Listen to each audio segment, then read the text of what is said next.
Ghosts appear in many forms. We can see them. What was that? We can hear them. I am not afraid. And sometimes we can even feel them. We've gone around the globe in search of the most terrifying spirits and supernatural beings who continue to live on long after their deaths. On World's Scariest Hauntings, anything can happen. Because you never know who's watching when the lights go out. What the hell was that? In this episode, 18th century vaults hidden within the foundations of one of the most haunted cities in the world. The reputation of Edinburgh vaults was one of murder, was one of mayhem, of mystery, of torture. These subterranean slums housed Edinburgh's poorest and most deprived citizens, most of whom have never left. If I could describe the vaults in one word, I would say intense. Probably the most haunted experience I've ever had as an investigator. Down here, nobody is safe. I'm one of the ones that does get picked up on. I just saw a shadow. Can I stop? I literally just saw a shadow.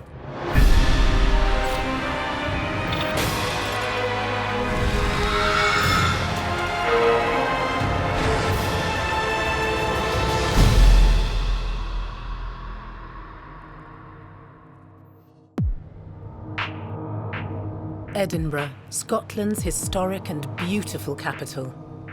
The 7th most populous city in Britain is a vibrant and exciting place to be.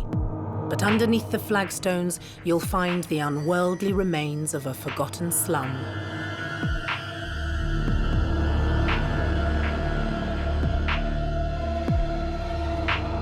Formed in the foundations of the South Bridge in the 1700s, these vaults originally housed tradesmen. But due to regular flooding, the units were soon abandoned and taken over by Edinburgh's underclass. Eventually, the vaults were sealed up and forgotten about until they were accidentally unearthed in the late 20th century. Ewan Armstrong spends most of his days and nights down here, guiding tourists through the unholy catacombs. Well, when I started in the vaults many years ago, I wasn't a massive believer in ghosts. And I know many people do say the same thing, they're not massive believers. But when you spend time down in these rooms, just like anywhere else, you get to know the space, you get to know every noise and rumble and bang. So when you hear things that are different, you do question them. But I have seen many figures, apparitions in these rooms. And again, when you're working here, you tend to always rationalize and think it's maybe a customer that's wandered in or somebody, a colleague, and then you realize that there's nobody else with you. The underground world crackles with paranormal activity. Witches, children, and a mean-spirited voyeur haunt the 18th century vaults. The spirits that call these rooms home are now all that is left inside the dark, empty chambers.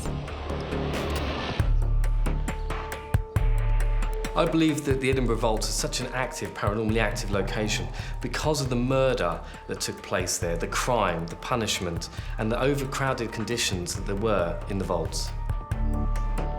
The history alone makes it haunted, whether it's spirits or energies. There's so many things that are going on that you're experiencing when you're down there. I would definitely say it's haunted. With the vaults being used for over 100 years as an underground city, it's thought that over 10,000 people may have passed through these rooms. So I think it's no surprise to find that maybe one or two of them may still be here. Many people have reported a shadowy figure standing on the steps here or following behind them as they make their way down these passageways.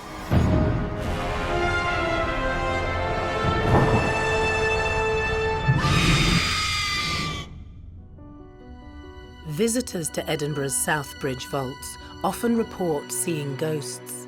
One of these spirits is still seeking revenge for her death over 200 years ago.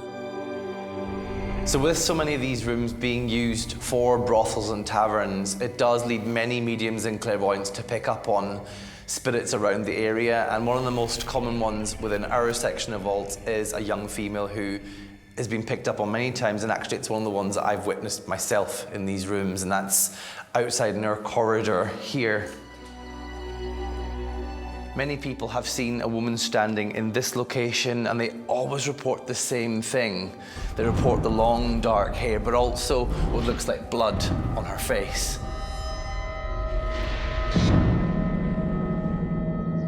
Apparently, the story goes that she went down there to meet two men, and she was actually set upon by a group of 30 men and was actually murdered. Now, because the group of men was so large, nobody was actually prosecuted for her murder, which could be a reason as to why she's still haunting the building. I've had many people come down into this particular section and witness her.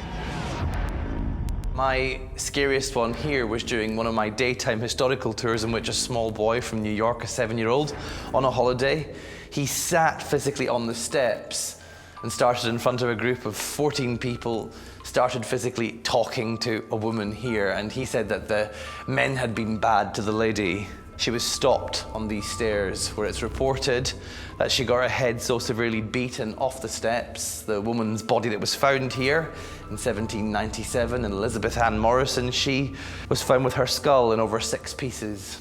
Her body itself being taken to the local school, the anatomy, and sold on for nothing more than beer money for the local police. She obviously has some unfinished business. Nobody was actually tried for her murder, which means they got away with it, and she probably won't rest until he's been found, but obviously she's never going to rest now. Paranormal encounters with ghosts, just like the murdered woman, are the reason that tourists come from all around the globe to visit this dark, underground world. And many leave with unexplainable souvenirs. So people who have been down to the vaults and spent time there have reported being pinched and scratched, prodded. They've reported hearing noises. Some have claimed to have seen apparitions and also have had rocks and stones thrown at them. Physical contact with the spirit world has led experts to believe that a poltergeist may be active in the vaults. The word poltergeist is the German word for noisy ghost or noisy spirit. They are able to throw objects, move objects, interact with the living, and will cause mayhem and distress anywhere that they're found.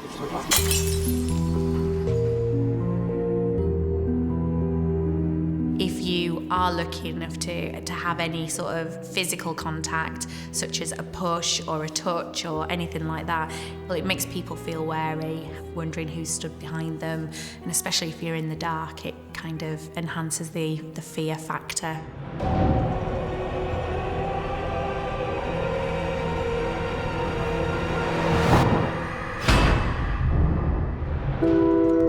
Edinburgh is spread across 7 different hills. After the success of the North Bridge in 1772, town planners decided to commission another, the South Bridge. This new 1,000-foot-long expanse would be able to house tradesmen within the 19 arches below. The bridge itself was built in the valley of the Cowgate, which itself had been quite problematic over the years, involving things like plague and witchcraft. And it was one reason the kind of slightly more scientific Georgians, who weren't the biggest believers in a curse or myth, they thought by putting these rooms here, they could, well, get rid of the past and start again. After 3 years of construction, the bridge and its high-end shops were ready to open. One of the oldest stories associated with the bridge as to why it might possibly be haunted is that when it was completed in 1788, it was agreed that the wife of a judge was going to be the first person to walk across it, but she unfortunately passed away a few days before. But having already made the promise, the local authorities agreed to uphold it, and indeed she was the first person to cross the bridge, but in a coffin. And since then, the local people have considered the bridge to be cursed. And it appeared that the locals may have been right. Despite the tradesmen thriving to begin with, after just 3 years they were forced out due to flooding.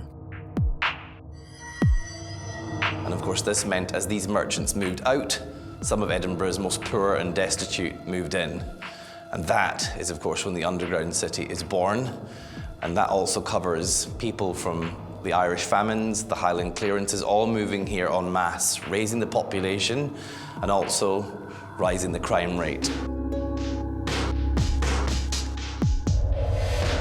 As you can imagine, if there were 10 to 16 people living in one room and all stacked up on top of each other, the conditions were pretty horrendous. There was, running water, there was no sort of method of sanitation, there was no ventilation, it was incredibly dark, to the point where, it's real pitch black, you can't see the hand in front of your face.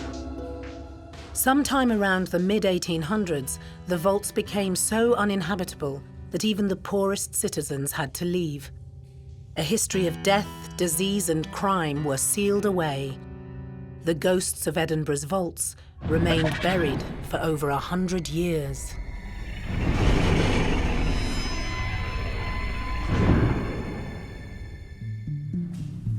So back in the 1970s, this particular room became the point of interest for a group of students who were using these rooms. Of course, they were renting a flat connected on here, and naturally, being three young gentlemen, they knocked through one of the plasterboard walls and found all this behind it and used it for many months for parties. But in one evening here in 1979, it said that at a wild drinking party, two young girls who'd been attending, they both at the same time got held against this wall by nothing. They were terrified. If something was holding you against a wall and you wanted to report it to the police, you have to have somebody seen doing the crime, but they never saw anyone. In 1985, the underground chambers were excavated and the world below was once again discovered. Since then, the Edinburgh vaults have come alive with the echoes of the dead.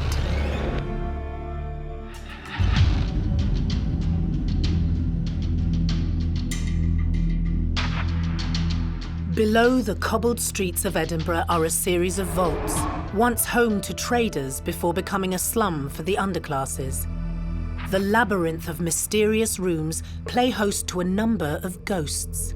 But it's not just underground where you'll find the spirits of Scotland's capital. Edinburgh is home to many of the world's scariest hauntings. I think the thing with Edinburgh is it's a very old settlement. Obviously, you're built between two volcanoes again, and many people, especially things like pagans and Wicca, they believe that that makes it an energy hotspot. But I think because Edinburgh, for many hundreds of years, was such a small place, because of the barrier walls being built around us and the continuing problem with the English-Scottish wars, it does mean that life is lived very quickly within a very small space. And I think maybe that intensity of life and loss of life has led Edinburgh to be a very haunted place. But it's beneath the noisy capital city where most of the ghosts reside.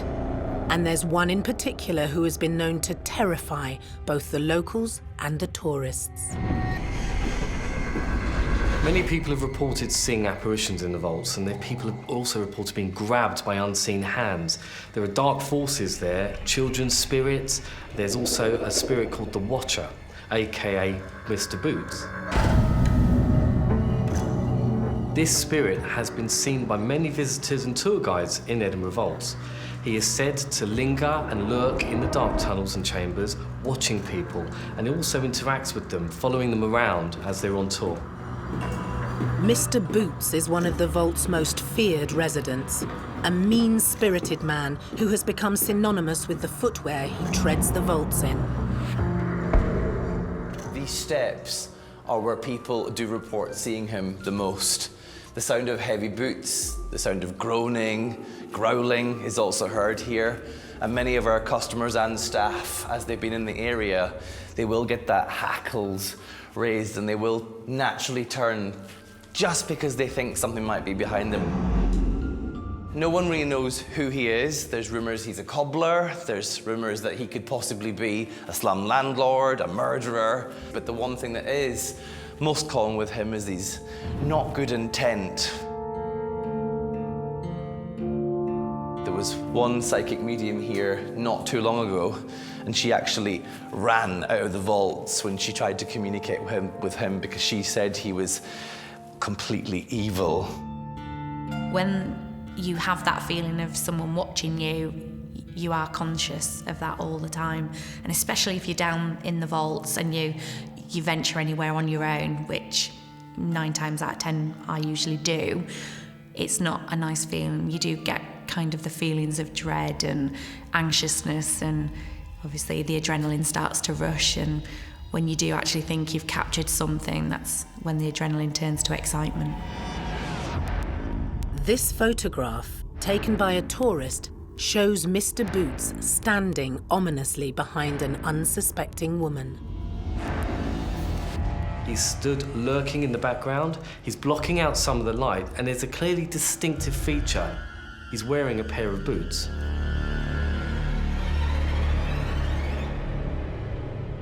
Local paranormal investigator Gordon Peat has been visiting the vaults for years. He has felt the presence of Mr. Boots on numerous occasions. He believes that the vaults are his, with some of our guests being physically touched. They felt cold, scratched. But there was no pushing or shoving. But there was quite a lot of activity on the human pendulum. You invite a spirit to push that person forward or backwards to answer the questions, yes or no, and that was really active. Nikki Curry was on a ghost hunt in the vaults in January 2018, when she too had a mysterious encounter with Mr. Boots. We did some Ouija boards and stuff and table tipping and stuff like that, and then we went off on our own, and that's when there was just 2 of us that came up here on our own, and we felt somebody was watching us, and there was nobody here because everybody else was down the other end. I couldn't move, I actually froze and said there's somebody staring at us, but it was pitch black, so didn't see anything. So I says, let's take a couple of pictures and then we'll go. So we took our photos on our iPhones and then just left. It wasn't until the following morning that Nikki looked back at the pictures. She couldn't believe what she'd captured. It just looked like a figure. It just looked like somebody was walking down the stairs in front of us. Somebody did a bit of research and said it might be the Watcher, and that's why we obviously felt like we were being watched. It did look like a figure, and it looked like he had long hair, and it looked like he had boots on. So, yeah, it is an amazing photo. I'm just chuffed. The eyewitness that took a photograph of apparently Mr. Boots, he clearly displays an image there of what looks like a long coat, some kind of outfit that's touching the floor. There's no facial features, but the apparition that's manifesting itself is very tall, it's very slender, and it does definitely have a long robe or some form of coat that it's wearing. Experts believe that sightings of Mr. Boots are like action replays of the past. One theory that was proposed in the 19th century to explain possible appearance of apparitions was something known as stone tape theory, which was the idea that material such as stone, or similar to the way a cassette tape might work, can retain sort of impressions of the past. It's almost like time rewinding over and over and over again and constantly replaying the same thing because it was imprinted in the space. So the reason why people might think, for example, that Mr. Boots remains within the vaults is because perhaps he is a projection that has been stored in the sort of stone, and therefore he, in fact, is not looking at anybody. We are just experiencing him from a different time. Nikki has returned to the vaults for the first time to face her fears. It's weird being back here. Like, when I look there, I think, yeah, that's weird, because we did feel really scared standing here. It's actually quite scary standing here just now, and it's daylight, it's not even during the night. But what if Nikki had come face to face with Mr. Boots? I think we would have screamed. I think we probably would have been in a huddle. I don't know if we'd been able to move, because there's nothing up that way, so I don't think we would have got it out. I don't know, I might have passed out.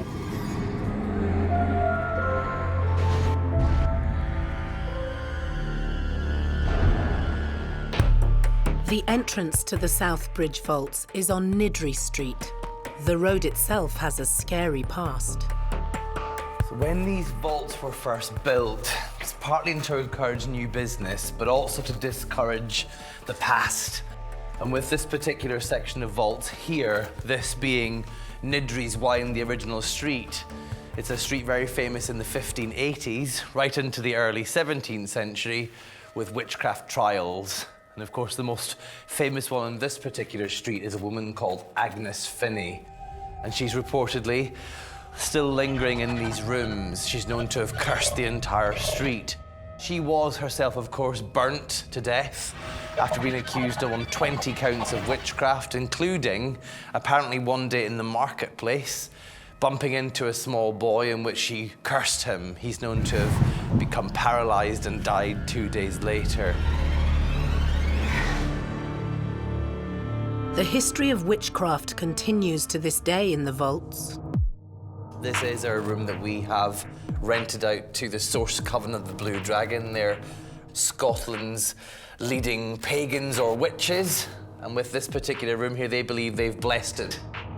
Everybody is quick to assume that witches are bad or dark or evil or they're trying to conjure, and they're very capable of that, but majority of them is for the good. Many of our customers who come down here on these tours, they have, of course, taken photographs in this location, and they will sometimes pick up on what looks like a figure standing in the particular room here, which again for us is strange because it's meant to be a protected room. That's why you've got things like the gargoyles outside. They were placed here by the witches to stop anything evil entering. So whether the figure is malevolent or a more positive person, again, we'll leave that up to the people that visit these rooms to decide for themselves. This photograph, taken inside the witch's room, has been analysed by paranormal experts across the world. The picture makes sense because if there was a coven down there, that's a lot of energy. They bring energy together to make things happen. Buildings hold energy, so that totally makes sense that you would see such profound energy coming up from inside the pentagram. I saw some photographs of the witch standing in the corner, very, very clear photographs of the witch in the corner. Unfortunately, none of our cameras picked up anything the times that we've been here. I'd love to have seen that for myself and for our cameras to pick that up. The activity within the vaults is very exciting for a keen ghost hunter like Gordon. It's an intense feeling. It's almost you're waiting for something to happen. It's overwhelming, the feeling. You can feel the hairs in the back of my neck standing up just now being here, that you just don't know what's going to happen. An uneasy feeling being here.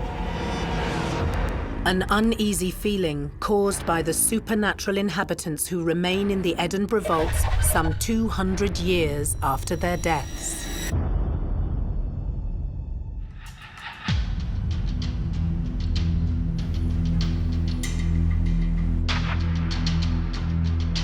Only a few feet below one of Europe's most historic cities, ghosts haunt a maze of vaults that once housed the underclass of Edinburgh. One of the chambers in particular has been rife with paranormal activity of an evil kind. Back in 1995, a group of local Wiccans, they moved into this particular room. The stone circle you can see here, it was placed here by them to be a protective area, an area of safety. On one occasion, a priest who came on a tour here, he believed he picked up on a demonic entity telling us we should simply brick up the door. But people do come in, and those people that pass through the stones are apparently in the greatest of danger because the witches who use our vaults, they believe they shut the circle down in 1995, and they believe they shut it down and offered the space inside to whatever malevolent entity was here. And since that date, customers come in here, again, many people gesturing to each other to walk in, to taunt it, and they will leave with scratches, cuts, bruises, and many people reporting for many weeks afterwards, suffering things like sleep paralysis, seeing shadows and shapes moving around their own homes. Paranormal investigator Tom Buckmaster had a terrifying experience when he tried to cross into the demon circle. From the moment we sort of walked into that place, we were being followed by shadow figures. We had footsteps following us up the corridors towards the vaults. I mean, it was just a strange, eerie place that you just feel constantly that there's something else there with you. Tom's footage from November 2016 reveals the fear felt by himself and his fellow paranormal investigation team members. I think One of my team members, Kev, he stood in the stone circle. Obviously there's supposed to be a lot of negativity around that. Apparently there was a ritual kind of done to keep a demon within the stone circle. If anyone steps in there, people have been attacked, scratched, pushed. I think they've even had ambulances called to people. When he stepped in there, he felt something touching his back.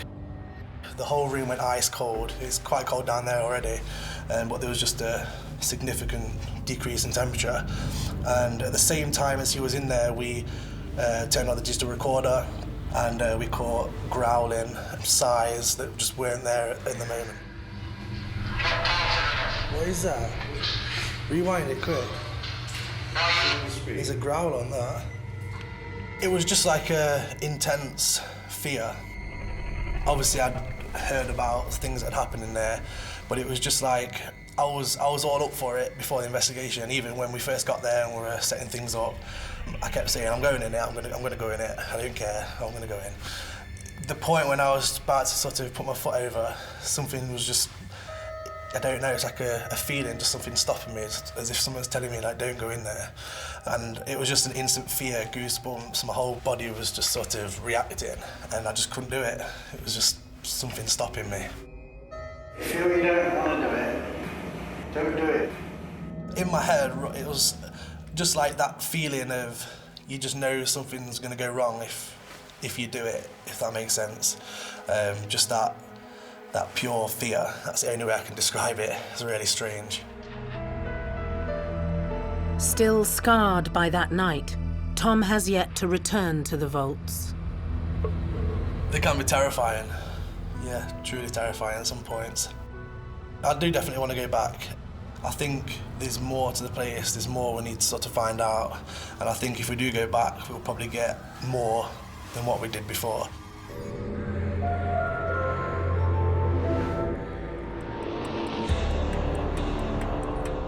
When the South Bridge vaults opened for business in 1788, many children disappeared while working down there. Paid by local tradesmen to climb up chimneys and clean them, some of the children never came back down. The vaults themselves, back in the days of business, these were very well-run rooms, some of them, of course, accommodating things like a fireplace.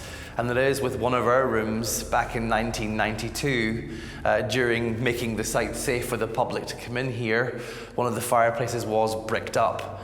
And when they, of course, tried to renovate it and get it used for the public, they did actually find small fragments of bone inside it. And when these bones were taken away, it was discussed by the laboratory they were children's bones, apparently a young boy between the age of 7 to 12.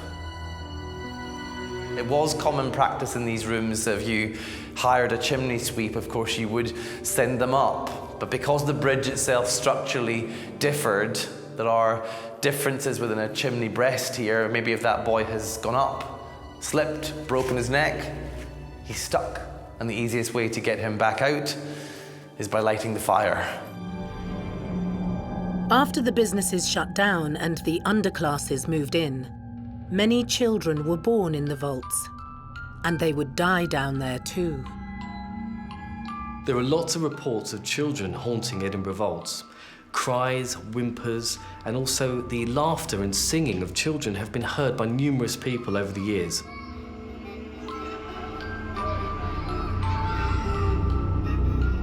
One reason for their spirits being trapped in this location is because they were all living in close living quarters and conditions back in the day. For many, many years, children there perished and died of malnutrition, of disease, and of crime and murder.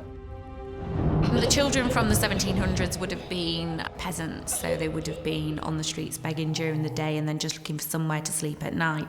But they are very, very mischievous. They will throw things, they will torment equipment that we've got, drain batteries. We've also had people having their backs of their ankles kicked and things. So when you do have children, they do like to play and mess about.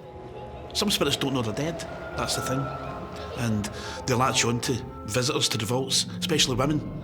And, you know, a lot of our female guests that came along had that sense, that they had a coldness from, you know, from the waist down their legs, that their hands were cold, almost like someone was touching them.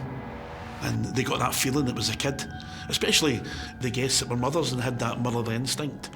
They felt as if there was a child latching onto them and hanging onto them.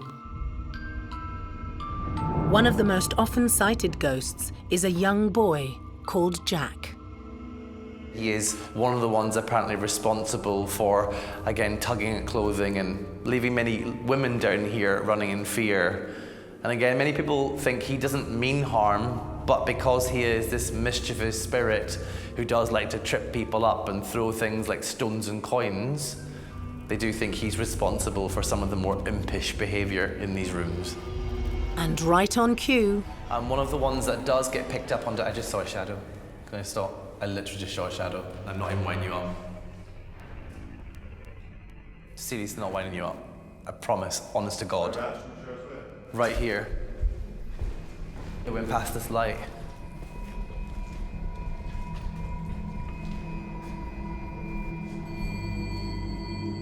Just as we were talking there, I saw something break that light. That was weird. Like, I shit you not, I'm not even joking.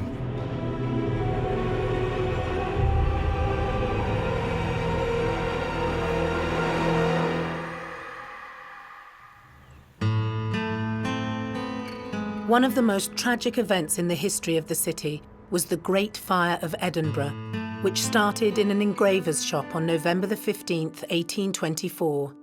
Hundreds of families living in the vaults perished. One of the largest structures in the Royal Mile is known to have caught fire. With the wind picking up, that fire spreads, and of course they can't control it. This is, of course, just in the early days of the fire service. But the vaults, they're not deemed to be an important enough area to take care of, and many of the police are known to have locked the original entrance into the vaults, leaving many people in these rooms to fend for themselves. And there are many reports down here that 2-3 weeks after the fire had been extinguished and the doors were unlocked, people came down to find quite a tragic scene in these rooms. There is, in this particular section here, the story that the walls themselves, well, they conduct. And that heat raging above your head meant that many people would have died of asphyxiation or smoke inhalation, and that may have led them to take their own lives. So again, many people do walk into what is a room you can see your own breath in, and they feel the opposite. They feel very hot, very warm, they can't breathe. We've actually had to, in this particular room, end our tour for some customers that do begin to feel their skin burning in these rooms. It was said that there was a bad fire there at one point, and that parents had to slit their children's throats to spare them from being burned. And that act alone, I believe, causes an imprint on the space, you know, something so tragic and horrific. So I definitely would think that you would see some child spirits there. Maybe they don't know they can cross over, or they're lost, or they're waiting for someone. But I definitely would understand why you would see child ghosts there. But not all the spirits living in the Edinburgh vaults are quite so innocent. Much of the paranormal activity that has been experienced in the unhallowed chambers can be directly linked to murder.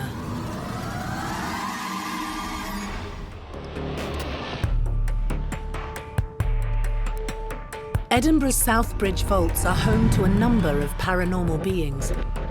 Once housing the dregs of society, the labyrinth of chambers are now a tourist destination and a popular mecca for ghost hunters. But this underground world also holds a criminal past.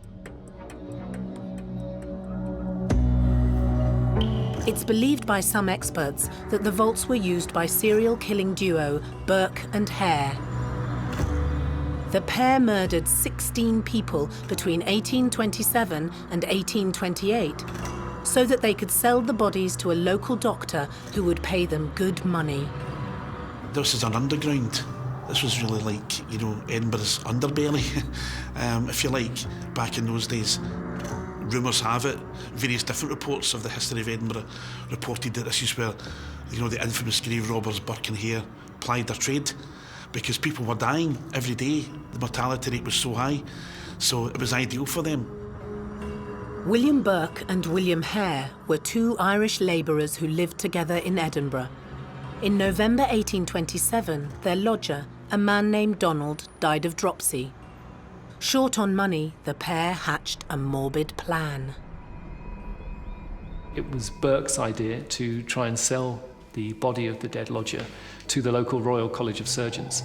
And they contacted a Dr. Robert Knox. He offered to take the body off their hands and paid them something in the region of £7 for their efforts. And at the time, I think the average annual wage was about £40. So you can imagine that was quite a lot of money, particularly for two men who had up till then been working quite low-paid work. So I think having sold the first body, they thought that it might be a profitable business to start.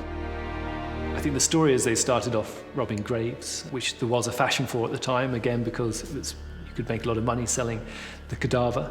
But that soon turned into murder. And it's kind of one of the worst kept secrets, and it is to do with this hastily bricked up doorway. Behind the corridor here lies one of Edinburgh's biggest mysteries, and it's that of William Burke and William Hare, the infamous body snatchers. There is a network of rooms behind us which does run all the way from the Southbridge vaults into the medical school, the basement of Surgeons' Hall, the School of the Anatomy. And in the 1820s, that is, of course, the scene of, well, many crimes, including William Burke and Hare's 16 murders, victims, of course, being killed, maybe even sourced in these rooms around us. During a visit to the vaults, a group of paranormal enthusiasts were trying to contact the spirits of Burke and Hare by way of a call-out session. Call-out sessions are used to generate really energy to be able to communicate with the spirits. In most situations, you're asking the spirits to interact with you by giving you a sound. What is that? Or perhaps manifesting themselves, or in some cases even touching you physically. It's more or less an instruction to the spirit. You know, can you copy me? Can you whistle for me? Can you do this? It's more of an instruction to them.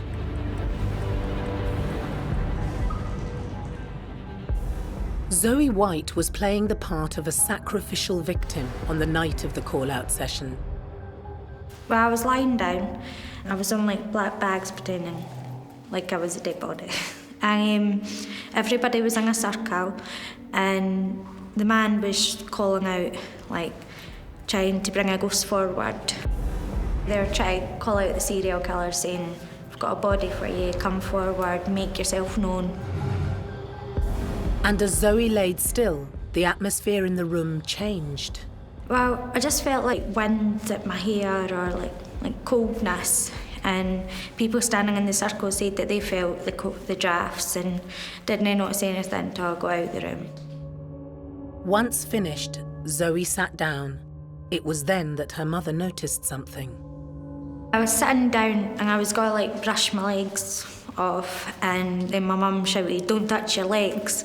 And then I looked down and I realised I had a handprint on my calf.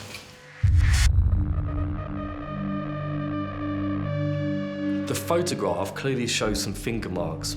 These finger marks are quite spaced apart, very, very wide, and it is plausible that one of the spirits did manage to physically interact with this lady, leaving their handprint on her leg. I was shocked because I never felt nothing happening. I didn't touch my legs, nothing, it just appeared. I must have been touched by a ghost. As the night continued, Zoe again was chosen as the subject during a scrying session. Scrying is an old Victorian method of spirit communication where you look into a mirror within a darkened room, usually used candlelight to actually illuminate the face. And what you actually do is sit and stare into the mirror. And as you stare into the mirror, your face apparently changes to the spirit that's supposed to be there. You sit in front of this tinted mirror and there's candles round to you, and nobody noticed till after that there was a figure there. Usually, the spirit will try and manifest itself and show its face on your face, but in some cases, the spirits can show themselves in the mirror beside you, looking at you, or looking directly into the mirror also. The photograph depicts what appears to be a face manifesting itself in the mirror, looking at the lady as she's staring directly at herself and her own reflection. It's an amazing capture, and it's one that I've never seen before. Very, very unique and hard to try and get on photograph. The photograph shocked Zoe. My mum told me when I was sitting there that I had different features, like manly features, like I had like a butch face and I had stubble on my face. I was excited at the time, but like after seeing like the male figure in the mirror and the photos and the handprint, it got a bit scary. Some people are more in tune than others. They're connected to the spirit world. And if spirits can kind of find that tune and they pick up on it, they might well want to show themselves or interact with that specific person. In this situation, the woman clearly was a focal point and was the attention of the spirits that were there. They may well have been trying to show themselves to her, to communicate with her, to give her a message. Or she may well have had links to that place or to the spirit itself. Zoe returned to the vaults months later, but had an entirely different experience. The second time I came, I was all excited, thinking something else will happen. But as soon as I entered, I felt sick. I needed to sit down. I felt like I was going to be sick. I needed to leave the building a few times. This was horrible.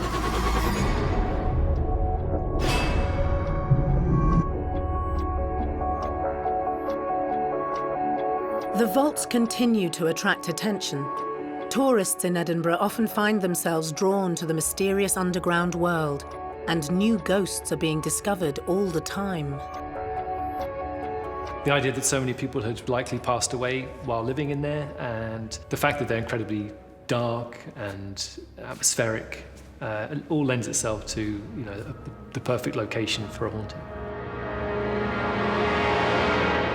I don't think anybody coming here to do any kind of paranormal investigation would be disappointed. I think that there's a lot of activity down here. There's a lot of untold stories down here. And I think each time that someone comes back, if you come back 3 or 4 times a year, if you came here every weekend, something different would happen. You would get some sort of different story, a different feeling from the vaults. Paranormal experts who have visited the vaults all agree that they are extraordinarily active with all kinds of spirits. In my personal experience, I would say that there are intelligent beings in those vaults. I do actually think there is some residual energy in there as well that kind of makes it feel as oppressive as it does. But my personal experience says yes, it is haunted. If I could describe the vaults in one word, I would say intense. If you wanted me to give you in a paragraph, probably the most haunted experience I've ever had as an investigator. If you're into all things paranormal, you have to come to the vaults. It is an intense experience. The future of the vaults looks to be just as fascinating and mysterious as the past. I think the thing with the vaults is we'll never truly know all their secrets. The amount of people that have lived in these rooms, and we are talking about most of them who didn't have a chance to write things down. Many people are illiterate, and their experiences maybe go untold. So we never know whether they're here. But I think for these rooms, as we uncover more, and there are more vaults around us which haven't even been emptied yet, maybe when they get opened up, we will discover a lot more activity in these particular rooms. And again, if there was murders happening down in these rooms, there may still be somebody lying, waiting to get discovered inside them.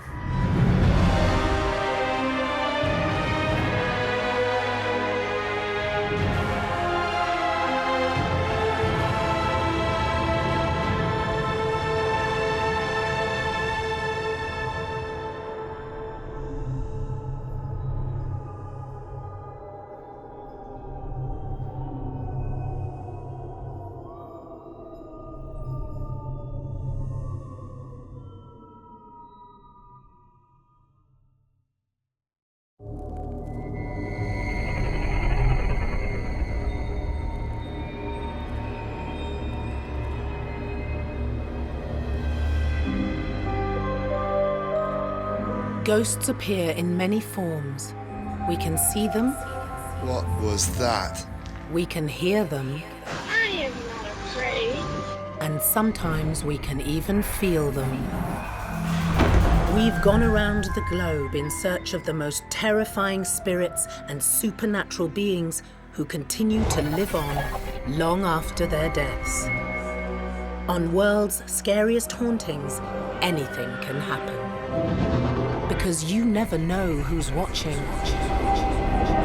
when the lights go out. What the hell was that? In this episode, a 12th century hotel where many of the guests have never left.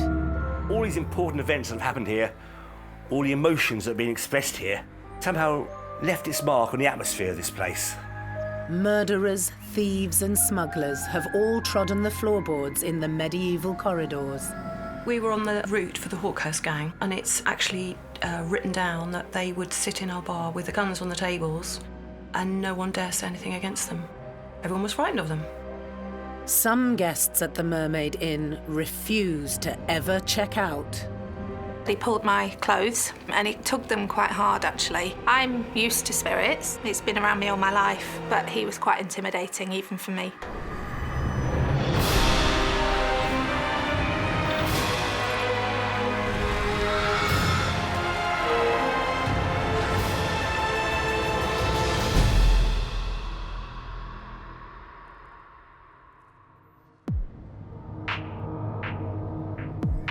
Rye in East Sussex is a quiet picture postcard town just 2 miles inland from the south coast of England.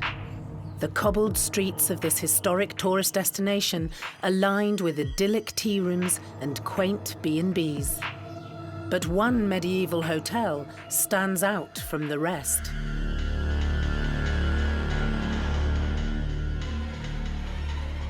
The Mermaid Inn once played host to the notorious band of smugglers known as the Hawkhurst Gang, and some 500 years later, paranormal enthusiasts believe the bootleggers still haunt the 12th century building. Judith Blincoe has owned the Mermaid Inn for the past 30 years and has learned to live with the supernatural beings inside. It's quite funny because I can go into some buildings and all the hairs will stand up on the back of my neck and I feel quite spooked out, whereas if there's anything here, they've accepted me. I've been the only person here in the entire building when we closed for renovation. I've never had a bad feeling. Sometimes I felt like someone was watching, but never a bad feeling. Although Judith feels comfortable at the hotel, the guests staying here often have frightening experiences. I came on duty on reception one morning and a couple from room 10 had woken up during the night, seen a figure walk through one wall out of another, came downstairs, slept on their couch and they refused to go back upstairs. So I had to go up, take all their clothes, bring them down. They got changed down here. And it's not just room 10 that can leave couples terrified when they check out of the Mermaid Inn. This is room number 1. When guests stay here, sometimes when they go to bed, they put their clothes on this chair, and in the morning, they discovered their clothes have moved to that chair. And they'll argue all the way to the car park with each other, you move the clothes, you move the clothes. It's so funny, it's always the same thing that happens in this room, same things people say, and these chairs are in fact the 3rd set of chairs we've put in this room. It doesn't matter what set of chairs, people have always seen the same thing happen.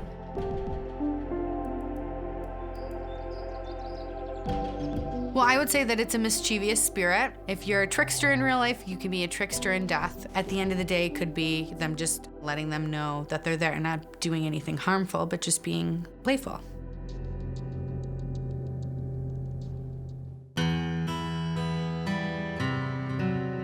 Clearly there's some form of interaction taking place there between the physical world that we know and then something that is not of that physical world. This could be attributed to a poltergeist or an intelligent spirit. So poltergeists are noisy spirits that are able to manipulate their surroundings and interact physically with their environment. So the movement of objects, movement of clothes, physically being touched by a spirit could all be attributed to a poltergeist. We've had various mediums and sorts come around and they will say it's a poltergeist, or poltergeists, plural, but in that 2 people arguing. and maybe they, threw things, and that's how these clothes move.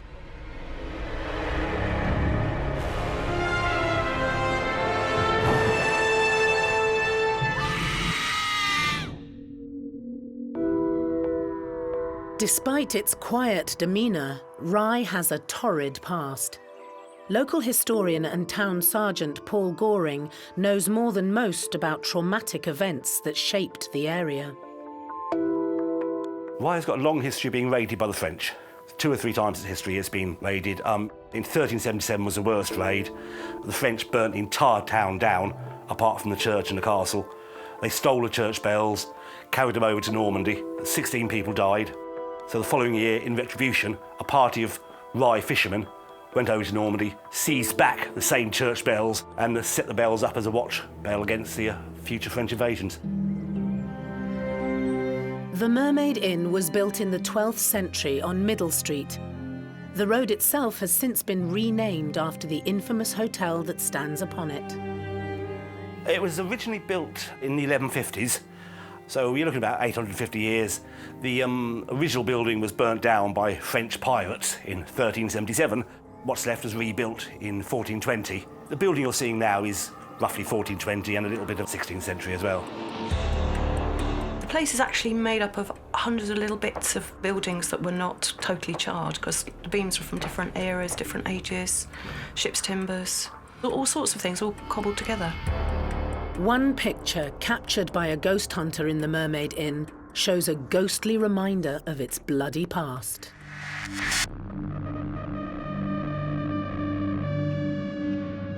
In the picture, there's a figure that seems to look like a Saxon soldier, possibly with the shape of a helmet covering the eyes. Historically, there was a period of time where there would have been Saxon soldiers in the town, or what is now currently the town. So it would be in keeping with the history of the town. You can quite clearly see his features. That's quite an amazing find for somebody to have picture-wise, because it's not very often that you do picture people on photographs when you're not supposed to. There was definitely something there. It's hard to tell exactly what. Perhaps she did capture one of the ghosts that haunts the Mermaid Inn. At the end of the day, I do believe spirit can be captured, but there's no exact definition on what it is you're capturing or what makes it real, what proves it to be real, what disproves it. So it's very up to opinion. So I would say things like that definitely get me excited, because it shows you that there are unexplainable things out there.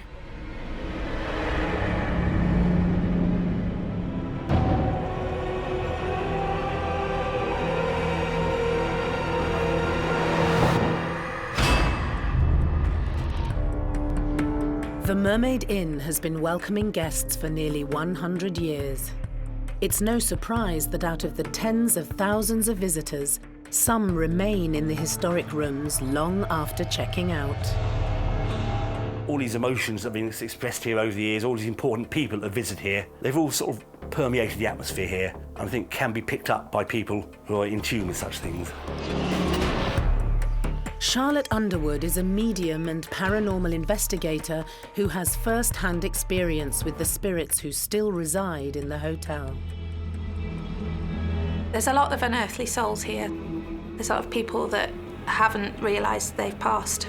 Some do realise and want to stay here because it's what they knew, and some can't go because they're trapped. And it's things that happened to them when they were living that stop them passing over. Some of them do want to interact with you, some of them don't. It's an interesting place to come along and investigate. In Charlotte's many visits to the Mermaid, she has made contact with some playful entities. We encountered numerous spirits while we were here.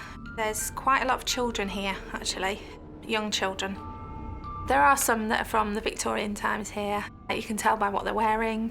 And one of the little boys, he's about 10. He goes around with a little ball and like a cup to catch the ball. He likes playing with that. And he kept throwing it to me, thinking that I could throw it back to him. Bless him. I believe the place that they're in when they're officially crossed over into another time is a timeless place. It's a place without time. So I believe they're aware of us, but I don't know if they're fully aware of time. Hotel owner Judith has also experienced the power of mediums contacting the spirits of children. In room 15, called Dr. Sin's bedchamber, 5 members of staff, we all went in, we were total non-believers. It was all a load of old rubbish. We made sure no one went in there first. They couldn't trick us.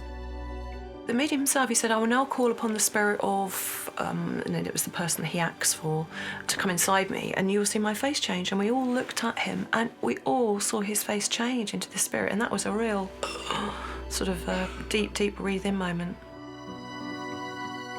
And by the time we left at sort of 2 in the morning, we really believed that what we'd seen, there was a spirit of a little girl with a dog. We all felt the dog. We all stood up and we actually felt the dog, and we all saw our hand disappear into sort of smoke. All 5 of us, and we all went in there not wanting to believe or anything, and it was all a load of hocus pocus, and it wasn't. It was so, so bizarre. The Mermaid Inn is home to many spirits, but not all of them are innocent young children. The ghosts of a notorious gang of smugglers have been known to terrify guests at the medieval hotel for centuries. The Mermaid Inn is one of the most haunted hotels in Britain. The 12th century building, famous for its eclectic mix of guests, from criminals to royalty, is nestled in the historic town of Rye in East Sussex. It was a sort of industrial hub for the country, one of the 5 leading ports that were used frequently, and it was a very sort of popular area, lots of business and trade, and obviously a lot of ships coming and going. And it was also a very easy target for smugglers. Back in the 1730s and 40s, which was the height of the smugglers' activities, Mermaid Inn was actually the main street in Rye, because back in those days, Rye was still a major port, and Mermaid Street was a street which led right down to the quayside. So the Mermaid Inn was in a very prominent position. It was a street that everybody passed when they came off the boats. It played a very major part in Rye's history. Queen Elizabeth stayed here. William Shakespeare and his company actually produced a play here in the 1590s. So it's always been a very prosperous, very central part of Rye. For 14 years, between 1735 and 1749, the Mermaid was a major hub for one of the most infamous bands of criminals in Britain, the Hawkhurst Gang. The Hawkhurst Gang were a notorious gang of local smugglers. They were originally based in Hawkhurst in Kent, but Rye was one of their main bases, and particularly the Mermaid Inn. The leader of the gang was a chap called Arthur Gray, whose portrait is actually in the foyer here at the Mermaid Inn. His second in command was Thomas Kingsmill. They linked up with a chap called Jeremiah Curtis. He was rumoured to be the illegitimate son of the mayor of Rye, James Lamb. And it's actually written down that they would sit in our bar with the guns on the tables and no one dare say anything against them. So they would just, in front of everyone, just sit there. And everyone was frightened of them. Ready to challenge anybody who looked like they were taking interest in them. They were completely blatant about their activities here. The entire Hawkhurst gang would have gathered here. Many of them stayed here. Thomas Kingsmill's wife is supposed to haunt one of the rooms here, as also does one of the other smugglers' sweethearts. So there was a very strong connection between this place and the Hawkhurst gang. As I understand it, there were a series of tunnels that were built underneath the inn in order to help them escape and evade capture, and ferry their stolen goods up from the coast into the town. One time, the people of Rye were very much in favour of the smugglers because everybody in the town benefited, but once they linked up with the Curtis gang, they got so vicious they actually revolted the local people, and people started to be willing to inform on them and so forth. Nowadays, we tend to view smuggling as something quite sort of romantic and 4 and 20 ponies trotting through the dark sort of thing. But the Hawkhurst gang were very, very vicious. They were utter thugs. People that cheated on them or spoke out about their activities were tortured, quite often murdered. There were tales of people in Rye being crucified against their own front doors by the Hawkhurst gang. The gang's main trade was smuggling tea. They ran the south coast by intimidating locals through brute force and fear. A chap called James Marshall, who took too much of an interest in their activities outside this inn, disappeared, was never seen again. They killed a chap called Richard Hawkins for allegedly stealing some of their tea, then found out afterwards they simply miscounted the amount of tea they had. But they were a very, very vicious gang of smugglers. Medium Charlotte Underwood is certain that she contacted one of these mean-spirited smugglers when she attended a séance down in the cellar of the Mermaid Inn. There was 4 of us down there, and we basically were just stood in a circle. There was another medium that was present on the evening, and I allowed her to open. And a gentleman named John stepped in. I could hear him initially speaking about tobacco and rum. And he said, "Where are the barrels? Where are the barrels?" And he kept looking, turning to see if the barrels were coming. So I don't know if there used to be an opening in the cellar where they could transport them, but that's what he said he used to smuggle in. The cellars here still date back to the time of the original inn, 1156, and there are allegedly tunnels which run from these cellars right across Rye to various places in Rye. In particular, they go to the old bell in the High Street. There was actually a revolving cupboard in the old bell at the top of the tunnel, so smugglers could disappear from the Mermaid Inn and reappear in the Bell Inn just by twisting a cupboard round it. From what I understand, the entrances to some of these tunnels still exist, although the tunnels themselves are blocked up, can no longer be used. John, the smuggler that Charlotte had contacted in the cellar, turned violent towards the group. Not the nicest character in the world. He pulled my clothes and he tugged them quite hard, actually. He did also put his arms around one lady, but he was speaking to her and I could hear him as well, and he was, for want of a better word, swearing. And he didn't like the fact that there were ladies down there. My beliefs are that spirits manifest in different realms, so you will have negative energies who tend to be on a lower level, but they will obviously harbour in certain rooms or certain areas, but you will also find that there are nice spirits within a property as well. It's like the good and evil duel sort of thing. I'm used to spirit now. It's been around me all my life, but he was quite intimidating even for me. So yeah, we cut it short.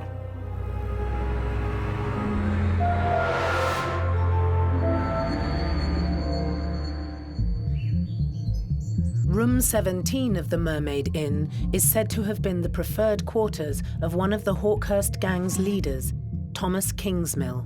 We actually stayed in room 17, myself and 2 other ladies, and we experienced the door being slammed shut for no reason. There was no draft. There's a couple of nasty characters that walk the halls, really. They walk down the corridors, especially in room 17. They can be quite unpleasant. So anyone who is coming here, just watch out for them. You do tend to smell a cigar smell as you're walking around, and that's linked to one of them. The Mermaid's head porter, Glenn Bailey, remembers his first paranormal encounter in room 17. I was asked to take some champagne, etc., up to the room like we do, and as I took it up there, I put it on the table, which is like right in front of you. And as I was still just in there, make it all nice and tidy. And as I made it nice and tidy, someone just pulled me round, sort of thing, as if to say, look, don't see what I was doing, sort of thing. Since then, Glenn has become fascinated with room 17 and often tries to capture the spirit of Thomas Kingsmill on camera. This is my favourite room. This is most things that happen to me in this room, and not just to me, to guests and people who come and visited here for maybe just a lunch, and I brought them up here. I've given them paper to read. So this is the room 17, the Kingsmill. This is where I actually had the video footage of where I was sitting on the bed, which is just here. And this is where obviously the chair was, and this is where I saw the person, the figure, or whatever you want to call it, standing right here. I was like egging it on and calling it, and as I turned around and said to him, I can see you, you're standing by the picture. Come on, you're by the chair, I can see you. You saw 2 orbs come up, and then obviously it was coming closer, and I was egging it on, come on. And as it got closer to me, you see an orb come up here, and my phone was knocked over down on my hand. An orb is believed to be some sort of form of residual energy left over from the dead or a dead person, but it presents as a spot of light rather than the whole human form. It's quite common that when spirits are present, they draw energy from the environment, but they can also draw energy from an individual. And some people are more susceptible than others. So when these spirits are present, they can often make you physically feel a sensation of sickness, dizziness, or that kind of feeling of the hair standing up at the back of your neck.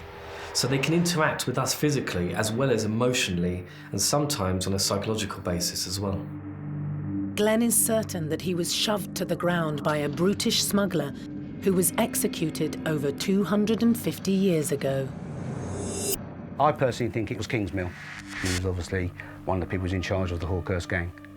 And this is the bed, which I was telling you about, where the people always sit on this side, where they've had their legs pulled or been pulled at the bed, and this is the where people have said that where things have happened in here. And it's not just Glenn who has experienced the strange occurrences in the room. I walked in there once showing some people around and the ceiling fell down right in front of me. And I've never had that ever in the 34 years I've been here. That was a bit embarrassing. There's one item of furniture in the Kingsmill room that particularly terrifies visitors.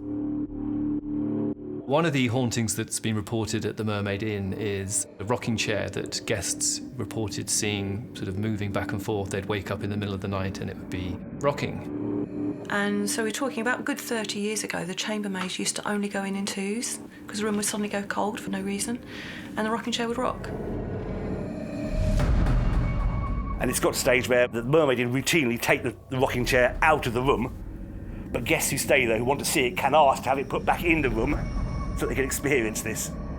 This is the rocking chair. The rocking chair only goes in here when people ask it to go in, because it does all different sort of things. It rocks and people sat inside there. There's so many orbs going around them. They've got hot, cold, all sorts of things. But what sort of spirit could be responsible for the rocking chair's mysterious movements? The rocking chair would have to be moved or pushed by spirit with a substantial amount of energy to be able to move it. So I guess it would be spirit trying to let you know that they're there. Maybe that's a room, that's their room, you know, and they are aware of us. I would call that an intelligent haunting then. Scary if you're just laying in bed and all of a sudden the rocking chair starts to move. The physics-defying chair both excites and scares Glenn in equal measure. For some unknown reason, I don't know why, but I've never ever sat in this chair, and I've told people, they've asked you why, so I don't know, I just don't really want to do it, sort of thing. Many people fear the unknown, and with so much supernatural energy inside the Mermaid Inn, it's no wonder some people are too scared to spend the night here.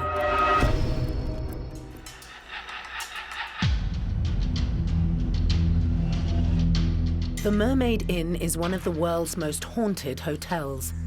Ghosts reside in the rooms of Rye's historic medieval building, and the stories of these spirits have become folklore.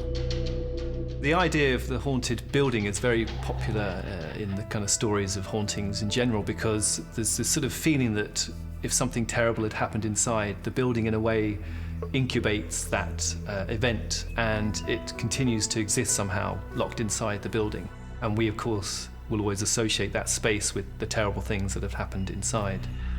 The Mermaid Inn will forever be linked with the illicit activity of smuggling. One person who was killed at the hands of the notorious Hawkhurst gang is still known to roam the corridors to this day. Another reported sighting of a ghost at the Mermaid Inn is that of a maid that's been seen moving around the rooms.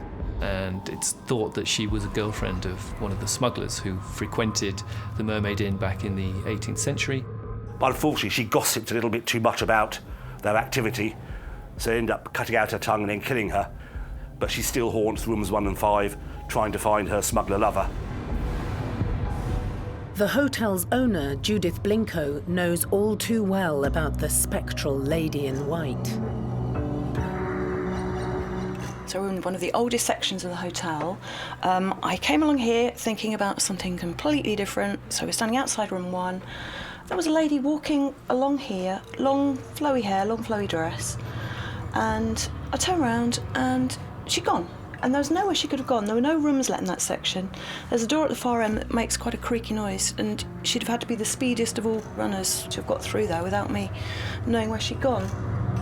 So many people have seen this lady that's just then vanished. The maid is seen different places, different times.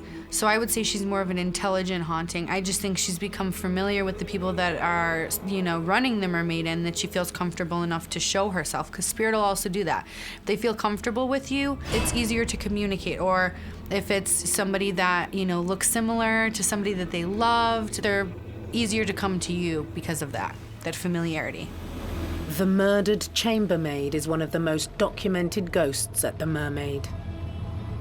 The whole time I've been working here, when we first bought the hotel 25 years ago, I went to the local library, got quite a few stories, and there was a story which was of the turn of the century, which was where a couple saw a spirit in one of the rooms, and that was of a lady as well. So all these stories keep creeping up.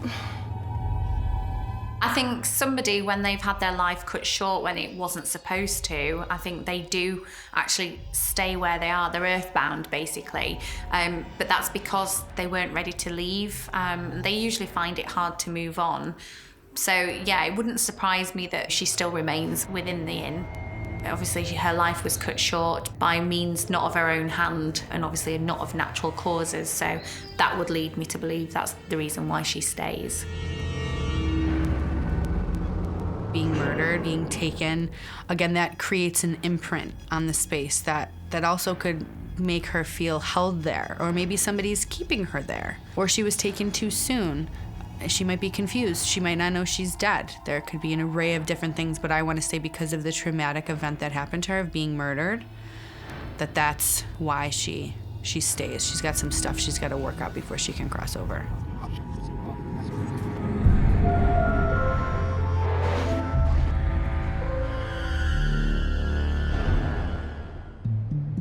Although the focal point of paranormal activity in the area, the Mermaid Inn is not the only mysterious place in the southeast coast town of Rye. There are supposed to be 72 active ghosts within the centre of Rye. It's a very haunted town, possibly because the town has hardly changed since the 18th century. The port declined rapidly from the middle of the 18th century, and from that point onwards there's no money to build new buildings in the town. And so much of what you see today is Rye in the 18th century, and as a result of that, many of its former residents are still living here, still visiting the place. One such spirit is that of John Butcher Breeds, an infamous murderer from 1742 who is part of the local folklore. He attempted to murder the mayor of Rye. Mistaken identity, he murdered the deputy mayor by mistake. He was caught, but the mayor was actually his judge. He ordered him to be hanged, and then his body was kept in a gibbet cage in the marsh for over 50 years, until all that's left of it was the top of his skull, which is still kept in the attic of the town hall to this day. And he is seen in the churchyard. People walking through the churchyard at night have actually seen John Breeds lurking, ready to strike his fatal blow.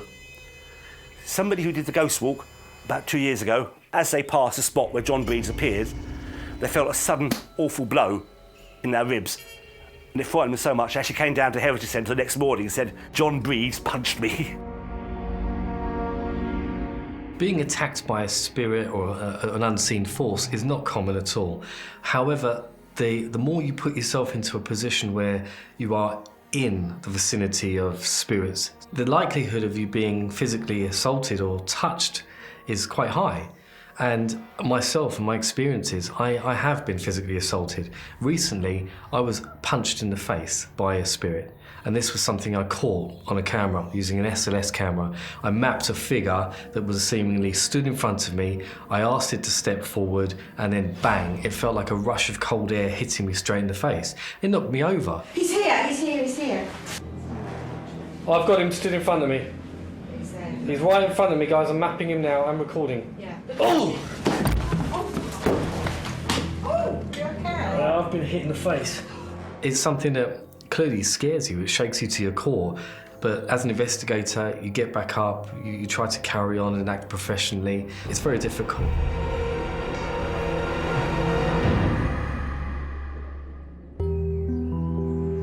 Another of the haunted rooms at the Mermaid Inn is room 16, also known as the Elizabethan bedchamber. People who stayed there have reported waking up in the night to find a duel being fought in the room. Two guys, Tudor clothing, with swords, fighting each other. After a few seconds, one of the guys kills the other guy and throws it down a secret passage, which does actually exist, behind Elizabeth room before they disappear. The passage originally led into the bar and would have come out above the bar area, and people working behind the bar have actually seen all the bottles and glasses jump off the bar, exactly as if a body had been thrown onto them. Regular guest Kiki Kendrick has been visiting the Mermaid Inn for the past 25 years. I think we've stayed in virtually every room, but we always, when we go at Christmas for our anniversary, because I got married there, we always stay in the same room, the Elizabethan chamber, with the four-poster bed. Kiki is one of the lucky people to have witnessed the ghostly duel when she and her partner were awoken in the dead of night. Robin and I both sat bolt upright, and we heard a commotion in the corner, and everything was freezing cold. And I remember it was all this like clashing of knives, and it was a bit sort of misty and slightly out of focus, but we could tell something was in the corner. It sounded like a fight. We figured, well, afterwards, the next day when we were talking, that somebody must have had a fight and one killed the other, because then we heard this, ah! As if they'd fallen down, and then it was silent, but deathly silent, and still stony cold. It was like I was in another time. And I think it was because it was stony cold. We both said it was like we were in a time warp. This kind of phenomena is simply amazing. Imagine waking up to see two people sword fighting in a bedroom and then disappearing out of view. The simple fact that these two spirits are fighting and are oblivious to their surroundings and to the people that are observing them indicates that they are residual in nature. They're not intelligent, they're almost being played back like an echo of the past. Experts believe there is a scientific theory behind the ghostly projections. Stone tape theory was an idea that became popular in the mid-20th century, and it's this notion that materials can withhold events, much like a tape would retain, audio. So as sort of time goes by, these events are played out again, much like you're playing back a tape. Because they are projections of their environment, residual hauntings can regularly be seen. We would probably say that if it happens, more than once a year or anything like that, it is a common occurrence. Usually on battlefields, anything like that holds residual energy, you'll probably see it on once a year when that battle actually took place. You'd hear the clanging of the swords, you would hear them shouting, you'd actually probably see them, but you wouldn't be able to interact with them. You probably wouldn't want to walk through them because most people are actually scared, or the brain actually doesn't recognise that what they're actually seeing is real. However, it's very real, and you probably could walk straight through them and they wouldn't even know that you were there. The dueling swordsman had a profound effect on Kiki. It's something she'll never forget. It's usually one person seeing something, but we both saw it, and we both saw it, felt it, heard it. It was quite scary. If I'd been on my own, I think I probably would have been even more scared. With nearly 1,000 years of history, it's no surprise that spirits within the Mermaid Inn continue to terrify and intrigue guests to this day.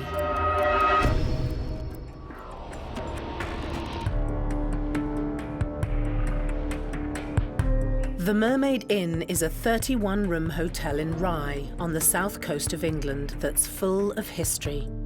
If you look up at the ceilings, you'll see how owners, new and old, have tried to protect the building from evil for hundreds of years. A funny early Victorian custom, this part of England was quite heavily into white witchcraft. So every room downstairs at the Mermaid has got a witch's ball on the ceiling. And the idea is if a witch walked past the window and put an evil spell on the room, it reflects back on her, so it brings you good luck, it wards off evil spirits.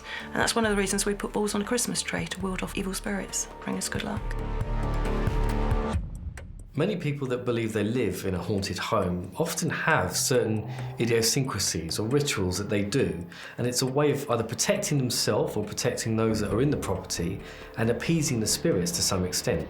And some of these rituals are things like placing a certain object in an area of the house and not moving it, or not allowing people to touch it, or putting salt around door frames or windows, using crucifixes, holy water, all of these kind of things to almost ritualise the fact that they're living in a haunted property and they don't want anything to attack them.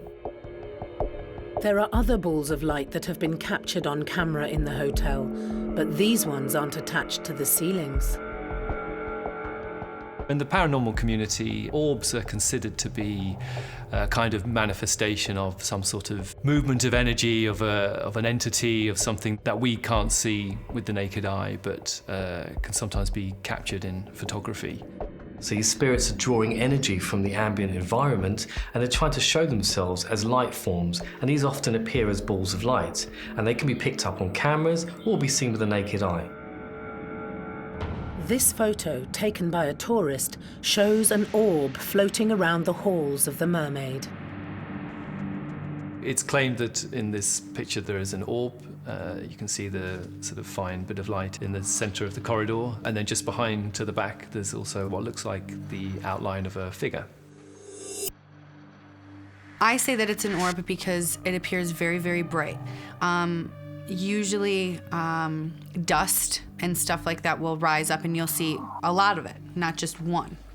So that's what makes me believe that it's an orb. And then there's a white, sort of wispy figure in the back, far away. I believe that's how spirit manifests and forms, and whether it's a wisp, whether it's a shadow, whether it's an orb. So I definitely think that there was energy captured there.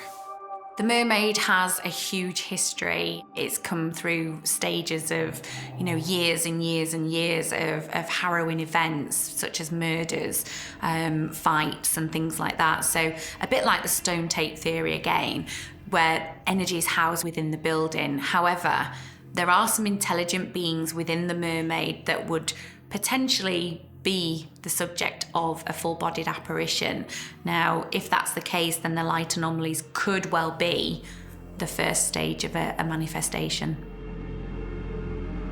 You go in as an investigator to disprove everything that is being said, to find a rational explanation, and that is where we've very much come up with the unexplainable things that we say are paranormal, because there's no way to explain that. Like, how did that light glitch get in there? Some would say a camera flare.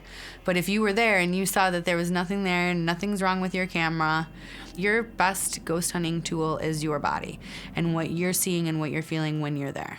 And you'll be able to figure it out from that point. But definitely, you gotta disprove it, and then it becomes supernatural, unexplainable.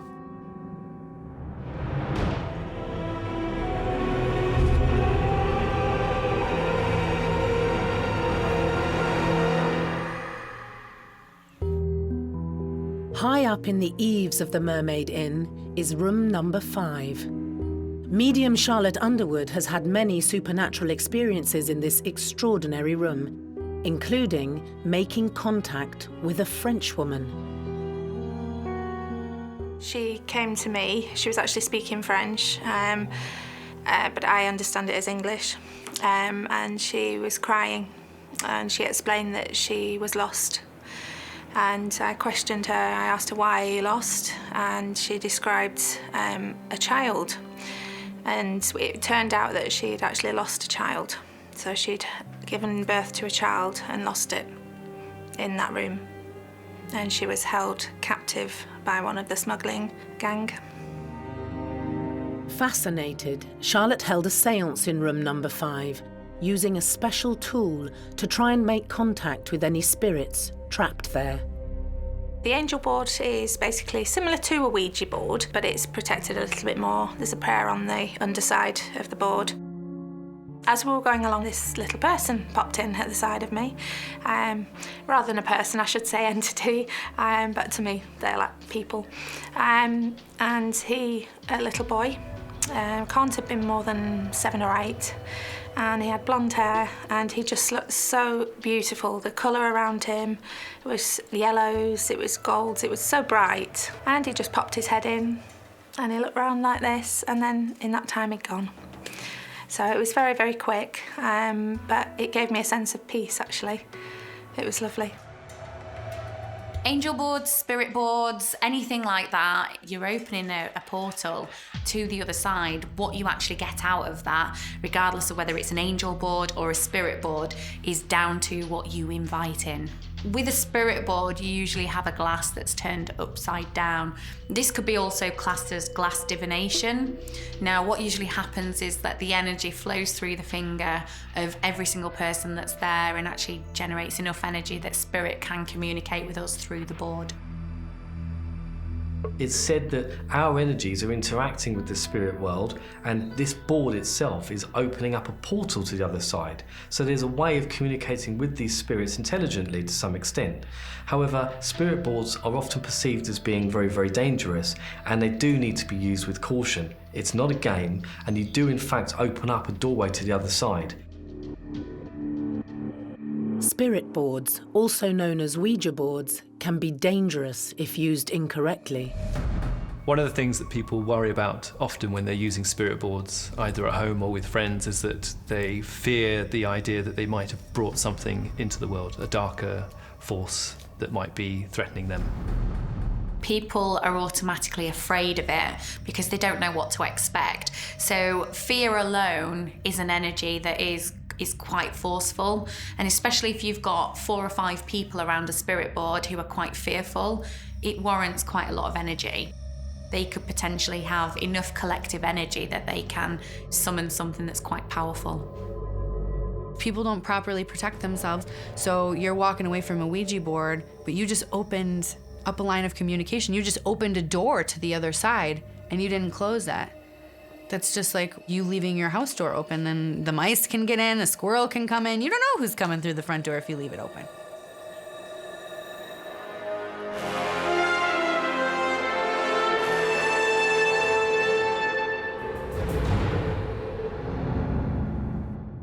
The Mermaid Inn fascinates and excites tourists and ghost hunters from around the world, all hoping to catch a glimpse of one of the many spirits who continue to reside in the 12th century hotel.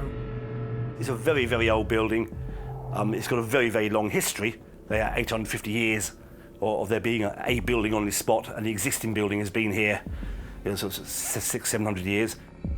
And of course, then you've got the smuggling connection, which was very dangerous, very edgy, but also a little bit romantic as well. And so you've got all these associations, all of which have left their mark on the structure of this building. All these important events that have happened here, all the emotions that have been expressed here, all of which have sort of left its mark on the atmosphere of this place. I would say it's exciting for a paranormal investigator to go there because of all of the activity.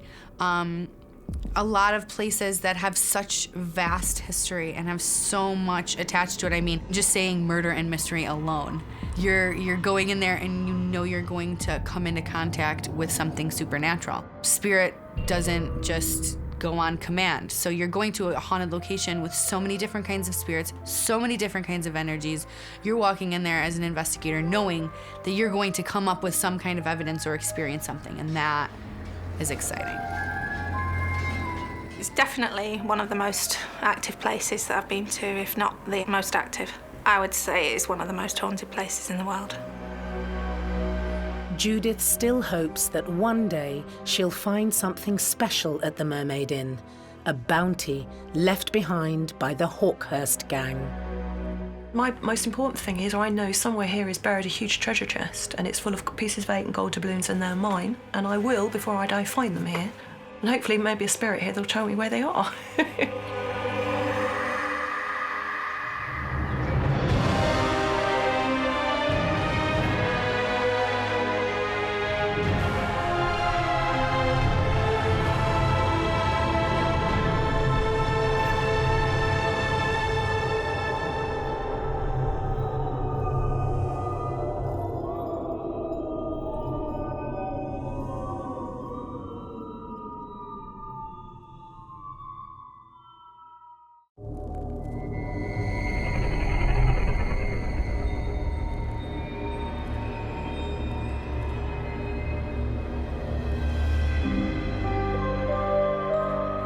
Ghosts appear in many forms. We can see them. What was that? We can hear them. I am not And sometimes we can even feel them. We've gone around the globe in search of the most terrifying spirits and supernatural beings who continue to live on long after their deaths.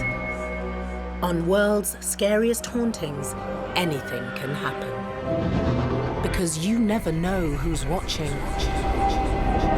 when the lights go out. What the hell was that? In this episode, a medieval English house built on top of an ancient pagan burial site. I think if you unearth human remains, ancient or not, you're gonna get angry spirits. Devil worshipping and human sacrifice have taken place within the four walls of this quaint-looking inn. You don't realise until you actually step foot in there just how horrible that place actually is. This is the unholiest of homes. The Bishop of Gloucester visited the Ram Inn to exorcise the spirits and was later quoted, "The Ram Inn was the most evil place that he had ever had the misfortune to visit."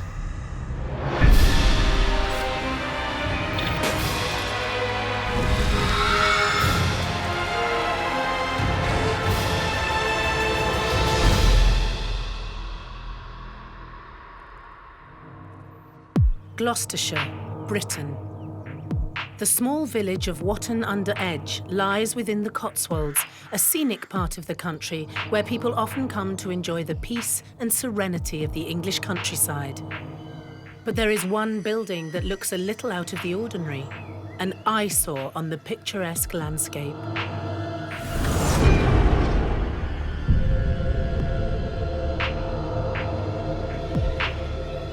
Experts believe devil worship was practiced here and that human sacrifices were made within these four walls. It's unsurprising the ancient Ram is believed to be one of the most haunted buildings in Britain. The medieval inn has been in Caroline Humphrey's family for 50 years. These buildings could tell a story nobody else can.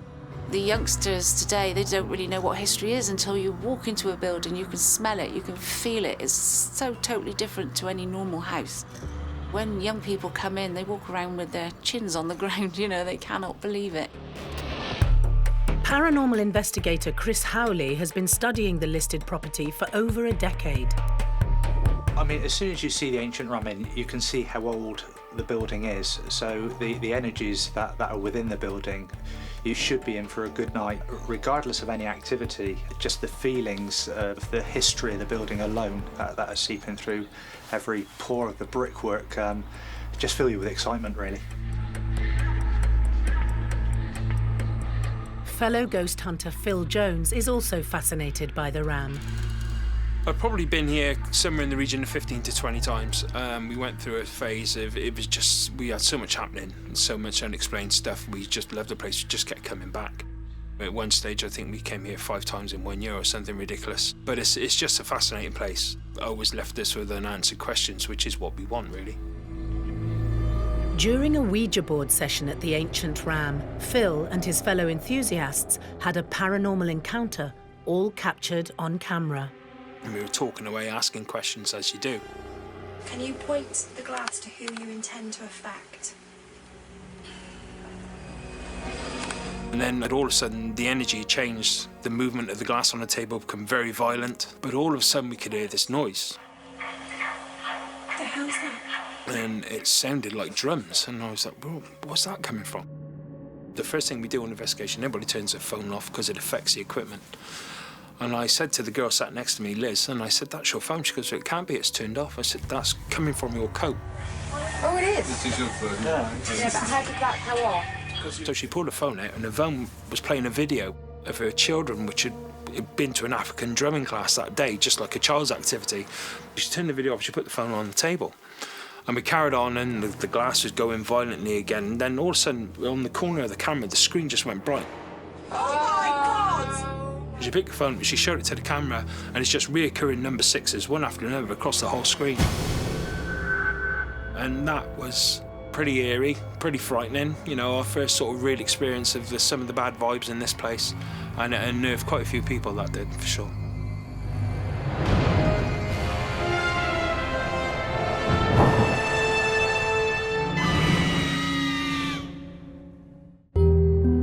It's widely believed that the ancient ram is built on top of a pagan burial ground, which may explain the paranormal activity within. Historically, there was a lot of importance put on the type of burial you receive, and if you had not been buried correctly, it could possibly lead to somebody's spirit having to come back into the real world and not being able to settle in the afterlife. So to then disrupt a burial site after somebody had been correctly buried would bring them back from the dead, essentially.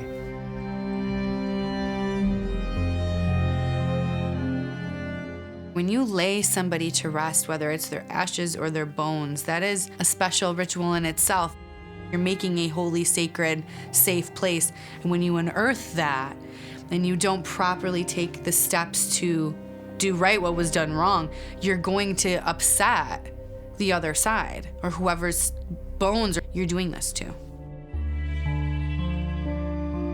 And the fact that there was sacrifice, human sacrifice, child murders, highwaymen killing and murdering people there. You have all of this over many, many hundreds of years building up on the property and the land, and it's absorbed into the fabric of that building. There's no place for those spirits to go, and that seems to just trap them there, almost like a portal to the other side. The ancient Ram Inn has stood in Watton-under-Edge for 1,000 years. It's one of the oldest houses in Britain. I think it was built in the 900s, but our deeds go back to the 11th century. It's in the Doomsday Book saying it goes back to Richard the Lionheart's reign. I believe it was a manor house, it was a tannery, it was also a brewery for the church. So the people that lived here were anything from peasants to royalty, really.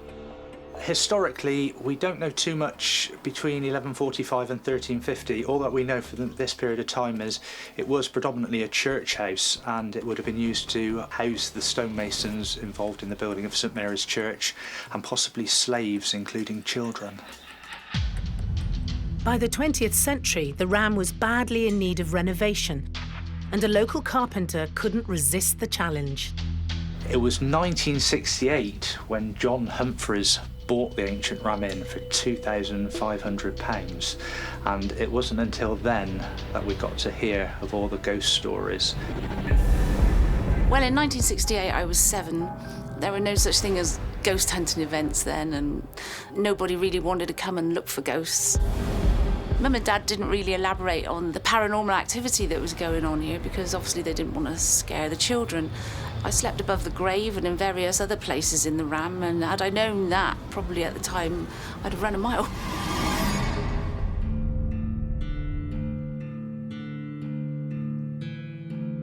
John lived amongst the spirits at the Ram for nearly 50 years until he sadly passed away in December 2017. John is a legendary character in the paranormal world. He's had so much dealings with the paranormal, both inside and outside of the ancient Ram. He was a very lovable rogue, very eccentric, very, very knowledgeable about the history of the Ram. John himself feels like the spirits know him, and he has a connection with them. And I believe his spirit is probably still there, looking after the place.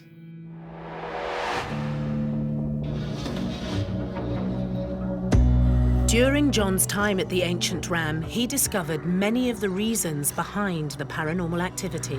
We do know that the ancient Ram Inn is built on the intersection of 2 ley lines. Now, ley lines are said to be naturally occurring bands of energy that span the globe, and ancient monuments have been built along these lines. So it's said the energy from Stonehenge could be powering the building for all the spirits and ghosts that inhabit this place. Also, we know that water was redirected from 2 streams during the building of St Mary's Church, and it's also said that a dark portal of negative energy, demonic in nature, was opened up. So you've got a building here built on ley lines with a portal of demonic energies, and I'm just wondering in 1968 if John actually knew that when he bought the property.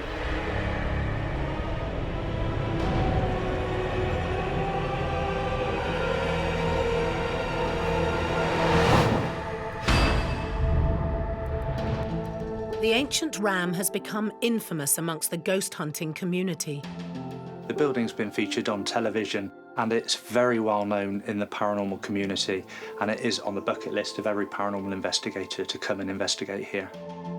So once you do walk in, it's quite dusty, it's quite old, it's quite dark and quite damp as well. You don't realise until you actually step foot in there just how horrible that place actually is. I first started investigating at the ancient Ram Inn back in 2005. My first thought when I walked through the door was, this is going to be a good night. Very oppressive atmosphere, dark. You can almost feel the energy within the building when you first step over the threshold. Which is exactly how the guests must have felt when John Humphreys opened the doors of the Ram to the public. John bought the Ram Inn with his wife and moved in with his family to run the place as a B&B. And John has quite amusing stories when they had guests in. They'd be cooking breakfast and they'd have the bacon and eggs in the kitchen on the side. They'd turn round to grab some toast to put on the plate, and then as they returned to the plate of the bacon and eggs, it had vanished. It's also said that many of their guests who had spent the night in the bishop's room would leave the Ram Inn in the middle of the night, never to return, because of what it was that they'd experienced within the building. They were able to get out of the windows, I do believe, because the building's built in a bank, so the bishop's room, I would think, is quite easy to get out of. People used to leave in the middle of the night, never to be seen again. The sheer volume of spirits beneath the thatched roof of the Ram may keep some people away, but for a paranormal investigator, the medieval home is incredibly alluring. So the ancient Ram Inn, in my opinion, is teeming with spiritual energy. There are so many different levels of energy from different history and points of history. You have intelligent spirits there, and those are able to communicate intelligently with you. They're able to interact with you, move objects, leave messages on voice recorders. Residual energy, however, is more like your ghost. So you might get that impression of something forming in the room and then walking off and disappearing into a door or a wall. So residual energy is like a playback of past events, like echoes of the past. The oppressive atmosphere may make the ancient Ram feel uninhabitable for human life, but the dark, historic building is the perfect home for a whole host of paranormal beings.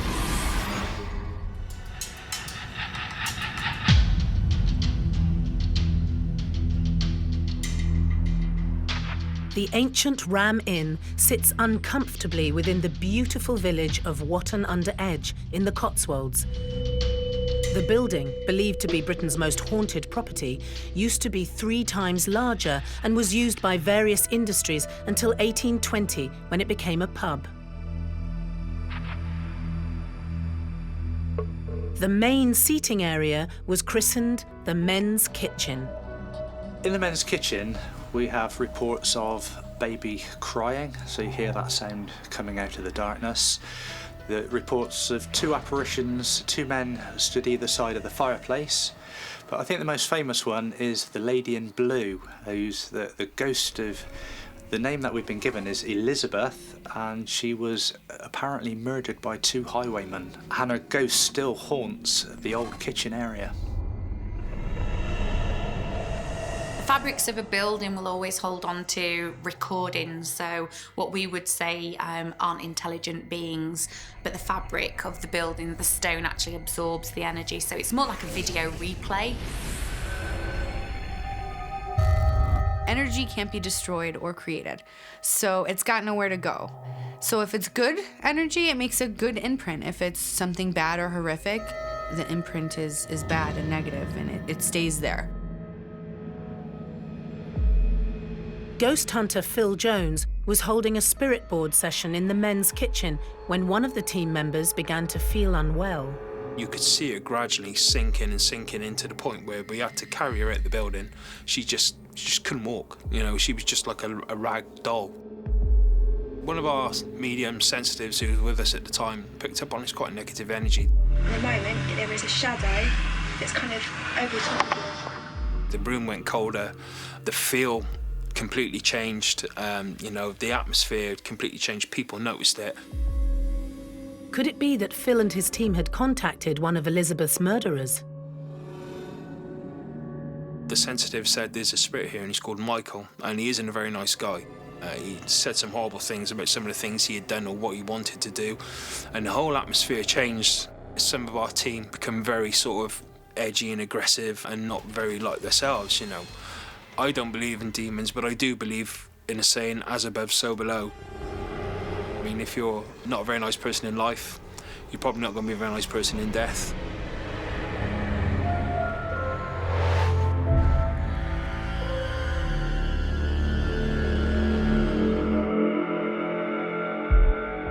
Upstairs in the Ram is the most haunted room of all, one that former owner John Humphreys treated with trepidation and respect. I think one of the most interesting rooms in the ancient Ramin has got to be the bishop's room. I know John used to have a ritual before entering the room. He would grab the crook. I've got to give you permission to go in here.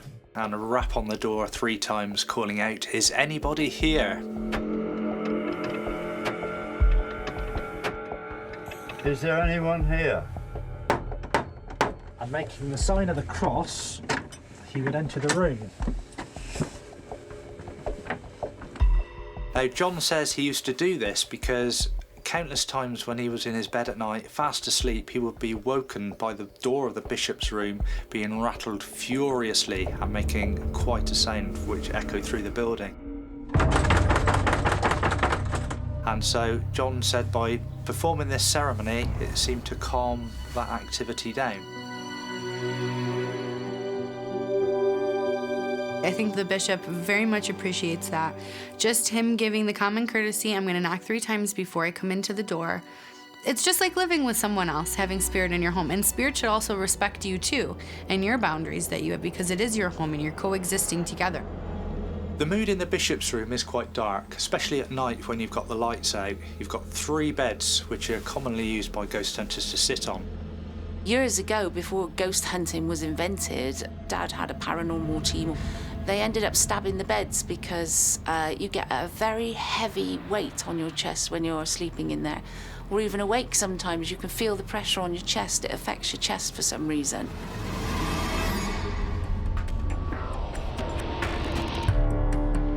After accommodating thousands of guests, it's no surprise that the bishop's room is bursting with paranormal activity. This would have been the guest room where many guests fled the building in fear of the activity that was going on from the room. I mean, we've got stories of one of the former innkeepers being killed by having his head pushed into the flaming fire. It's quite a horrific way to die, so you can almost hear his screams coming from that fireplace. We've got the cavalier who was witnessed coming through the window on horseback through the room. Phil Jones's paranormal team captured some amazing footage in the bishop's room. 3 of the girls from the team went up into the bishop's room and took the spirit board with them and placed it on the table. They'd had some experiences there earlier in the evening. They wanted to try and open some sort of communication, get some confirmation, so they decided to use the spirit board. And they were asking the questions, and they just literally placed their fingers on the glass, and the glass slid from under the fingers.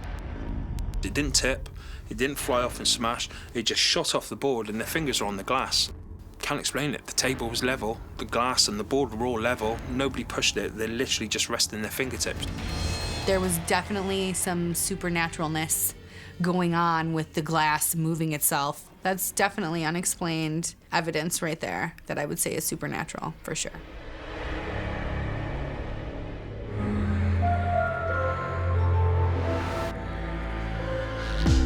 Along the corridor from the bishop's room is another terrifying bedroom. This is known as the Beaufort room, but also the witch's room. Now, it's nicknamed the witch's room because it is alleged that a witch hid out in this room with her familiar, the black cat, prior to being executed at the stake in the village. During the witch trials, anybody deemed to be doing anything against the church would have been deemed a witch. So they would have been hunted down and forcibly dragged off, and they were guilty regardless and executed quite unceremoniously.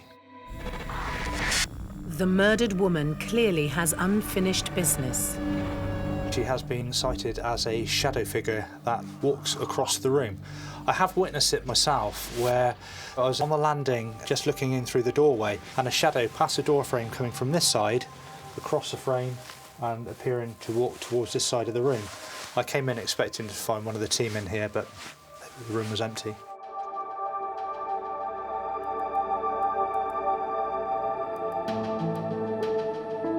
Paranormal expert Barry Guy also had a supernatural encounter in the witch's room. As we were sat in the room, we placed an object called a REM pod outside of the door. Now this device basically emits its own electromagnetic field, and if anything disturbs this field, the lights will flash and it will give off an audible alarm that you can hear. All of a sudden we heard the REM pod start going off. So we knew there was something outside interacting with the device or moving towards it. It started getting louder. It got louder and louder and louder. And then it was buzzing, almost as if a spirit was holding on to this device outside of the door. We waited with bated breath, and I decided, as the team leader, should I get up and open this door? And just before I lifted myself off the seat, there was the almighty crash and a bang on the wooden door of the witch's room. It shook. I mean, the whole room vibrated at the same time. We were all petrified. It was like pandemonium. It was such an intense experience because it happened quite quickly, but it was loud and we knew we were the only people in the building. We had locked up, so who else could it have been? Why was the REM pod going off violently? It was almost as if something was gripping hold of the device to make it shriek and that alarm to go off. And where there's a witch, there's a cat. It was coming to the end of one of our sessions one night. I put the camera down on the floor, actually, put the EVP recorder down on the floor as well, and we were all chatting away, and we all heard it as a disembodied voice, a cat meowing. What was that? That was meowing. We all sort of questioned if did anybody sort of flick a camera switch or anything that could remotely sound like a cat. What was that? And nobody had any equipment in their hands. We just sat down listening and doing the EVP session, and it definitely sounded like a meow. I'm pretty convinced it was a cat. Even the locals are scared of the witch's room. One of the other reports in this room is residents of Wootton Under Edge passing the ram have reported seeing a little girl, apparently crippled, just smiling at them throughout this window. Now, residents are aware of the legend of the Ram Inn and all the ghosts here. Many of them will cross the road to avoid the Ram Inn and coming face to face with this soulless little girl just staring at them. On top of all the stories about the witch's room, some remarkable footage was also captured here. One night, a group of ghost hunters were investigating this room, and they actually sent me the footage that they caught. They were sat in this area, just doing normal calling out, is anybody here? And the locked off camera had in sight, on the floor just down here, a camera bag with the strap, which was up. When you watch back the footage, you can see that the strap actually moves quite forcibly downwards on its own.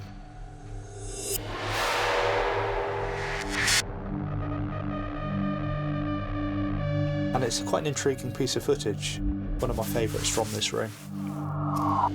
In that particular clip, you seem to see a bag in the corner of the screen, and there's a handle that appears to get pulled, lifted, and drops back down. And that is a sign of an intelligent haunting, an intelligent spirit, something that's able to communicate physically with the living. Generally, I don't get scared, but the Ram Inn is, after 15 years of investigation, is one building I don't think I could pluck up the courage to stay alone in. It's the atmosphere. I'm used to ghost hunting, I'm quite rational, but this place is unique. The atmosphere is unique. It is so oppressive. I don't think I could spend the night here on my own.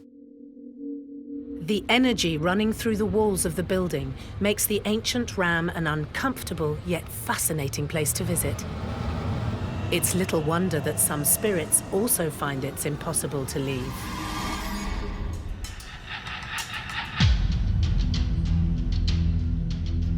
The ancient Ram Inn is a small, unassuming house in the village of Watton-under-Edge in Gloucestershire that fascinates and excites paranormal investigators worldwide. Ghost hunter Lee Bullock remembers his first visit to the 12th century building. It's just the history, more than anything. I mean, it's next to two ley lines that are intersecting. It's a very, very old building. There's supposed to be sacrifices here, devil worship, witches that were killed here. So with a history like that, you've got to come and try and get something from the paranormal world. Coming through the door and walking through, especially coming up to the stairs, old wooden beams, old brickwork, very eerie, very, very eerie, and you felt creepy. It's the fear of the unknown.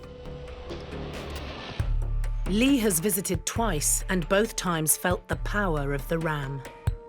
The first experience, when we were in the bishop's room, we heard chains. We were in another room and we could hear some sort of voice, a whiny voice, come through on the cameras. Anything you'd like to ask? Are you trapped here? Are you trapped here? Intrigued, Lee and his team returned as soon as they could. So the second time we were here, we were investigating all downstairs. We did the bar area, the old barn, and then we got to the living room. Now, in the living room, we decided to do an EVP session using a digital recorder. Okay, so we're here at the ancient Ram Inn, EVP session 1 in the living room. When we listened to it back, we heard a whistling on there. What was that? None of us whistled. We know that. I've got the cameras to prove it. It couldn't have come from outside, because if it had, we would have heard it as well as the cameras picking it up. So we just can't explain that. What was that? Straight after that, we think we've caught a couple of voices. A female saying something like, "Take this away," followed by a man saying, "Cecil" or "Cecil." We just don't understand where those voices come from. Spirits there like to communicate with you. They like to leave a response or a voice. Sometimes you don't even know that it's happened until you play back the recording afterwards. But on occasion, when you're in a room and you're calling out for spirits to interact with you, you might hear a response, or you hear a sound or word, but only one of you hears it, the rest of you don't. That's what I call a DVP, direct voice phenomena. The mysterious voice scared Lee. It's kind of weird to hear something that you think, well, it doesn't have a body, it doesn't have a voice, it doesn't have lungs, vocal cords, a tongue, mouth. How is it doing this? How is it whistling? How is it talking?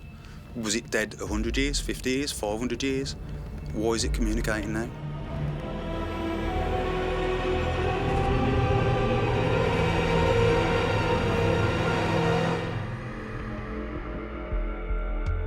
Caroline Humphreys was just 7 years old when her family moved into the Ram in 1968. She came back to live here in the early 2000s. And I got the opportunity in my mid-30s to live in the attic for a year, which was lovely. It's a beautiful building to live in. One day, we could hear a lot of noise. It sounded like our dog had been stuck behind some furniture and rubbish in the attic. And we went through all the attic junk. We couldn't see the dog. So we were going down the attic stairs looking for the dog, and the bedside cabinet from my bedroom was stuck in the doorway. So we removed the cabinet in order to look for the dog and evacuate the attic. And all over the floor were my cartomancy books, and my tarot cards come out of the box, and still no sign of the dog. And he was downstairs up against Dad's door. He was shaking like a leaf, and Dad was sat down, totally oblivious of any activity that had happened. Something had pushed the cupboard down the attic stairs. Could it be evidence of an active poltergeist in the ancient Ram? Poltergeist is basically a noisy spirit, so that is a spirit that will move things, throw things, potentially touch you. This is a ghost that people would consider to be malicious and threatening to the person that's being attacked by them. And they would be considered to be autonomous and intelligent, and they have their own personality. Spirit manifests and holds energy in many different ways, whether it's taking it from the person or whether it's just able to harness the energy of the universe around it. So that's how I would explain the poltergeist activity. It's the energy that spirit's able to harness and how they're able to move or touch things. Because if they don't have a lot of energy, then they can't really make anything happen. If they have a lot of energy, then they can affect this or that or touch you or make themselves known. It was quite a massive event, really, to have a cupboard go down the stairs. I was in a state of shock as well, but we were clearing up, and I found the 3 of Pentacles and the 3 of Swords. Those 2 cards were really significantly marked and damaged, whereas the rest of the cards were okay. It was the final straw for Caroline. I thought, well, that's all the evidence I need. I really hadn't experienced anything like that before, and Dad had only ever told me about the activity here, and I really didn't know if it was true until I actually experienced it myself. And then I became a firm believer, and when I left here then, I vowed never to come back again, and I've never slept here since. Many ghost hunters head straight to the attic when they visit the Ram. I've been to the Ancient Ram Inn a few times investigating with my team, and both occasions recently we've yielded some amazing results. In one incident, I set up an infrared camera in the attic of the building, and we also placed a motion-activated light in view of this camera, hoping that something would trigger the light off and we might get to see something, and we did. We caught what appears to be a shadow figure sort of emerging itself on the back wall in the attic, and it runs quickly past. But as it does this, the motion light turns itself on, which proves that it was triggered off. Something else was in that attic, and there was nobody around. We were all downstairs at the time. Shadow figures are quite common in the paranormal world. Generally, they're seen as corner-of-the-eye experiences, so you don't actually catch too much detail. It's something that just caught out of the peripheral of your vision, and when you turn your head to look, there's nothing there. Of all the unexplainable happenings that ghost hunter Chris Howley has experienced over his time investigating the Ram, none have been scarier than the close call he had on the stairs. One of the reports of the staircase is of a demonic force that will try and push you down these stairs. On an overnight investigation, we came into the building, we thought we would set a camera up, so we placed a camera in that crevice at the top there, looking down the stairs, and I had a small Newton's cradle, which I thought would be a good idea to place on the shelf. Now, I had one of my team members checking the monitor, so I put the cradle down, radioed through, is it in shot? He said, yeah, all's good.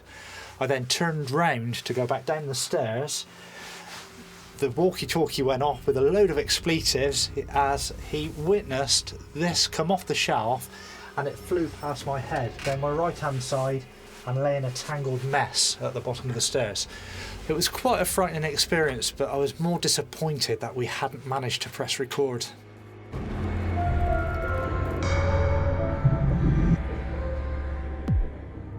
Experts believe that it's the powerful energy inside the ancient Ram that makes it such a supernatural hotspot. Energy's everything, really. Especially if you're like a sensitive, you know, that's the first thing you'll pick up on. But I mean, even normal people will walk into a building, particularly here, and you'll feel, you know, the hairs on your neck will go up. You'll feel uncomfortable, and you'll feel, you know, all these sort of emotions you wouldn't expect to feel walking into a building. I mean, this building is on 2 ley lines as well. So the energy here is probably pretty pumping, because I think that sort of feeds the activity, you know, definitely. All the energy generated by the building leads to a real mix of spirits. So there have been lots of different reported hauntings taking place at the Ancient Ram, with some being malicious and some being benign. It's quite a common thing that you see with a building so old as this. So many people have come through over the years that there'll be lots of different characteristics of the ghosts. There are some spirits in here which are light-hearted, I think, because I remember one of our sessions, a couple of the people just started giggling like children. Just completely out of the blue, and this laughing went on for about 20 minutes. It's a good sign, though. That means we've got some energies going on. Obviously, because of the ambience of the place, it was a bar, you know, it's full of people having a good time. Those energies are going to be residual and imprinted in the fabric of the building, and people latch onto those. Pretty sure there are some sort of nice guys. rather than all doom and gloom. But there are some proper ones you wouldn't want to mess with here for sure. It's just like people in the real world. You're around a negative, nasty person and they hear laughing and they see smiling and, you know, have somebody be nice to them and they're just like, ugh, I don't know. Get me away from that. That's exactly how spirit is. They want that negative. They feed off of that chaos and they'll even try to create it. Even if it's just like mood swings, little things, little subtle. Spirit's very subtle. That's why they don't just come out and say, hey, I'm here, bang, boom, because they're very, very subtle. But not all the spirits at the ancient ram are subtle. An evil spirit that inhabits the barn is known to terrify anyone who goes inside.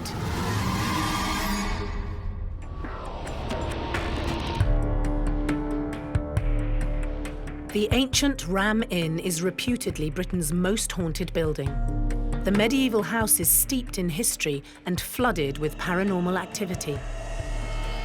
Some of the spirits are good-natured, but in the barn, the ram shows its evil side. We did experience quite a lot of activity whilst we were there. Some of the live streams actually picked that up, but one of the main things that we experienced was inside the barn area. Now, inside the barn area, it is notorious for a dark, tall, brooding figure.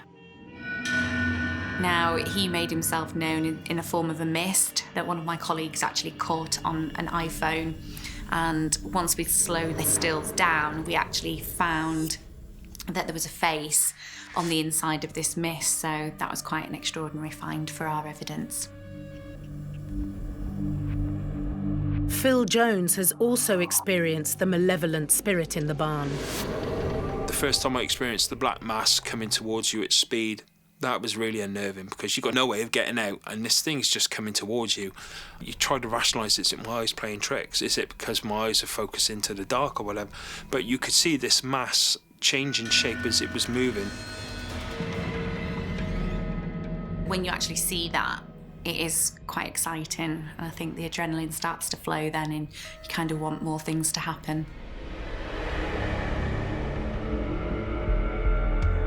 Two of the other more evil spirits reportedly residing at the ram are the demonic incubus and his female counterpart, the succubus. Traditionally, the incubus and the succubus will attack their victims at night, so they tend to prey on individuals while they're asleep, or they might find themselves waking up and feel like they are being attacked. I don't know how to say it. It sort of is sexual with you in your dreams, and I guess you can hear the succubus sounds like they're high heels, but really it's her hooved feet coming for you. A lot of the spirits that you encounter are quite peaceful in nature. They will just catch your attention and disappear. Incubus and succubus form part of the darker realm, and these are more evil in their intent. Ghost hunter Lee Bullock tried to make contact with the succubus during one of his investigations at the ancient ram. We use an EMF device to pick up electromagnetic fluctuations. It's changes in the environment, electromagnetic forces. So if you have a kettle, for instance, if you put the kettle on and put it next to it, it will go up. It's picking up on the electricity around the area. During the investigation, we always like to try and split up when we can. On this occasion, we split up and I was up here. I lay down on the bed. I was asking for the succubus spirit to interact with me. If there's anybody in this building with us, if you can come into this room, please. I thought, well, I'll put my laser pen on, see if anything can break the beams. I put it on and the EMF detector went off. So I turned my laser pen off, sat up, asked it to do it again, and it did. That's you. Can you make that device? I asked it to do it again, and it did. Can you make it go off? I can't explain it because it had been there throughout the investigation, not really gone off. So why it went off then, I don't know. Thank God I've never experienced it, because I wouldn't be here sat talking to you now if I'd experienced incubus activity. I'm lucky in a sense that I just get poltergeist activity, and I think almost this building has a sense of respect that it doesn't freak me out too much. It's almost like it likes me. But Caroline's father, John, didn't get away so lightly. He was known to be tormented by the succubus during his time at the Ancient Ram. I think it scared him a little bit because he was trained to be a Baptist minister when he came out of the RAF, and he wasn't interested in ghosts, but his belief in the Holy Ghost meant that he should have some sort of respect for the spirits that are here. But apparently the first night he stayed here, he got dragged out of bed by his wrists. John's first night in the Ancient Ram Inn was quite an eventful one. He was sleeping in the old man's kitchen, and in the middle of the night was forcibly dragged out of bed and thrown across the room. Quite a frightening experience for anybody. The location of John's first experience with the succubus has now been partly dug up. So here we have the spot where John spent his first night in the Ram Inn before being violently dragged out of his bed. As you can see, it's now an open grave. It was the Swindon ghost hunters in 1999 who encouraged John to have this excavated. Bones and the ceremonial daggers were found. These were taken away and analysed. John told me in the past that the police took the bones away. He didn't hear anything else back from that. The daggers were examined by a university in Bristol and were verified as ancient ceremonial daggers. So were they used in some ritualistic occultist sacrifice, or were they just part of the pagan burial ground and whatever went on in those dark days? I don't think we'll ever know. With a grave like this within the walls of the Ram Inn, it's no surprise that the building is so haunted. If we could dig deeper, who knows what we could find here.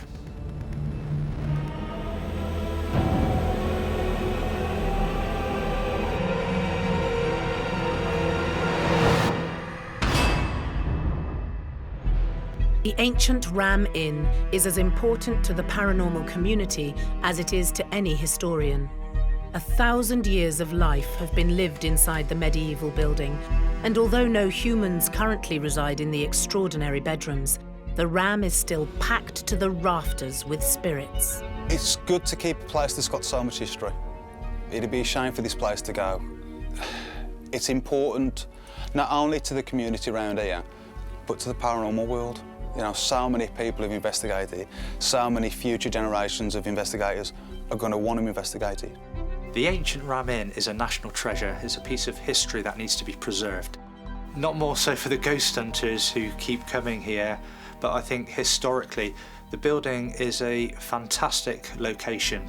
You can feel the energy as you walk in. It's a building that's had an awful lot of life, good and bad, over its many, many years of existence, and it's a building that does need looking after. The Ancient Ram remains a listed building, so it won't be disappearing anytime soon. And with a past so dark, the future looks bright. John has left a legacy with the Ancient Ram Inn, and I know Caroline, his daughter, is doing a fantastic job in keeping that legacy going. She's keeping the building open, and we still get ghost hunters coming down here looking for the spirits that inhabit these walls. I love it like my dad did. I feel a bit like Indiana Jones. I'm kind of on a voyage of discovery. I want to find out so much more about it, like my dad did.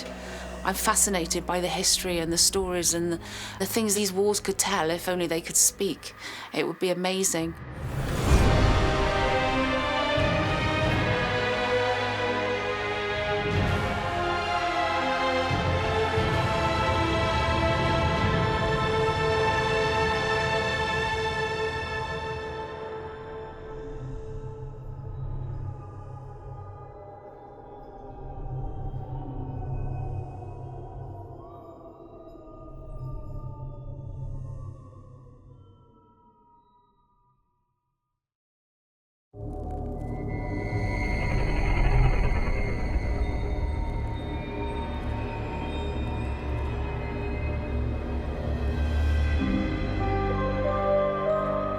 Ghosts appear in many forms.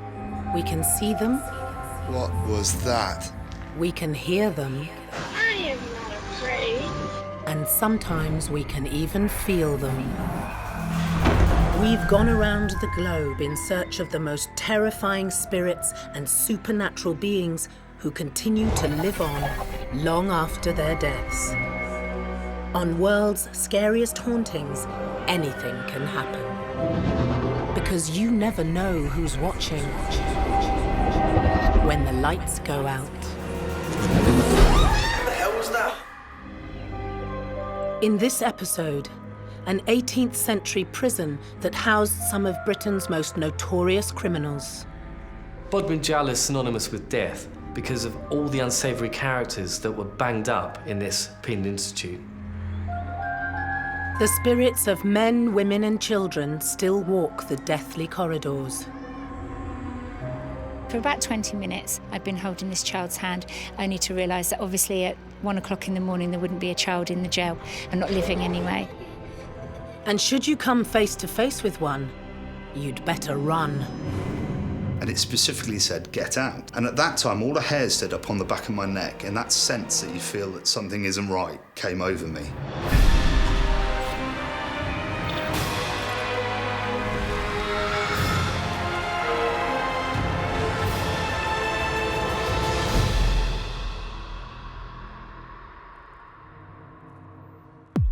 Bodmin Jail in Cornwall is an intimidating structure which overlooks the small town that shares its name.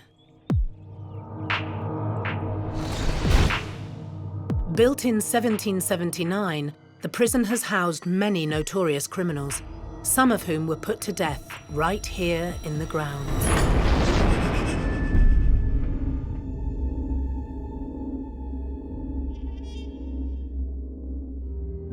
Some 240 years later, it's now a museum and soon to be a hotel complex, but it's believed that many of the spirits have never left the building. Bodmin Jail's resident clairvoyant and paranormal expert is Kirsten Honey. So we have a few examples here of customers, if you like, during the day that have come in. They've had some very strange occurrences with the way they feel. So they've suddenly become very faint to the point where they pass out physically. We have other people that have come through and run up to members of staff saying there's a child that they're very concerned about, for instance, with no shoes on and kind of roaming around looking lost. So we've gone and investigated that, of course, and found there hasn't been a child present in the jail at that time. We have other things where people are touched or they hear random noises or they have their name spoken as well, which is quite unnerving for people when they come through the jail to hear their own name being spoken when they're standing in a room completely by themselves. That can be, for me, very interesting and not unexpected at all, but for other people who aren't used to it like I am, quite dramatic in a sense. The paranormal manager at the jail, which was famed for its executions, is Mark Rablin. In the old days, they would have been taken to the lower gatehouse. These were the public executions, so prisoners were literally pushed off the wall at the front of the building and drew big crowds of people. But later on, they discovered that that wasn't so much a punishment, it's more of public entertainment it came down to. So they moved away from public sight and what we like to call the execution pit in the front yard.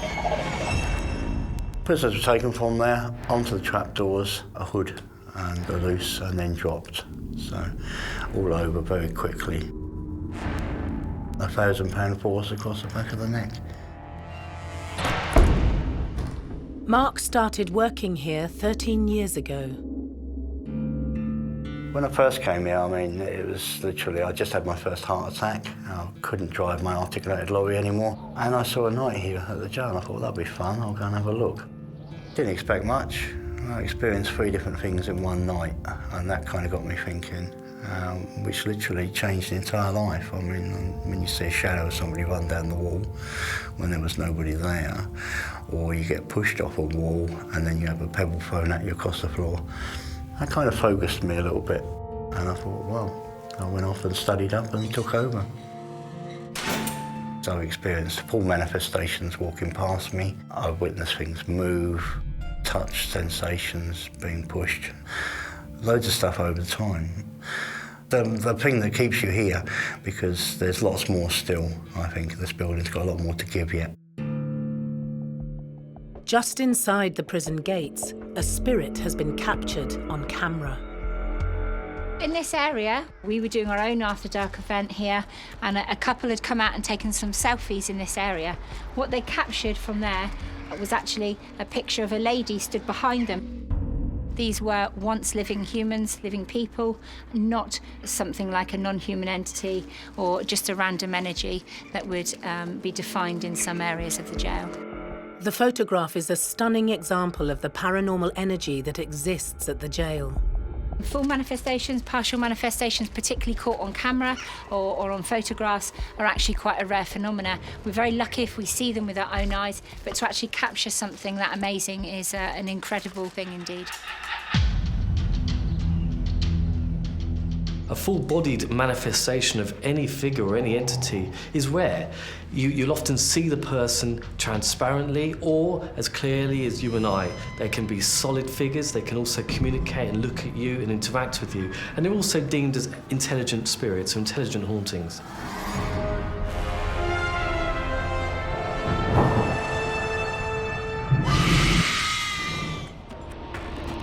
Bodmin Jail was first commissioned in 1778.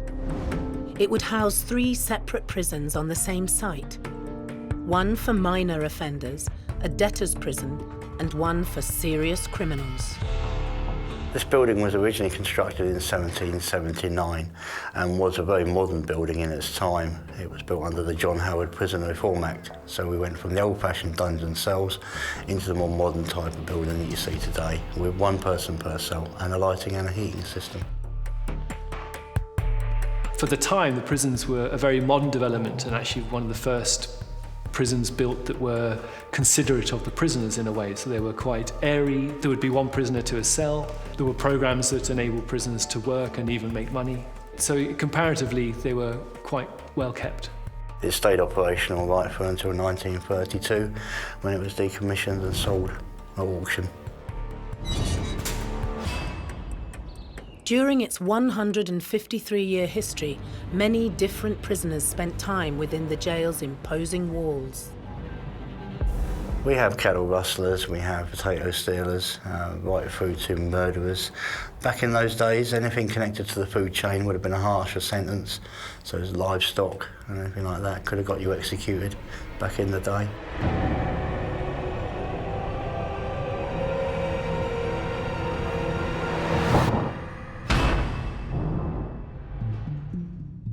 This extraordinary jail in the southwest of England has a dark history. Although originally built to house just 1 prisoner per cell, a crime wave spread across the country after the Napoleonic Wars, and by 1820, each cell was filled with multiple brutish criminals. So Bodmin Jail is considered one of the most haunted places in the UK because it was a site of death, of execution, and also harboured some very unsavoury characters. Very much how you are in this world is what I believe you are on the other side. So if you're a nasty person and you did bad things, it's going to be the same for you on the other side. I definitely believe that those are the types of spirits you would come in contact with would be malevolent, for sure. Local ghost hunter Jason Higgs has spent 14 years investigating the intimidating structure. Bodmin Jail, being so close, has always had a place in my heart. Having investigated here probably more times than anywhere else in the UK, the more and more you investigate, the more and more interesting Bodmin gets. And there's also something special about Bodmin. Bodmin itself is a living, breathing building. Even after closing its doors as a prison, the jail has continued to have a fascinating existence. In the wartime, obviously, the Germans, the Luftwaffe, came over and tried to bomb this place, bearing in mind the infantry were based around here. And they tried a number of times and they failed. And after the war, it was taken over by a private ownership group who then wanted to reclaim the land and reuse the granite for a different structure. So they set charges, if you like, around the building to try and blow up all the granite, take the building down. And after a number of different goes, they took out a number of floors, but the actual structure of the building just didn't move, it didn't fall. Every single time I come to Bodmin Jail to do an investigation, we always find something or capture something or experience something that just can't be explained rationally. One such experience happened to Jason while he was hosting a paranormal investigation in the jail. I think probably the only time that I felt really uneasy, we were running a public night, and I was on this particular level and near the hangman's cell, and we were running a device called the Ovulus, which is a device that has about 10,000 words in it, and depending on the sort of interactions using the sensors on the device will depend on what words it says, and normally it will kick out one word at a time. Floating. And on this level, we were in this area, and I specifically asked, "Are you here? Would you like to communicate with us?" And it specifically said, "Get," and then "out," pretty quickly. Get out. What the fuck was that? And at that time, all the hair stood up on the back of my neck, and that sense that you feel that something isn't right came over me. And I just felt, no, we need to move. We need to get out of here now. But many people can't resist the allure and continually return to Bodmin jail, hypnotised by its fascinating history and supernatural energy.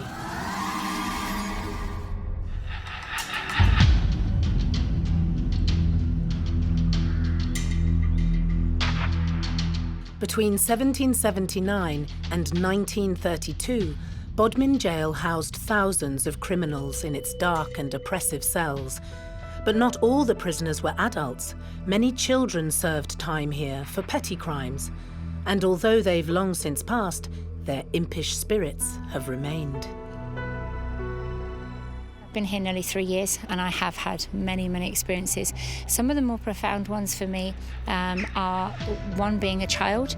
I stood in what we used to call the long room at the time, and I was listening to Mark doing his energy workshop. And it wasn't until the torches came on and light resumed, as it were, that I actually realised I'd been holding onto a little girl's hand. So for about 20 minutes, I'd been holding this child's hand, only to realise that obviously at 1 o'clock in the morning there wouldn't be a child in the jail present, not living anyway.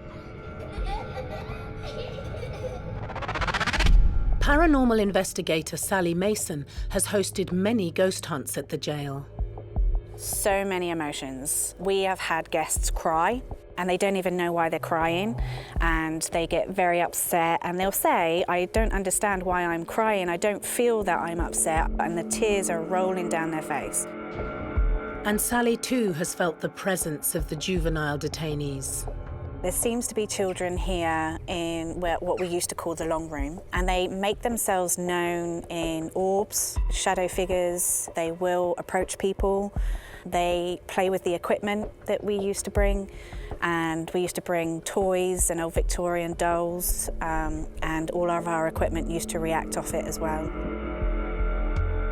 We've done table tipping here and sang nursery rhymes at the same time. When you ask them to do something like turn a torch on or off, they tend to do it on command. And you know it's the children because you can hear sometimes laughing. But these playful young spirits may not be as innocent as they seem. Not all children are children. If you are a religious type person, they do say that the non-human entities or demons are here to trick mankind.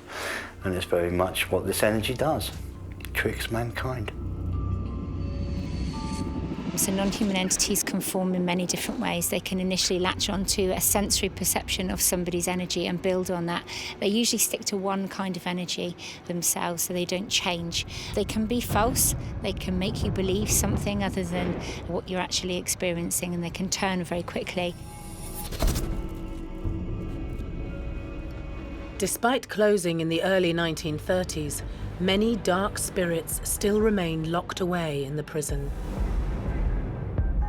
Bodmin jail has, a reputation as being a sort of a place of death in many ways, since it was used for quite a few executions. Some of the prisoners that were kept there had themselves committed murder and were frequently from desperate, difficult backgrounds. There wasn't a pleasant atmosphere to the place when it was in use. And I think, a lot of people think that something of that atmosphere has remained. In this jail here, this type of energy is a manifestation of all the trauma, the pain, the suffering. Basically, it draws energy. So we can't disperse it. You'll find that on this level here, this will be as high as that energy rises. In the classic mythology, that energy needs a ceiling. It likes to be confined, contained, but it likes to free roam around the building.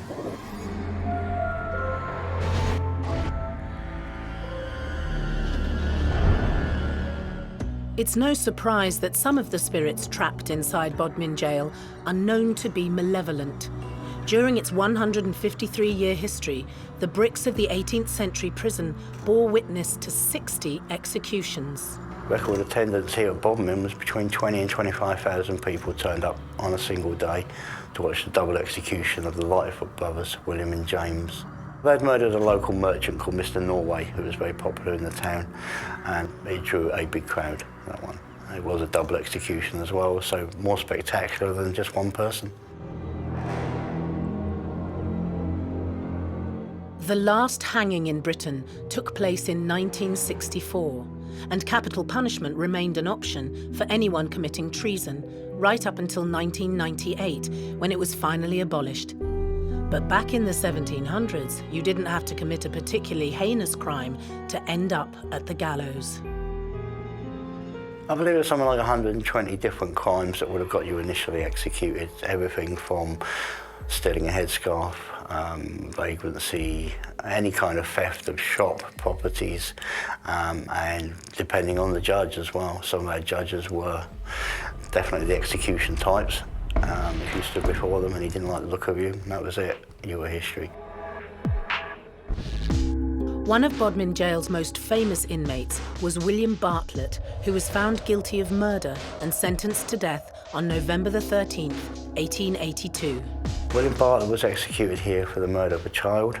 He was a quarry manager and basically had a child out of wedlock. He said he'd look after the child, but in reality, he strangled the child and dropped her down a mine shaft and was later caught. And he came here and he was executed off the side balcony scaffold.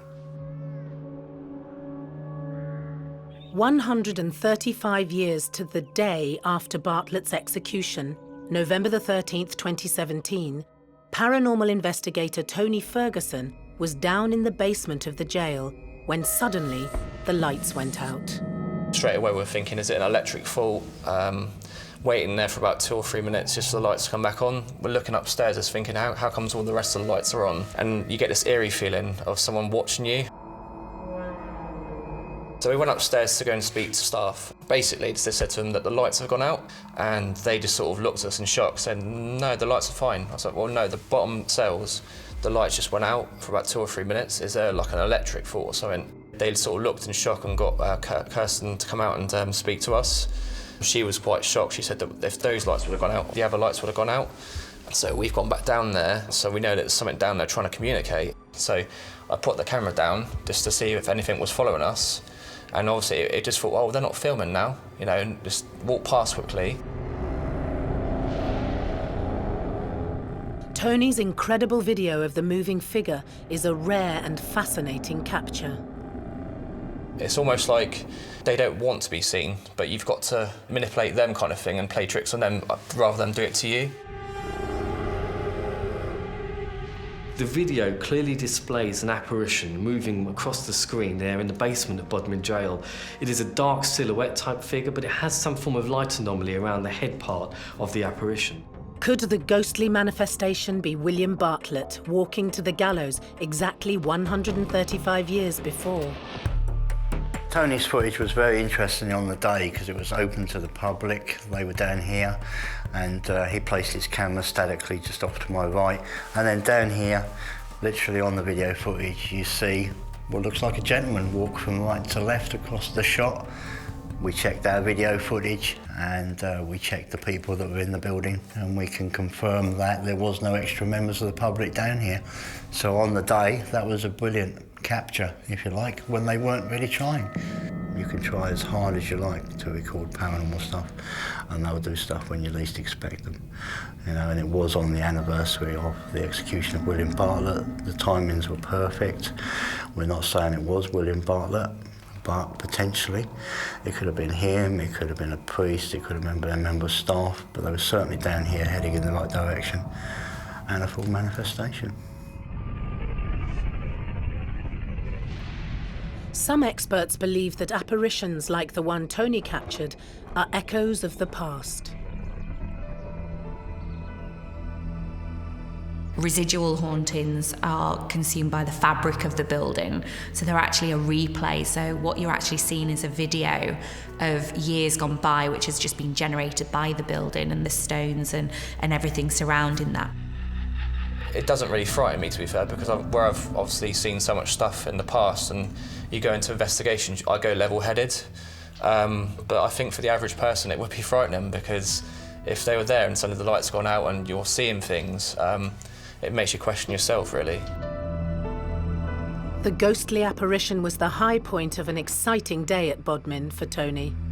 So whatever was there that day, or whatever I did, must have stirred something up, because it wasn't one ghost there, there was quite a lot of playing tricks there. Put it this way, I slept the whole night that night. I didn't wake up the next day till late, because it took so much energy out of me.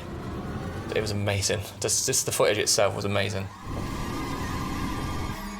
Over 80 years since it was closed, the spirits of Bodmin Jail still remain locked away inside the prison's imposing walls.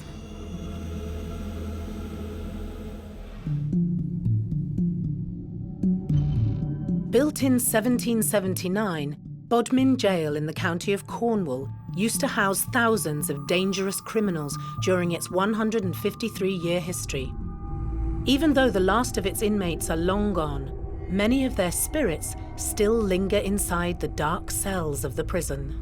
I think the reason that so many ghosts are still haunting Bodmin Jail is because they've never moved on. Their souls are trapped there. It is a place of power and energy, and all the misery and the executions that took place were kind of compounded to make it a honeypot of paranormal phenomena. Even skeptics have been converted by the activity in the 18th century jail. What you would say sometimes, you know, when you've got your belief system and there's nothing there, and suddenly you experience something out of that comfort zone, it will change people's lives. And that's what we do. We do our best to explain how it all works and what they're experiencing, and sometimes why. You know, people get emotional sometimes, they build it all up. You can stress yourself up to the point where some people won't even come in the building. I've been to Bodmin Jail several times. Over the last decade, I've visited there probably more than 3 or 4 times. The location itself is atmospheric. It's very dark, it's very sinister, and it's the only place that I go to where I feel physically sick. It affects me on a physical basis. The minute I get out of my vehicle and I step onto that land, it's almost like the energy itself kind of affects me. It makes me feel nauseous, I get dizzy. Like any building that's housed prisoners, there's an enormous amount of energy within there. People don't like being locked up. People don't like being told what they can and can't do. So that would give me the reason as to why there is so much energy still remaining in Bodmin Jail. Paranormal manager Mark and clairvoyant Kirsten concentrate on different branches of the supernatural, but share many of the same experiences. Kirsten is very sensitive to the building itself, and what we generally find is that we bounce off quite nicely with my sciencey side and her spiritual side. We have had some big experiences in the past whereby we finish for the night, clients have gone, there's only us on site, we're locking down. One night she thought it was me walking towards her up the yard. As she's spoken to me, I walked right by her. I was in the other side of the building completely. It was around this area that we're stood in now that I actually stopped to talk to him and ask him questions, and then realised as this chap had come past me that it wasn't actually Mark. Bear in mind, this was 5 o'clock in the morning. It was very, very dark, and I immediately presumed it was Mark. We were the only people on site at the time. It's been very exciting for the last 3 years working with her, because it's never dull.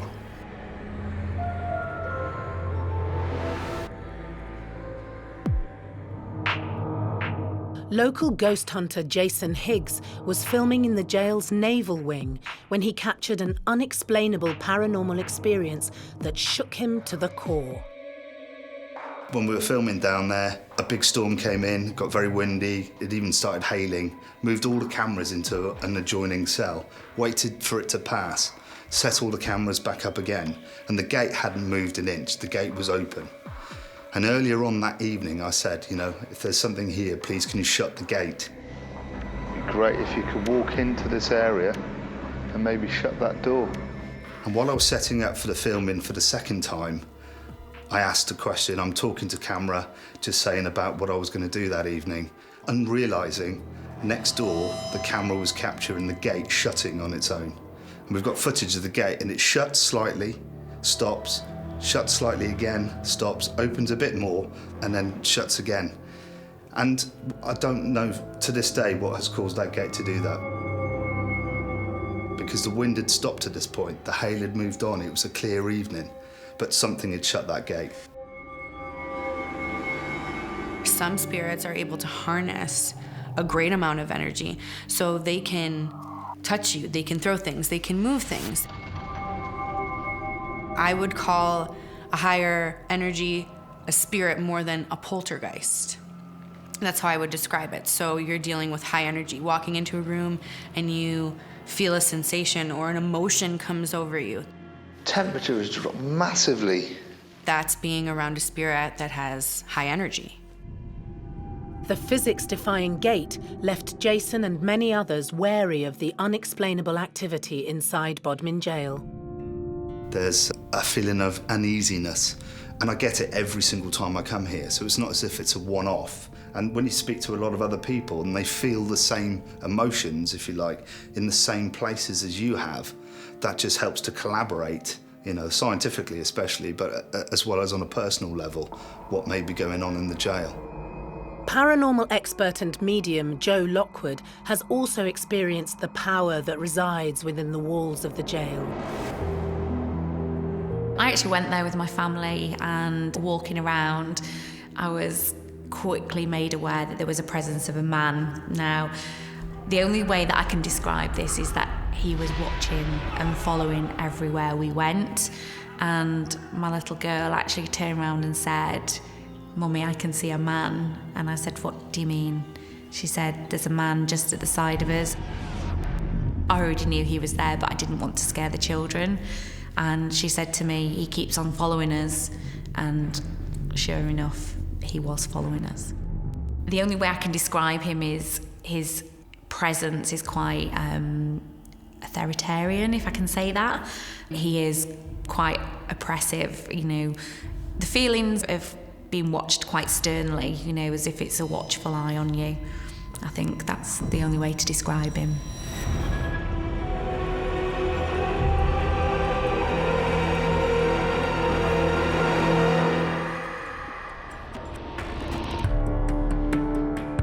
During its 153-year history, 60 people were executed in and around Bodmin jail, 8 of whom were women.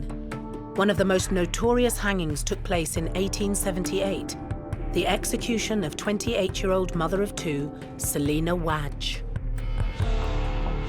So Selina was a young girl. She was in love with a chap who promised her the world. He promised that she would give her support, everything that she needed. And so for her, she fell in love. She believed and trusted this man. And he said, "Yes, it's absolutely fine. I'll give you anything you want, Selina. However, you can bring one child and support one." At that point, she made an awful decision to actually dispose of one of her children. He was disabled, and she actually put him down a well and left him to die. She would have got away with this crime because at the end of the day it was a crime, even though really it was kind of a crime of passion, a crime of the era and the times that she was living in, only for her other child, who actually was coerced into giving information about his brother. This ended up and resulted in him telling the truth by literally bursting out with, "You put the baby down the well." She was consequently arrested and handed over to Bodmin jail for execution. Ghost hunter Sally Mason is more than aware of Selina. I know that she's an energy here that many, many people do, I suppose, see and feel and pick up on. She makes herself known to pregnant women, people with children throughout the day.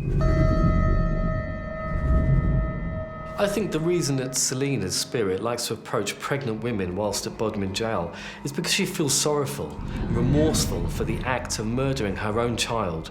And we've picked up her energy a couple of times throughout the jail. The equipment has reacted to her name. We've had other people say that they've felt a female figure around them and they've seen an image of a woman. Many people visiting the jail have made contact with Selina. From the reports of eyewitnesses, the Selina spirit is more likely to be an intelligent spirit, an intelligent haunting, a spirit that's able to manifest and interact with the living.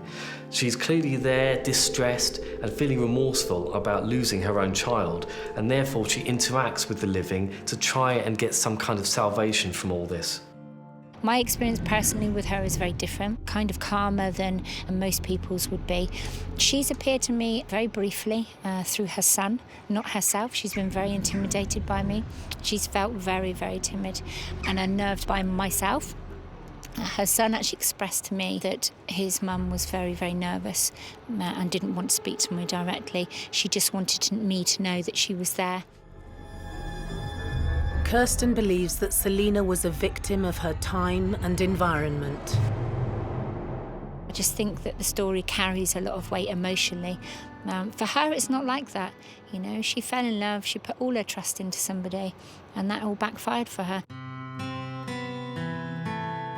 Nowadays, you know, if you look at it, she just had that child. He wasn't very old. Postnatal depression, maybe.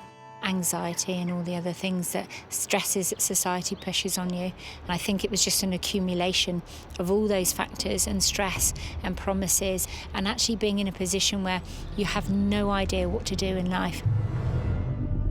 140 years since her execution, Selina Wadge is still searching for redemption.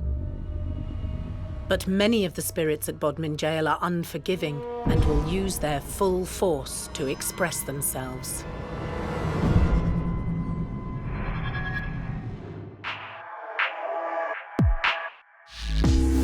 The small civil parish of Bodmin has been overlooked by its famous jail for centuries.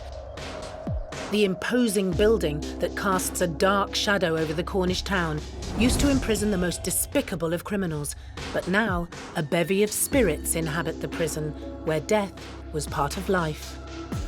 I do actually think the executions would have an impact onto the paranormal activity that's there, because we all know if anything happens untoward, it's unfinished business. So it would lead me to believe that there are still people hanging around in Bodmin Jail. During one of my many investigations at Bodmin Jail, we experienced so many different phenomena, from auditory phenomena in terms of EVPs, electronic voice phenomena. We captured what sounded like ghost voices whispering and talking deep within the penal institute. On a separate occasion, myself and my team were investigating in the areas where the cells were, and we captured what appears to be electricity, lightning shooting up one of the wooden railings. And this is a common phenomenon that's been experienced by many different people that have visited this location, and that electrical energy seems to be quite prevalent at this location. Paranormal investigator Sally Mason has experienced this energy firsthand. I think it was towards the end of last year, there was an electrical storm here. And just after the storm, there was a new energy that was quite strong and quite frightening for a few of our guests. They had some really profound experiences there. After the storm had passed, Sally and her fellow enthusiasts captured a spectacular light display. We were taking some pictures around the whole of the jail, and we got some amazing images of orbs. So not just one or two here and there, which is your regular. There were so many of them. So there was all sorts of energy moving around the jail, different colours. Some were lighter than others, some were brighter than others. So that was exciting for us. So we spoke about Selina Wadge. It was Alex, that was my husband, that was talking about it. As he was talking about her outside the cell that she was in before she got executed, there is an image of an orb that comes and moves, very, very small, but quite bright, as he's talking about her. It's quite distinctive. This orb seems to move in and out and has its own kind of energy signature and flow of movement. But the electrical storm may well have kind of incited this phenomenon to take place. It might have charged the environment and given those spirits some of the energy required to move around in the video. The cool thing that I found about the video was a lot of things that people say when they see orbs is it's dust. It's dust, you're in an old place. Obviously, you're gonna pick up these little things that look like orbs, but they like glowed. You could tell the difference from what you were seeing from dust to an orb, which I thought was really a very, very cool capture. Orbs are believed to be the early manifestations of a spirit. Sally's husband, Alex, was there on the night that they appeared so vividly. I believe it's a way of them trying to show themselves. It's the most basic form to make in nature. You have all planets around, bubbles around. It's just the most basic form of consciousness, I believe. Alex remembers his first visit to the 18th century prison. Bodmin jail is the place that all ghost hunters really want to get into. We heard about the reputation years ago, and Sally knew a friend who came here, and so we decided to jump on and get in here. So we were desperate to get into this old building. It's a dream to be here, really. During one of the team's regular investigations, Alex experienced the full force of Bodmin jail's energy for himself. That was about 1 o'clock in the morning. Everyone was downstairs in the long room, and I just had this exciting feeling to grab a few bits of equipment and head to the top floor on my own. I'd never gone off on my own in this place before, so I thought this would be a good opportunity for me to do it. So I grabbed a few bits of equipment, headed upstairs, and I could hear footsteps coming up the stairwell. I was calling out down the hallway, saying, "Is anybody there? Hello?" And then, without warning, there was a big bang over my shoulder. So in the footage, you'll see me jump before the camera actually falls. I haven't got a clue what hit it, but it absolutely terrified me as I turned around, put my light on, and the camera and the reel, all the wiring was on the floor. This video footage is interesting. It clearly shows somebody responding to auditory phenomena, footsteps seemingly coming up the stairs. Whether or not the spirit was trying to kind of play a trick or show itself, we don't know. But the other phenomena that takes place is, again, light phenomena, spirit orbs that seem to fly past on the video. This could well be dust, and it could just be coincidental that it happened at the time of this unexplained footsteps. But the camera falling off at the exact same time could be significant. Maybe the spirit was in the room and in the area and tried well to get the attention of the investigator by throwing that camera to the floor. I mean, I would definitely jump. I mean, as a paranormal investigator, you try not to get too shaken up because you're going in there to investigate spirits and debunk. But yeah, when you're asking for communication, I mean, spirits aren't a circus act, so they don't just perform when you're like, show me you're here, knock on the door. They're like, okay, no, how about not? So when they do, it scares you and then it's exciting. So I bet you he had a whole bunch of adrenaline surging through his body at that moment. I wouldn't lie, I was actually terrified. On my own, 4 floors above everyone else, I was absolutely terrified. The first thing I did was to straighten up the camera and headed straight back downstairs again.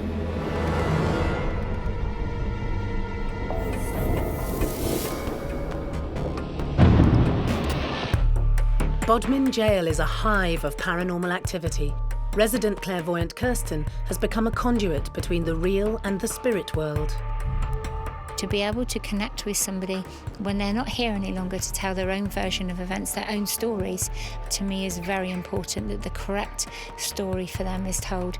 And the people that they actually were, because everyone knows the people, the prisoners here, for the crimes they committed. They didn't actually know the people they were and how they became to be in this jail and how their crime came to be in the first place.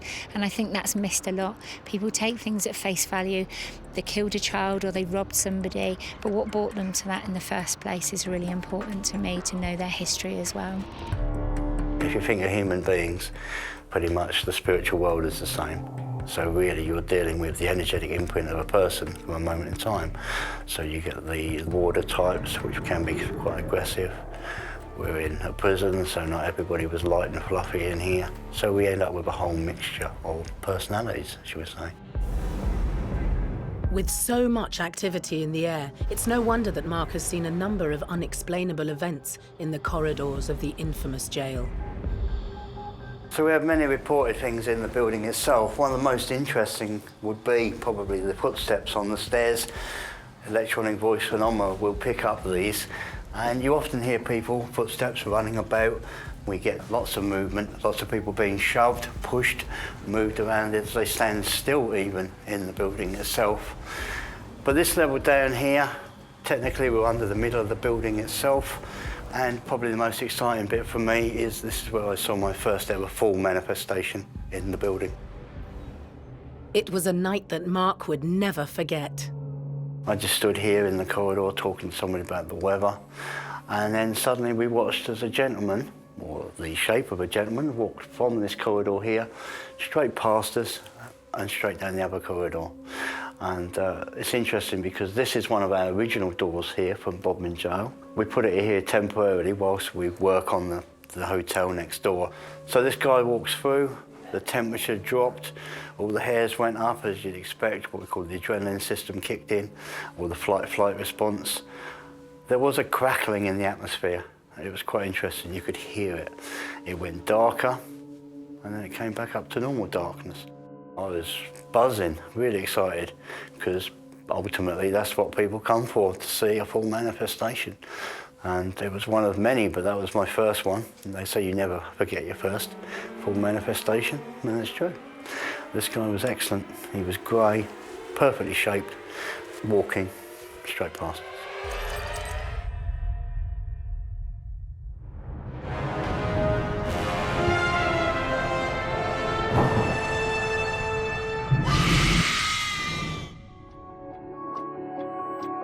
Bodmin Jail is a fascinating insight into a dark part of British history. The deranged criminals that once inhabited these ominous cells have now been replaced with their otherworldly counterparts. If the towering walls of this mighty prison could talk, they would tell tales of unfathomable horror. You can see it from most of Bodmin, and when you look down you realise then that this building was a prison. And the fact that it was built in the 1700s, a sinister structure, its thick granite walls, and people were hung here, so it was a dark place. It's such an imposing building. A lot of people and children were kept in this building for things like stealing potatoes and burning haystacks, and they were put here, and they did go through a lot of bad things. But coming back here, for me, I do feel that it is quite a positive place to be now. And I feel that I would definitely return here to do investigations. If I have an opportunity later on, that I would definitely come back. It's worth it. Even as the old gives way to the new, the planned luxury hotel is unlikely to dampen the spirits at Bodmin Jail. There's been nobody up there since the landings collapsed, so literally we're talking over 100 years with nobody in their rooms at all. So when they become hotel rooms, it's going to be interesting. I look forward to reading the visitor's book, should we say, because I'll know the hot spots then, and then we can go from there and try and find out what's going on.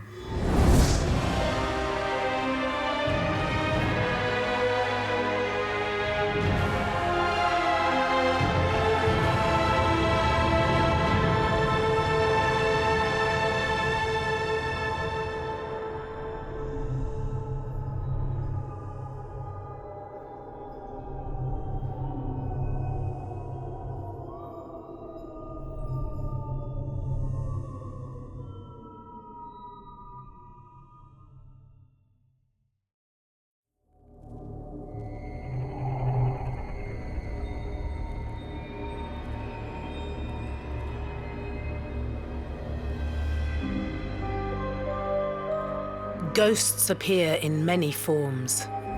We can see them. What was that? We can hear them. And sometimes we can even feel them.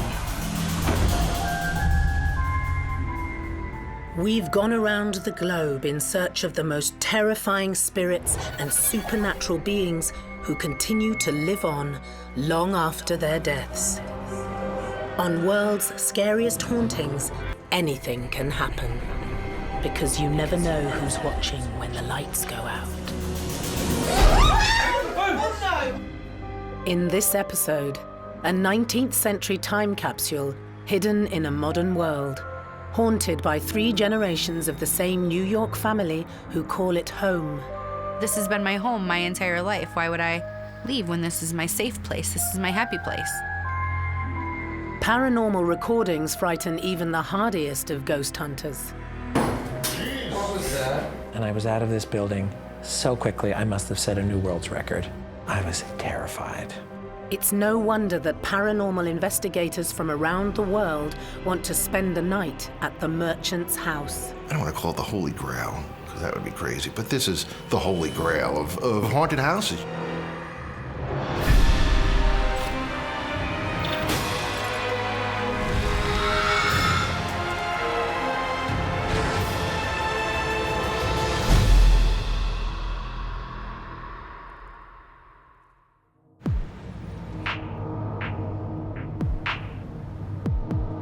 The Merchant's House Museum has stood in Manhattan for over 185 years.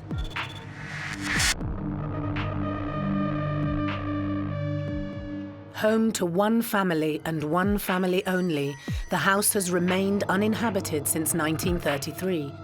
Now a museum, visitors regularly come to find out more about life in 19th century New York. But it's the ghosts of the Treadwell family that interest paranormal investigators from around the world. For almost 100 years, 3 generations of the Treadwells called 29 East 4th Street their home, and many believe that they've never truly left.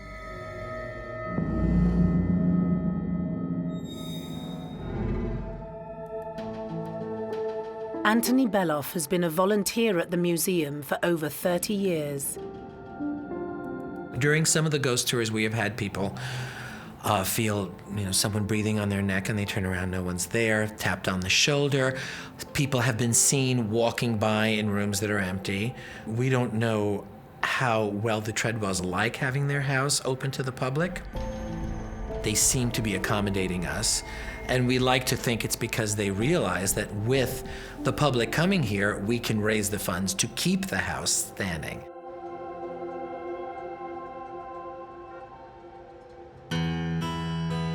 Communications manager Emily Hill Wright believes that stepping foot inside the museum is like going back in time.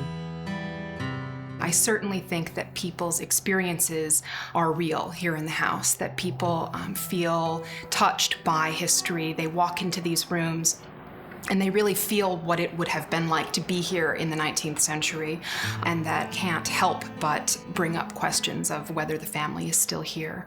If you lived here, you wouldn't want to leave either. The house has changed so little since that time, if Einstein's correct. And time is not linear, but just keeps happening. I like to think that sometimes we just bump into each other. They're still here living their lives, using the objects that are still here in the house, and we're here at a different date, a different time, and sometimes we just overlap and we just bump into each other. Which leads me to wonder, do they see us and think we're ghosts? They might not even see the people that are around, and they just might be still in their same time and place when they left at. So it's very normal to them. But in the cases that I've seen of families staying on the land or in the home, it's more of a, let me protect the house. This is my land. This is where I grew up. It's sentimental to them. One of the apparitions who has been seen is Horace Treadwell, the eldest son of Patriarch Seabury and his wife Eliza. Roberta Belulovich remembers the day of his ghostly appearance. A couple of summers ago, 2 men came into the museum and they were doing the self-guided tour. And they went downstairs where the tours start, and in fact, the first room people visit is this one. And 5 or 10 minutes after they came in, one of them came up the stairs and he said, "I saw Horace in the family room." And I said, "How did you know it was Horace?" And he showed me the book, and at that time we had family pictures in the book. And he said it was him, and I said, "What was he doing? Did he say anything? Was he doing anything?" And he said he was dressed all in black. He was carrying a top hat, and he was leaning on the mantelpiece. And the young man felt he must have been in mourning. He looked very unhappy, he said. Horace's sad disposition is in keeping with the history of the house. He experienced almost all his family members dying, so yeah, certainly at the very least his parents. How he would have felt about that is hard to know. Very frequently in the 19th century, wakes and even sometimes funerals were held in the house itself, in the front parlor, generally speaking. So that might have been the day of a funeral for all we know, or afterwards, after they had gone to the cemetery and come back.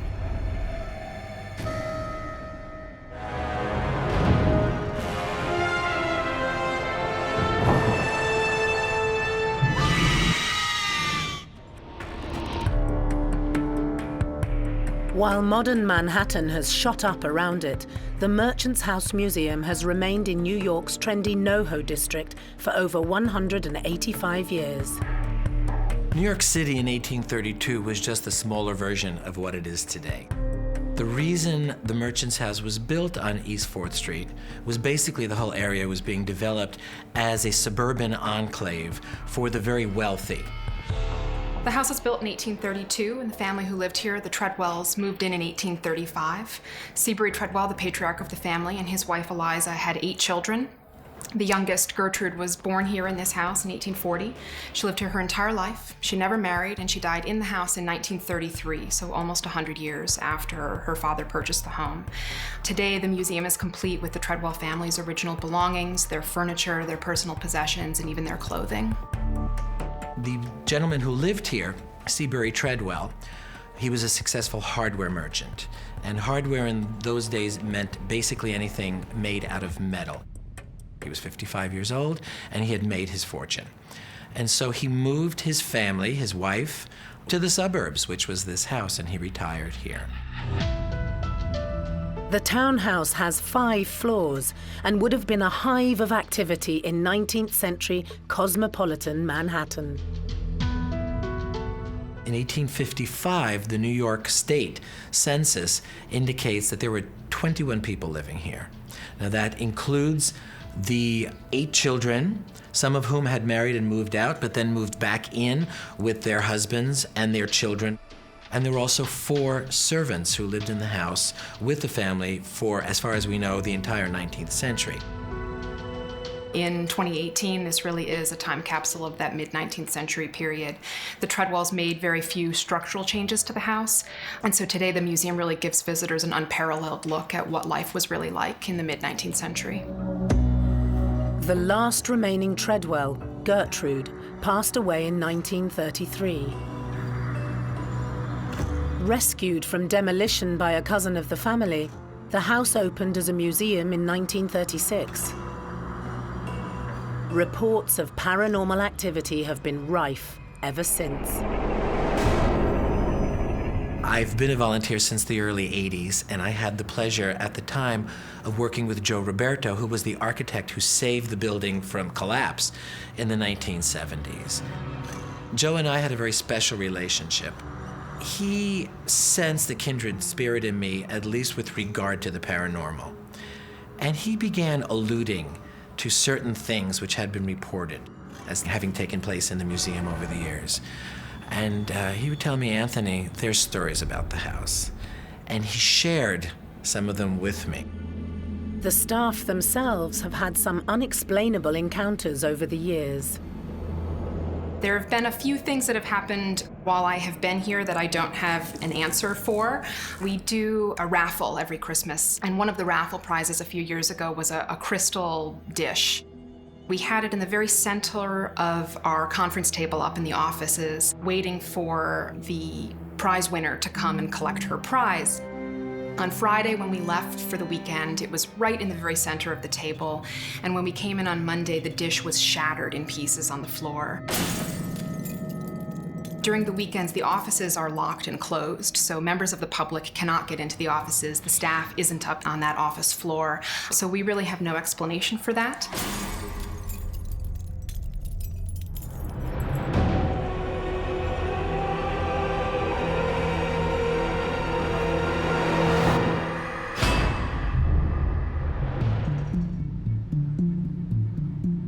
Hesitant at first, the museum has now allowed a paranormal investigator to look into the supernatural happenings. Ghost hunter Dan Sturges has exclusive access to the merchant's house, and during the past 12 years, he's carried out over 75 investigations. As a paranormal investigator, the merchant's house is on everybody's radar. So I heard about it when I moved to the city 30 years ago. As an investigator, it's a place that you want to come. It's sort of on everybody's bucket list.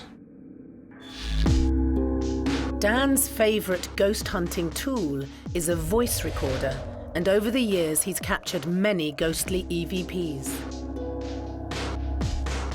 EVP is short for electronic voice phenomenon, and it's essentially when you've captured communication with a ghost or a spirit, supposedly through an electronic device that would record that.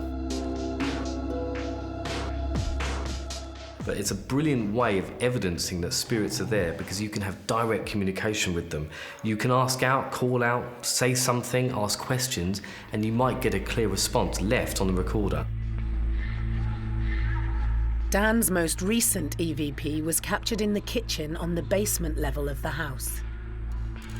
We were all hungry, so we sort of left the recorders running in an empty house. A few weeks later, I'm listening to nothing. For an hour, this is 56 minutes into the recording, and we captured something that I can't explain. And it's the only time I've ever gotten scared from anything that I've captured here at the house, so it's pretty creepy.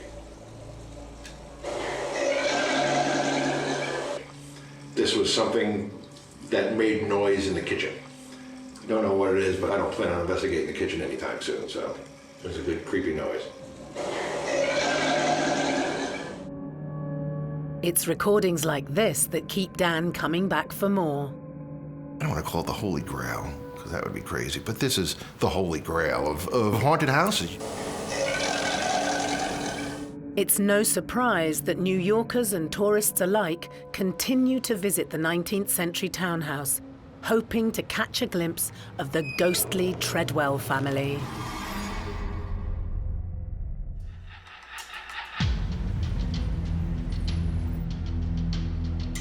"29 East 4th Street in New York City, now known as the Merchant's House Museum, was built in 1832. Seabury and Eliza Treadwell already had 7 children when they moved into the grand townhouse in 1835. Their 8th and final child, Gertrude, was born here and died here. Gertrude Treadwell was the youngest of 8 children. She grew up and lived in the house itself for almost 100 years. She never married and died aged 93 in 1933. 4 of the Treadwell daughters did not marry, which was not as unusual as we think nowadays. There was a growing movement in the 19th century for people to marry for love, not for a sense of duty. And it just seems that at least 3 of the girls chose to remain single, to remain spinsters. Gertrude, on the other hand, had a love affair which went sour, unfortunately because her father forbade her to marry her choice. He was a medical student named Lewis Walton. The real problem was that he was Catholic, and the Treadwells were Anglicans, they were Episcopalians. And this was just not done. So the family legend, which we have every reason to believe, says that Gertrude said, if I can't marry Dr. Walton, then I'll marry no one.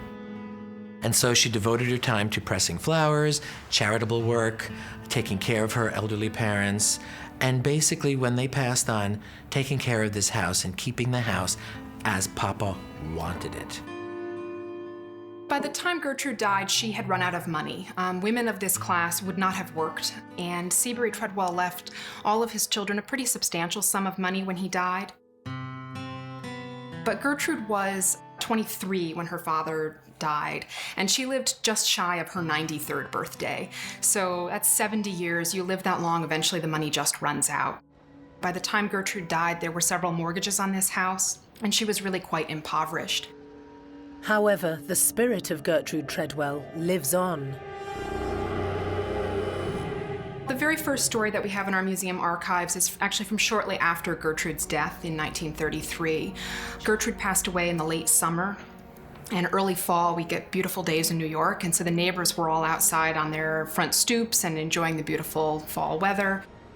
The children were playing very rowdily right in front of the house. Stickball, Ringalivio, whatever the game was that they were playing.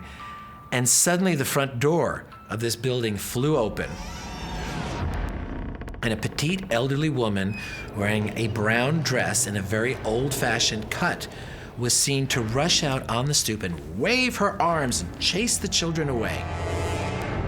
Very stern, very upset. And then she went back in. The children were terrified, simply because everybody on the block knew that Gertrude had passed away about 2 weeks prior. And there were many, many people out on the street, and they all saw this woman, and they said, it was Gertrude. But there are lots of stories throughout the years of visitors, staff members, just people walking by, hearing things, seeing things, having paranormal experiences here in the house. So it's a long history of stories. Anthony himself remembers his first encounter with Gertrude. This is the rear bedroom on the master floor. We call it Mrs. Treadwell's bedroom. This is the bed we have every reason to believe Gertrude was born in. And these are the things that the family owned. This is also the room in which I had my own first paranormal experience, which was a terrifying one. I was closing up and came into this room just to check on it, and everything was open just the way you see it now. Lights on, windows open. I walked up the hallway and closed the front of this floor first. And then I returned down the interior passageway. And that door, which should have been opened, was closed. Though I wasn't really paying attention, and it didn't strike me as odd until I opened it and stepped back into this room, which less than 2 minutes before had been wide open and illuminated, and the shutters were closed, they were bolted, the lights were turned off, and even the door to the entrance, which I had glanced into 45 seconds prior, was closed. It's often said that the blinds and doors open and close on their own in Mrs. Treadwell's room. And I believe that this is an intelligent spirit. She's able to manipulate objects, move furniture, turn lights on, and interact with objects around the building. Walking past a room and seeing blinds open and lights on, that is a ghost that has to interact with certain electricity, has to pull the blinds open. It takes an enormous amount of energy for them to be able to do that, so that is very intelligent. I stopped in my tracks in that doorway, paralyzed, just absolutely paralyzed. It wouldn't make sense. It didn't compute what had happened here. And my heart started beating, I started shaking, and I bolted up the staircase to the offices, grabbed my things, and I was out of this building so quickly I must have set a new world's record. I did not come into work the next day. I was terrified.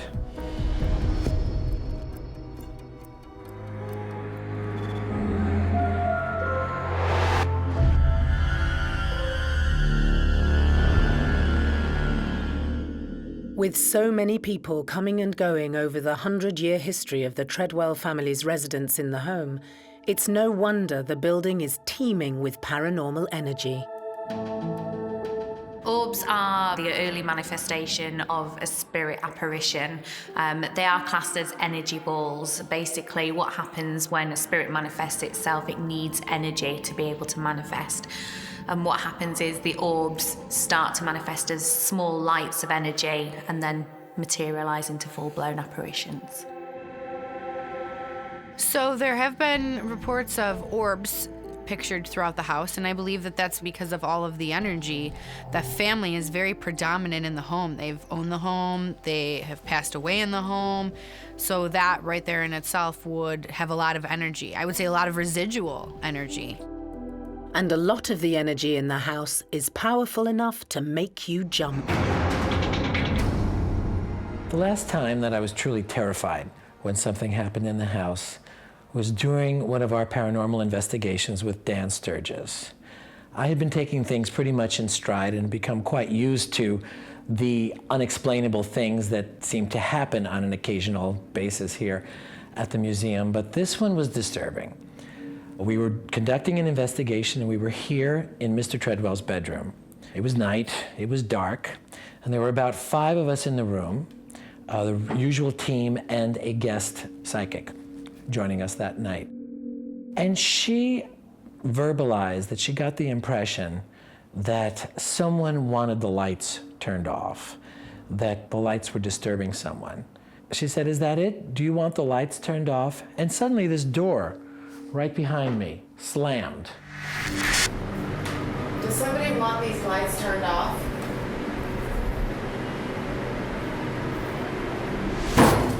What was that?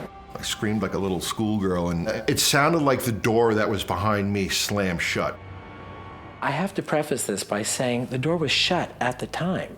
So it was like this, and yet, boom! What was that? It slammed with such force as if it had been wide open and somebody had just slammed it like that. Now, I was standing there by that window, and I saw the whole thing. And I even saw the door vibrate slightly. Dan Sturgis was standing right here next to the door, and he jumped. And we were all really disturbed by this. We opened up the door. There's nothing inside the closet to make that noise. What was that? It was a noise that came out of nowhere, and everybody jumped. We were able to play it back. It came off on all the recorders, so it was an actual physical noise.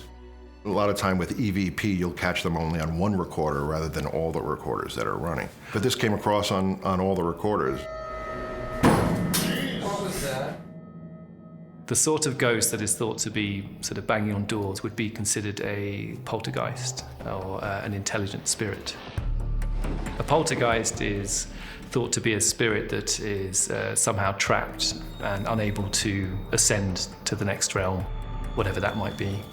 A ghost that would move objects around or interact with the sort of material world that we're familiar with. And I pulled out my cell phone to call my sister and tell her what had just happened. And as I held the phone in my hand, I watched the battery level go, and suddenly the phone died right in my hand. That made it even scarier, because now this strange, scary thing had happened, and suddenly I couldn't even call for help. The Merchant's House is a treasure trove of paranormal activity. The Treadwell family seem reluctant to leave their home and will make themselves known however and whenever they want to.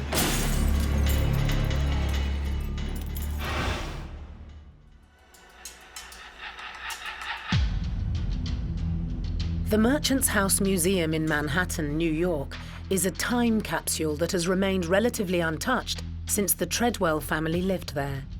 It's been 85 years since the house has been inhabited, but many believe the family have refused to move out. In this instance, I think people have linked the Treadwell family to the actual location because they were the first owners of the property, and right up until the death of the youngest child, they had remained in the building. So there's this sense that maybe they still remain there and that they do so because they still feel like they own it. One of the apparitions that has been seen on many occasions is known as the Woman in White. Many believe her to be Seabury and Eliza Treadwell's eldest daughter, Elizabeth.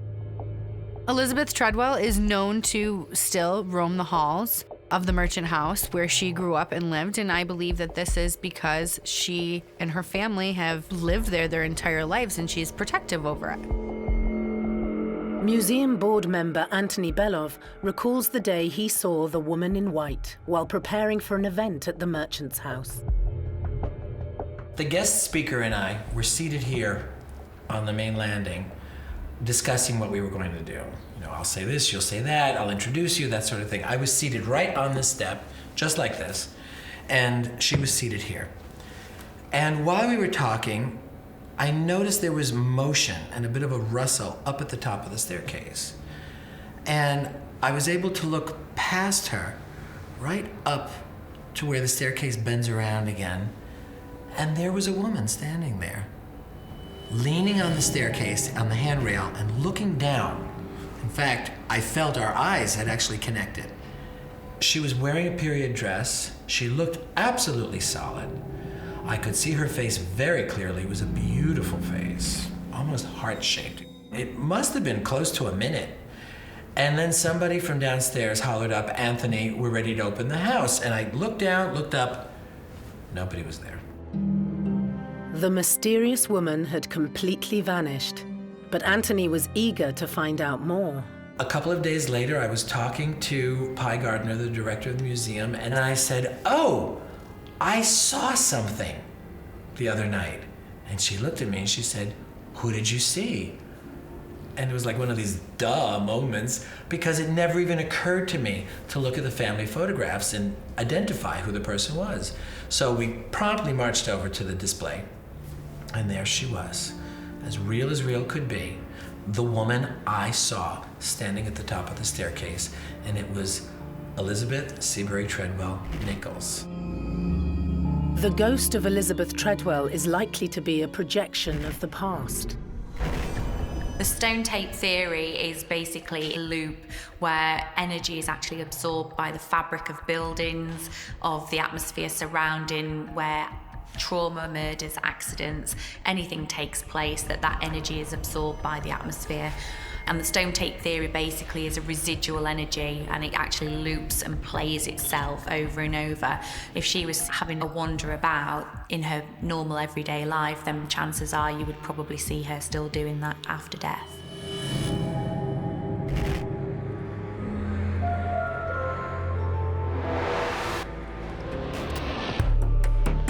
Paranormal investigator Dan Sturges has been collecting recordings in the merchant's house for the past 12 years. During one of these sessions, he captured something remarkable in the bedroom of Treadwell matriarch Eliza. You'll hear my friend Holly was somebody that had never been on an investigation before. We were in Eliza's room. And Anthony, you'll hear Anthony in the background ask Mrs. Treadwell if she thinks Holly is pretty. You'll hear Mrs. Treadwell give an answer. Mrs. Treadwell, is it all right if I use your mirror? Do you think Holly's a pretty girl? Pleasant to know. When she's actually asked, is she a nice girl, you actually hear pleasant enough. Now, that is intelligence straight away because she's answered a question. Great capture. And it's an answer to a question. That's a direct answer to a question. Significant, you know. Sent that out to my friends who ran it through a battery test and said that voice wasn't anybody else in the room, didn't match anybody's voice print in the room, and it came from inside the room, it didn't come from outside, according to them. I think of the EVP recordings that I've heard, this is certainly one of the clearest, if not the clearest, I've come across. Pleasant to know. I mean, it's quite interesting that the phrase pleasant enough was used. That feels like something that would be a kind of response of the age when they would have been alive. Most electronic voice phenomena cannot be heard by the human ear and are only discovered when painstakingly re-listening to reels of tape. We record absolutely everything on our investigations, and we trawl through hours and hours of recordings. Now, the reason why we do this is because spirits communicate on a level between around about 0.19 of a decibel up to around about 0.21 of a decibel. Our hearing is around about 22 decibels. So in order for us to hear that, we need to train our hearing. But the voice recorders tend to pick up on these frequencies, and you're able to hear them speak as clear as day. It blows my mind. It's the scariest part of an investigation because it's usually about a week later I'm listening to the audio. And it can get extremely tedious because we might have 6 recorders running for 6 hours. That's 36 hours of audio I've got to listen to, and it's all the same conversation. That's the scariest part for me because I'm usually in my apartment by myself with the lights off and laying in my bed listening with my headphones. And when you do get a voice, you snap right out of the little meditation you're in while you're doing this and, you know, rewind, and then you go into investigator mode and start putting it through the filters and sending it out to all your colleagues all over the world to get their impression of it. Spirit's very subtle, but they use it to communicate. And if there's a lot of EVPs going on that are being caught in the house, it's because spirit would like to communicate. There's something that the spirits would like to say.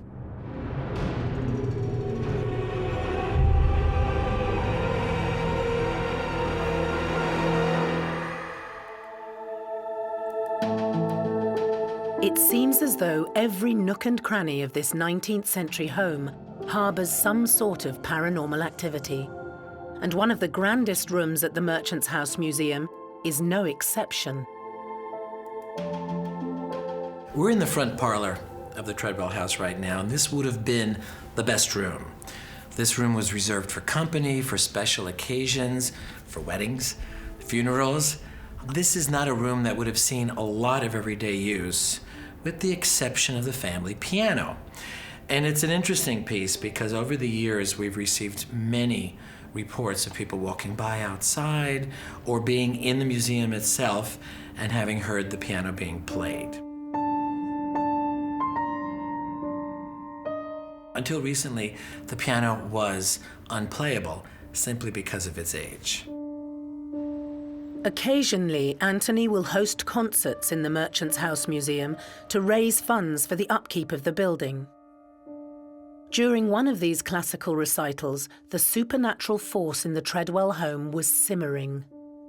And during rehearsal, we had a lot of strange things going on in the house. There were footsteps upstairs, a door opened and shut itself, and we were aware that there was a certain amount of energy in the house while we were practicing the music.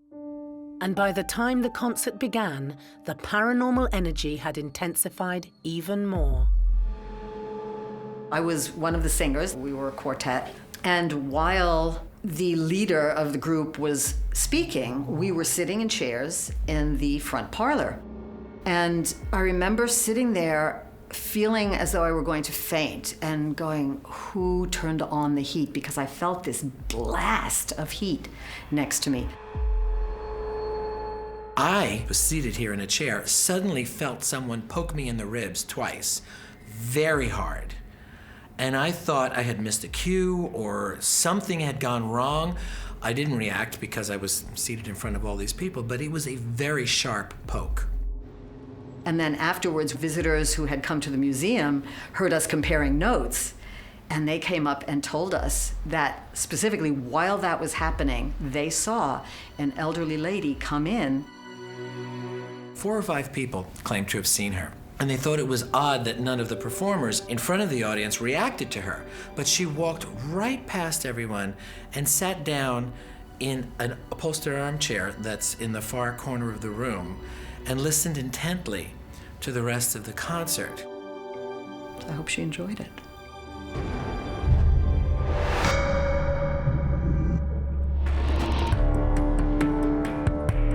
The paranormal energy at the Merchant's House Museum appears to manifest as 2 different types of spirit. The kind of sightings and sounds that have claimed to be seen and heard at the Merchant House would correlate with both a residual and an intelligent spirit. A residual spirit is one that would be considered to sort of be playing out continuously on a loop, that wouldn't be aware of its surroundings or necessarily aware that it's in our present time. So an intelligent spirit would be a spirit that's considered to be interacting with the living and one that is kind of responsive to the space in the way that we understand it. One of the intelligent spirits captured by paranormal investigator Dan Sturges is the head of the ghostly family, Seabury Treadwell. We haven't got a lot of communication from Mr. Treadwell. And we were in Seabury's room, Mr. Treadwell's room, asking if he knew how to play the piano, because I have a piano downstairs in the parlors. We get a male voice saying, I strike the keys in succession. Did you know how to play the piano, Mr. Treadwell? Pretty amazing stuff. I've been doing this a long time, and you rarely get sentences or as clear a response as we get here at the Merchant's House. Did you know how to play the piano, Mr. Treadwell?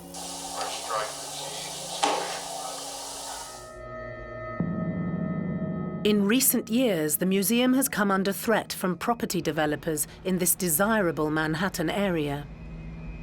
So how do we ensure that the Merchant's House and the spirits within continue to live on in the years to come?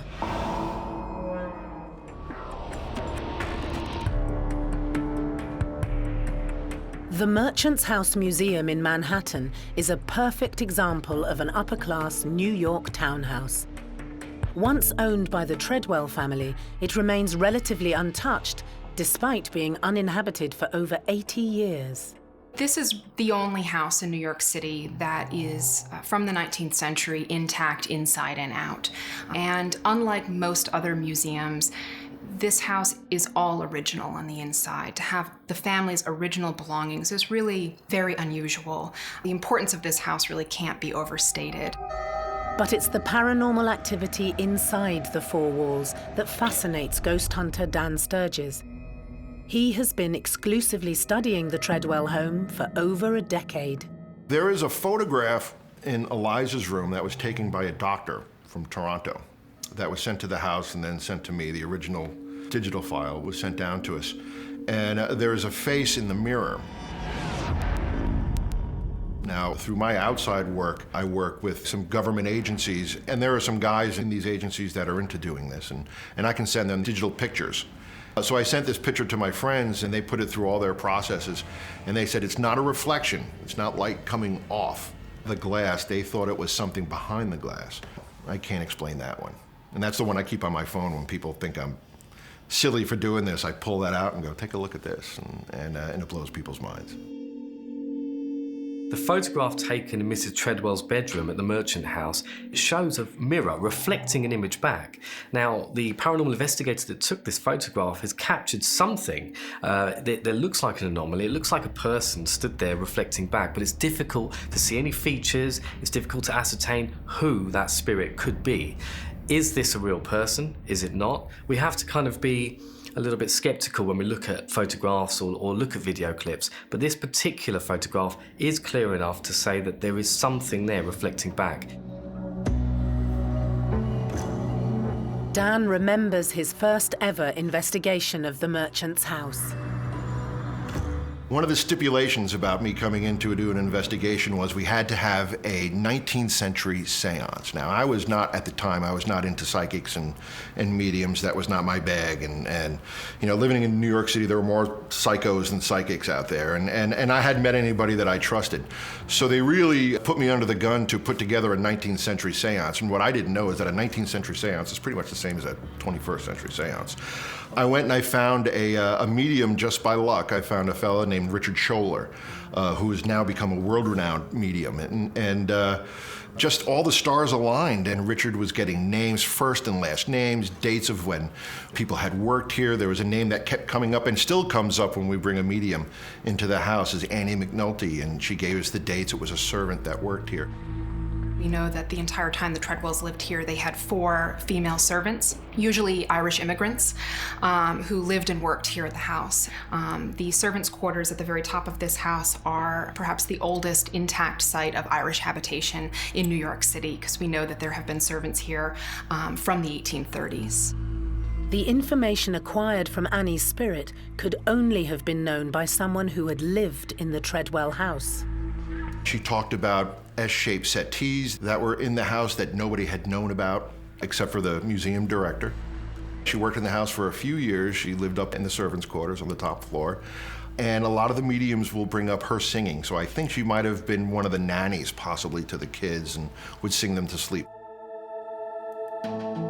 As well as Annie, the voice of a child has been captured up on the top floor of the merchant's house. A colleague of mine, we were doing an investigation, and he was introducing the group to whoever might be in the room and said, there's no reason for anybody to be afraid. We're just here to communicate with you. And my friend Sarah, who had never been on an investigation, I asked Sarah, just ask a question, don't feel funny, ask a question. And underneath that, you can hear a little girl say, I am not afraid. Ask a question, Sarah. The EVP captured at the Merchant House is an excellent example of a grade A EVP. The investigator is clearly stating there's nothing to be afraid of when there is a clear response from a little girl saying, I'm not afraid. Ask a question, Sarah.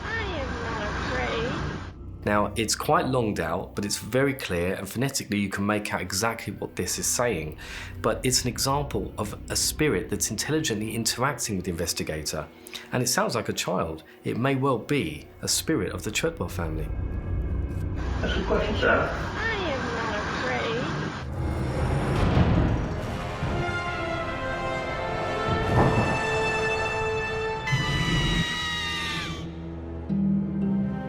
The Merchant's House Museum continues to thrill visitors with its history and the mystique surrounding the Treadwell family. It very much was turned into a museum because of the way that it was kept and the way that the look and the feel of it.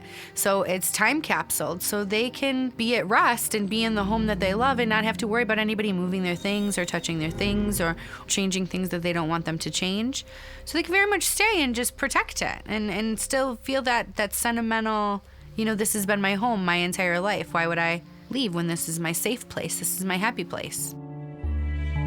But the future of the museum and the legacy of the Treadwell family is in doubt. Well, right now the museum is facing a really serious threat. A developer has applied to put up an 8-story hotel in the lot immediately next door to the museum. We've hired structural engineers and architects to come in and do studies, and there's really no way that the museum could sustain a development of that size in such close quarters. To say that the museum could suffer really catastrophic structural damage is not an overstatement. So we are, of course, very, very, very concerned about what the future might hold. People use the word priceless a great deal. This is priceless. This is truly priceless because it cannot be replicated. It cannot be replaced. If one piece of furniture goes, sure, you can buy another piece of furniture. You can have someone make it. You can have a reproduction. You can even have something from the period, but it will not have belonged to the Treadwells. The board of directors have set up a petition and hope to fend off the developers. Glibly speaking, it would be a shame not just to lose the building, but then our resident spirits would be displaced. Where would they go if the Merchant's House, if the Treadwell House, was destroyed? I've been a volunteer here at the museum for such a long time simply because I am smitten by this place, absolutely smitten by it. This house is so special. It's so truly unique. It's so important. It's so significant to the history of New York, not because of anything that happened here, but because of what it tells us about a New York that is so long gone and yet was so influential in making New York City what it is today.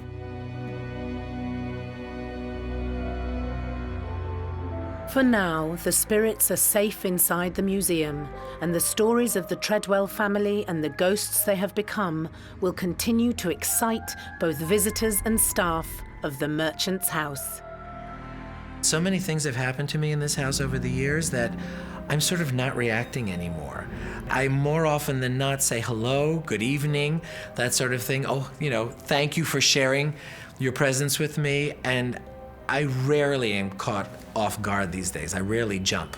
Still happens occasionally when I really don't expect something, but I get more, I guess I could say I get more excited or more happy that the family is interacting with me than anything else.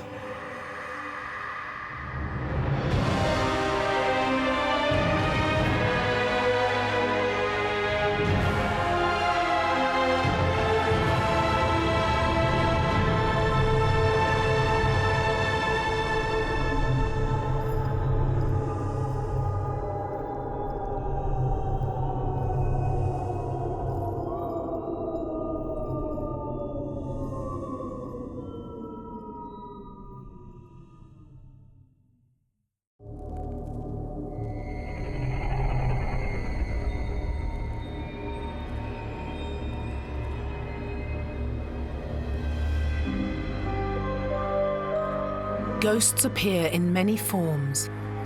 We can see them. What was that? We can hear them. I am not afraid. And sometimes we can even feel them. We've gone around the globe in search of the most terrifying spirits and supernatural beings who continue to live on long after their deaths. On World's Scariest Hauntings, anything can happen. Because you never know who's watching when the lights go out. What the hell was that? In this episode, a medieval castle once home to a bloodthirsty clan. If you've got people being thrown into dungeons, you imagine the actual emotional anxiety that they're going to go through. It would obviously have a massive effect on the energy levels that are absorbed within the fabric of the building. Murder and torture were a daily occurrence in the aptly named Bloody Chapel.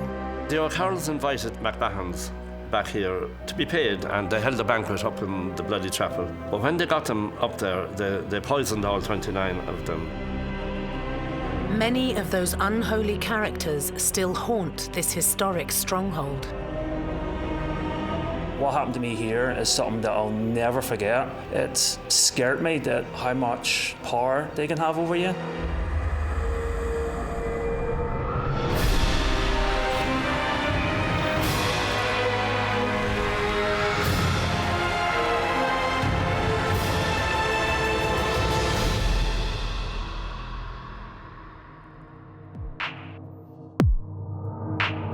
In the Irish county of Offaly stands an imperious fortress. Once home to a family of brutal warriors, the building is now inhabited by a bevy of terrifying ghosts.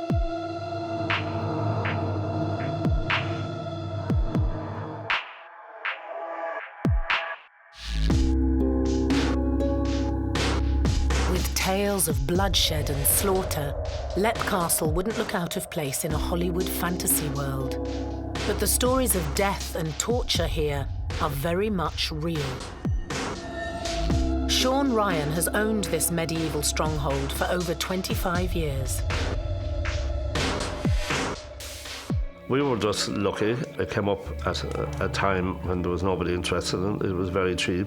I had loads of energy, and I just fancied having a go at it. And that's how it came about. But we're delighted we did. We loved the place. During his time at Leap, Sean has learned to live with his ghostly lodgers. There are lots of spirits in the house.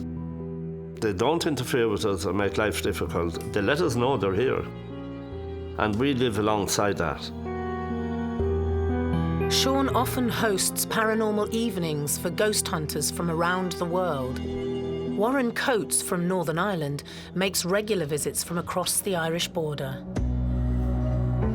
It took a bit of persuasion to get him to allow us into the castle, but obviously Sean, being the gentleman that he is, let us in. And right from the word go, there was just things happening. It was like getting a cloak of energy just put around you as soon as you come down into it. About a couple of weeks after that, there was myself and another 2 group members came down, and up in the chapel at the top, we had stones thrown at us. And again, to us, it was just trying to draw attention. You know, people sort of freak out and think, oh, there's something trying to possess us or trying to harm us. Things they got are normally the spirit, just trying to draw attention. Warren works alongside fellow paranormal enthusiast Neil McMenamin. First time I was overwhelmed because it's such a big hype for this building, and you're so excited and you're expecting so much. But it took 2 or 3 goes in this building before I got what I wanted, what I got out of it. Neil and Warren have captured many EVPs during their investigations at Leap Castle. EVP stands for electronic voice phenomena. It's a way of capturing ghost voices or disembodied voices, normally using a digital audio recorder or a cassette recorder. Please make a noise for us now. Oh, God. I've been to tons of locations and things happen. You hear noises, you hear bangs, doors close, multiple different things happen. This place affects you emotionally, so I don't know how to explain that. I can explain all the other ones, but here just messes with your brain. Please make a noise for us now. Oh, God. And I don't know how to stop it. I don't know how to protect myself from being that way, because it did scare me.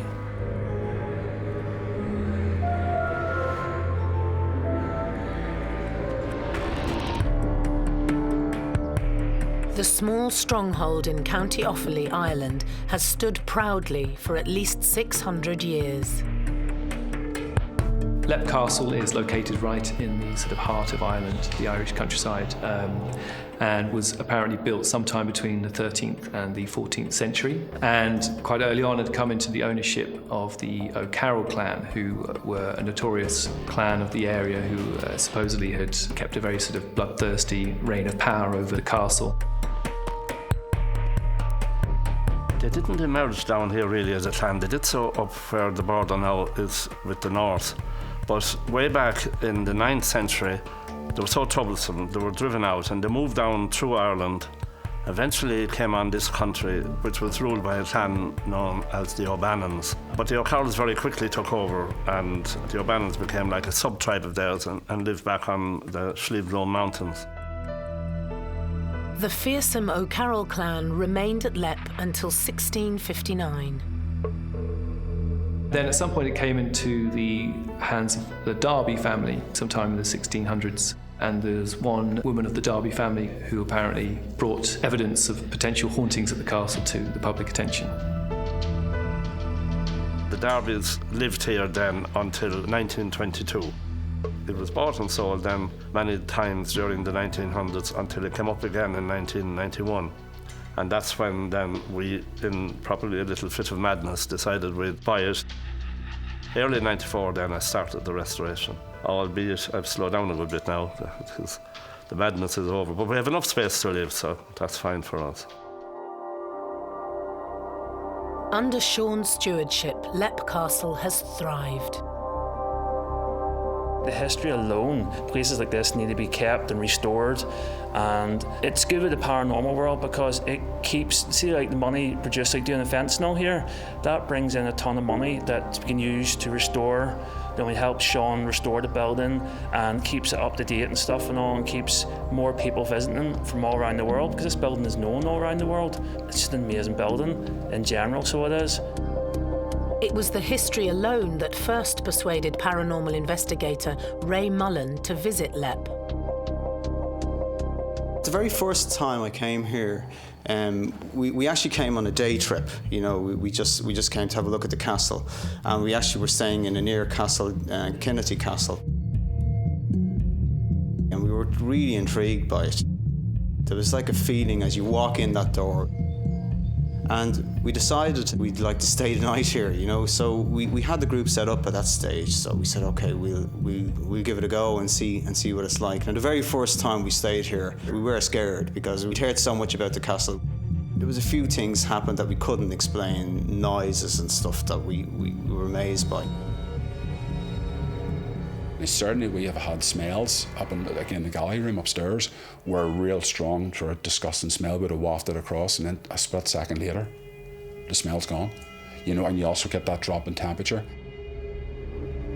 Many believe that activity like this is all down to an unworldly inhabitant of Lepp Castle.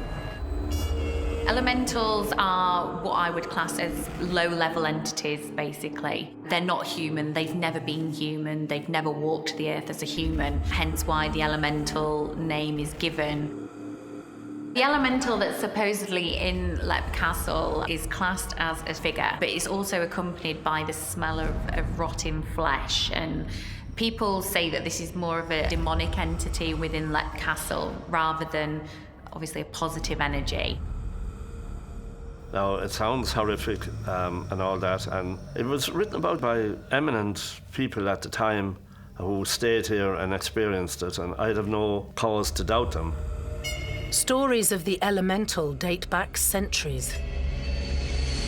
Elementals are very common in folklore, particularly in sort of Irish folkloric mythology. Talk of fairies and the creatures of the country and hidden realms.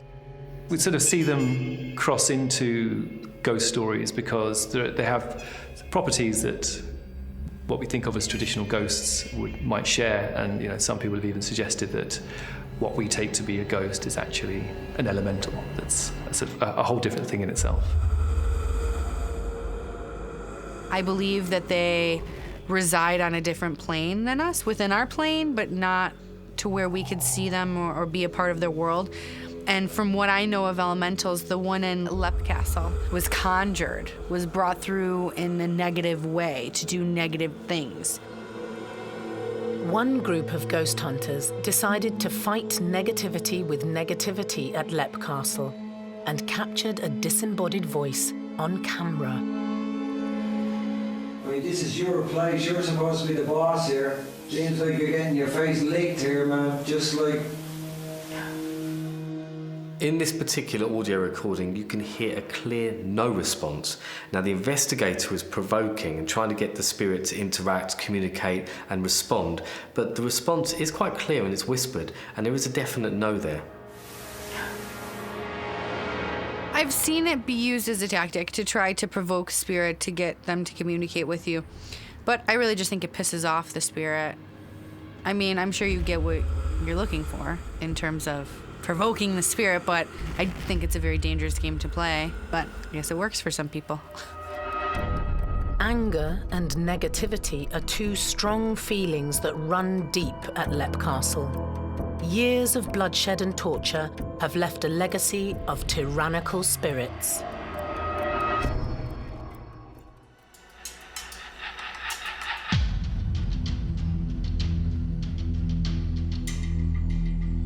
Leap Castle in the rural Irish county of Offaly has dominated the picturesque landscape for 600 years.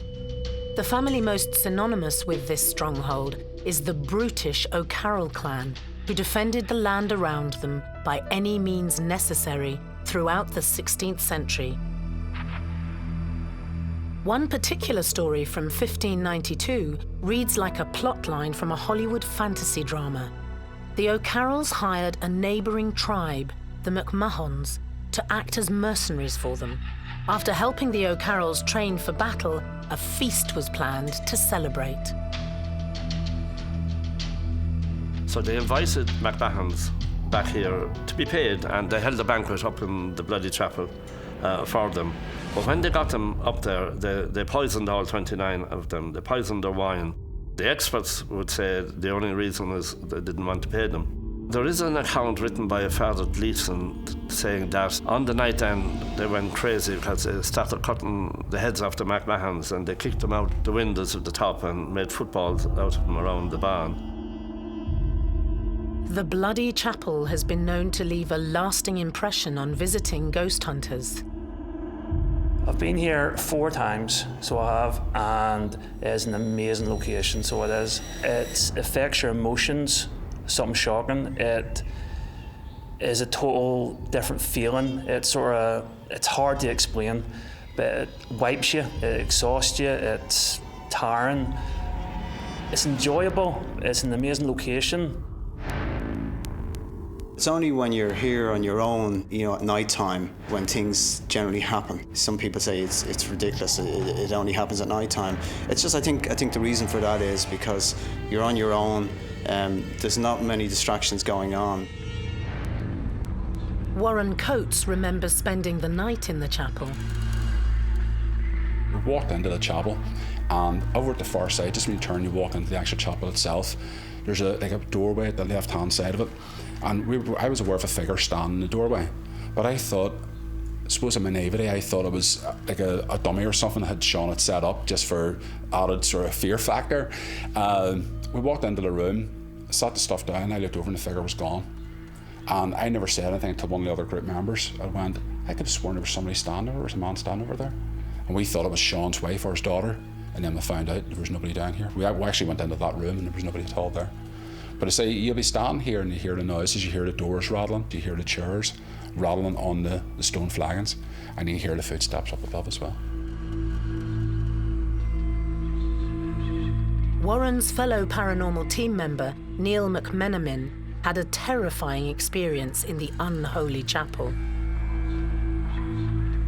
I don't know why I went off my own, but I just went off for a wee walk. So I just had a wee look around, and I worked my way up the bloody chapel, and everyone's downstairs having fun, eating, all chilling out. And I got upstairs and I came in here, and I remember, I think it was nearly an hour went by and no one came looking for me. I didn't even notice I was gone, and it was just getting dark, so it was. I was just standing and just looking about, and there was black shadows floating about here and there, kept outside my eyes, kept catching them. So I did, and I was calling out. Something overcame me. I sort of worked my way towards the window. Something was telling me, I'll be okay if I jump. I'll be okay. I know it sounds a bit crazy, so it does, but I must have been standing there for a good 20 minutes, looking, thinking I could squeeze through that window and looking down at the forest below. Someone was telling me, you'll be fine. You're not going to get hurt. You're going to jump. It'll be 100% fine. Nothing's going to happen to you. And lucky enough, one of the other staff members came up the stairs and called me, and I just snapped out of it. So I did whatever I was in, and it sort of freaked me out. It's terrified me of this bloody chapel, because I don't really want to down around here on my own. If I'm ever up here again, I'll be up here with people.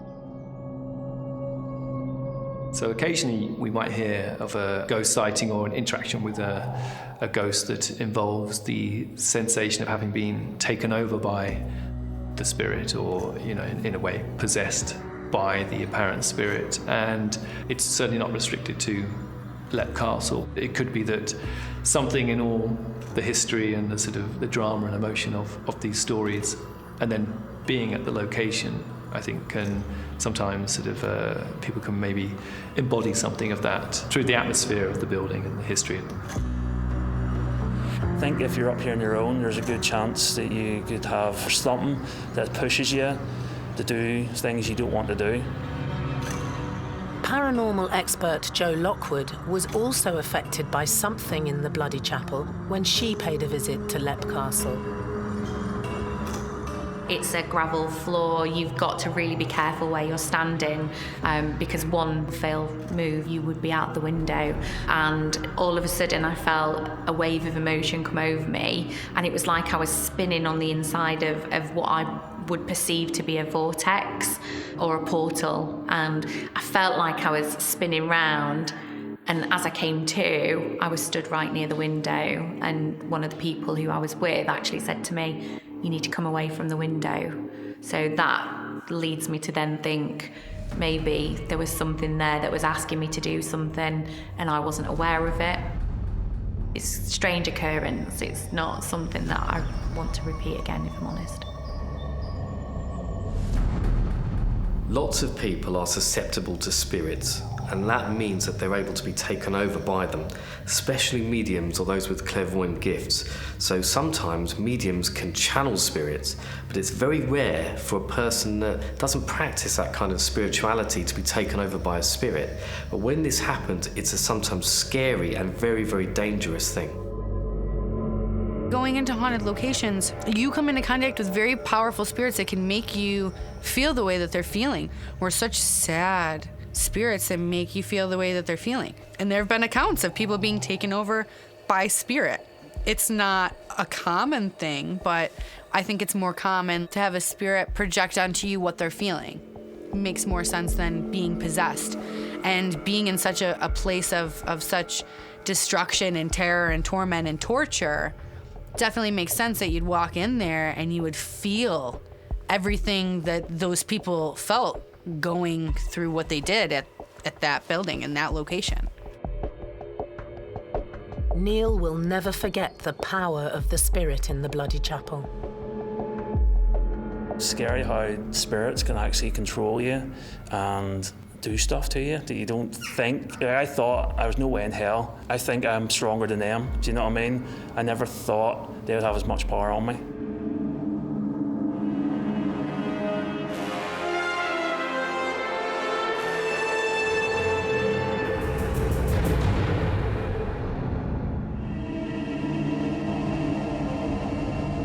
Lep Castle is synonymous with bloodshed, but not all the ghosts at the medieval stronghold are linked to its brutal past.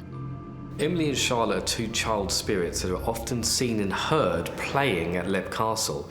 Both their spirits have been seen playing on the staircase, and it's reported that Emily's scream has been heard as she's fallen from the battlements. Paranormal investigators believe that Emily fell to her death around the turn of the 17th century.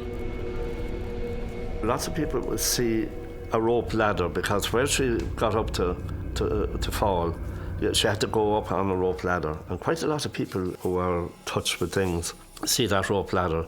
Now, what we experience is we hear a scream. We think it could be the scream of her falling. We're not sure. I mean, we can't be 100% sure. But it's the only thing that raises the goosebumps, when we hear that scream. And it's really short. It cuts off like a knife. Although Emily can be heard falling, it's her companion Charlotte who appears to be suffering an injury. They're always together. And she has a very badly deformed right leg. It's almost completely turned backwards. And she hobbles around after Emily. So it makes sense that their spirits would still remain there, because if my brother, my sister, something bad happened to them and I couldn't find them on the other side and they were where they passed away, I would stay with them, just to be together. Although not much is known about the history of the two children, it's not uncommon to have young spirits inhabiting a haunted building. There are so many reports from paranormal investigators and eyewitnesses of children being seen and heard playing in various locations across the world. It's common for spirits to stick around in their place of death because of the torture and the torment and the traumatic circumstances that these spirits would have died in.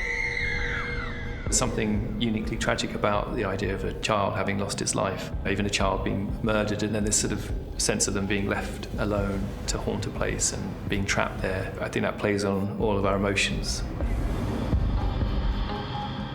Child spirits tend to be more mischievous, so you may tend to find that child spirits are more stuck in people's minds because they like to pull things, they like to mess with people's hair, they like to tap you, and things like that, which is intelligence, especially for a child spirit. Emily and Charlotte are often seen alongside another spirit known as the governess. We might often hear as well stories of how they're supposedly being looked after by a governess figure or a nanny or some sort of caretaker. And I think that sort of emerges from this idea of the tragic notion that a child is somehow being left behind by their parents. And it's comforting to think that they're actually being looked after by somebody. She's always around when the two girls are around. But she touches off people. It's like somebody passing you and kind of brushing off you. A lot of our visitors now experience that. So even in death, if they're intelligent spirits, she would still be looking after them because that was her job in life. So she would still continue to do that in death. But not all the ghosts at Leap Castle are quite so shy and retiring. Some of them are ready and willing to make themselves heard. Eat.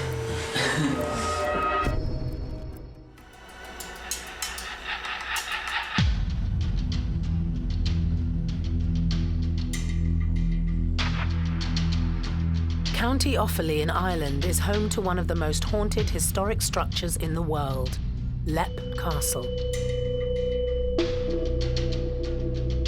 Ghost hunters regularly make the journey to this rural location in the hope of experiencing the unexplainable. It's an amazing place. There's definitely something here. Because of the bad past that Leap would have had, maybe it's because so many people have died in Leap Castle that maybe that's the reason. But it's hard to really put your finger on it. A lot of stuff's happened here, a lot of history. Nearly every person that's came here has been affected in some sort of way. Ghost hunter Warren Coates has been passionate about the paranormal from a young age. So I've always had the interest, but I went, this is rubbish, you know, there's no such thing. Went out to try and disprove it wrong, and went to a couple of sort of local, supposedly haunted locations, and changed completely. Witnessed stuff that just could not put away as natural occurrences. Looked at all the possibilities and was left with one thing, it was the paranormal. So since that, I've been a believer.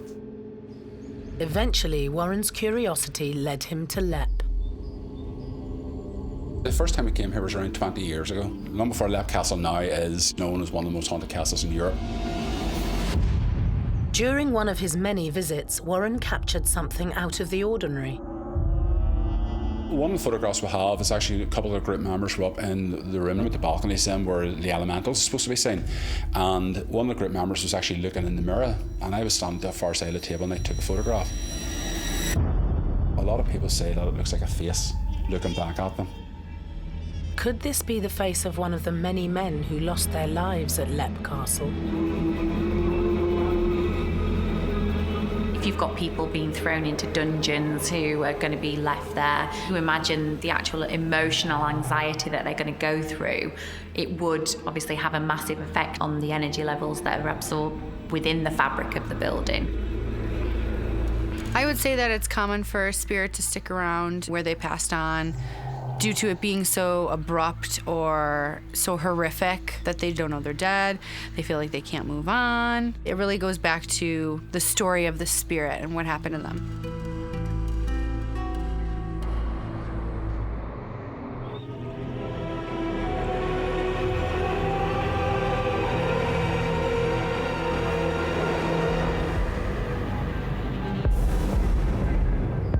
The bloody history of Leap Castle attracts ghost hunters from far and wide.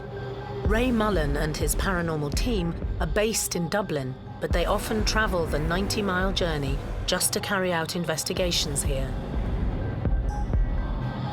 We've come to Leap so many times. We've had voices on clips which you just can't explain. It just doesn't make sense.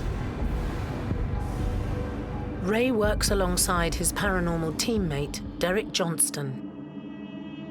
I think it's just the history of the bloody chapel that gives this place its reputation and tends all the groups need to come and visit.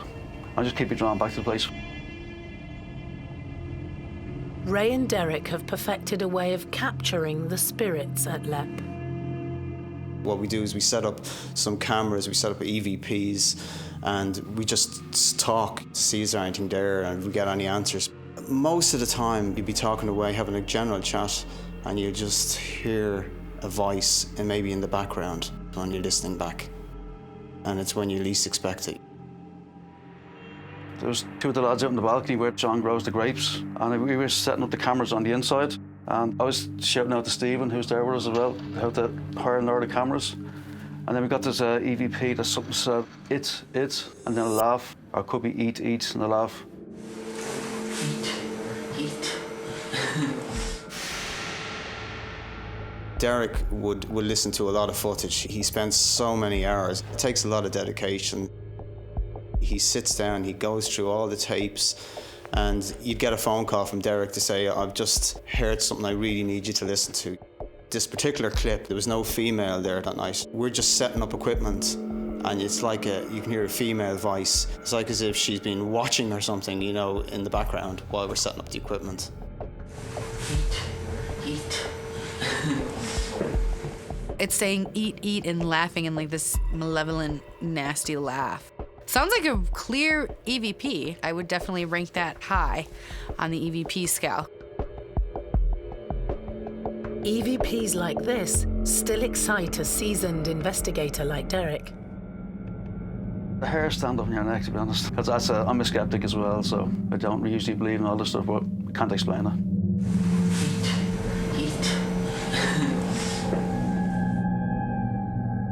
Not all spirits know we're here. Some of them are intelligent, some of them are just residual. So those intelligent spirits are able to see us and perhaps interact and communicate with us.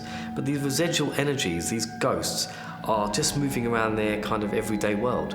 They aren't able to see us, they aren't able to hear us or interact with us, but we might well see them or get a glimpse of them in their own world. On the very same night, Derek kept his recorder rolling. Shortly after that then, there was another EVP. Within the 3 minutes of that clip, there's another one near the end of it. It's a very faint voice, you probably need earphones to hear it, but it sounds like I had to go past Jesus Christ, or something like that.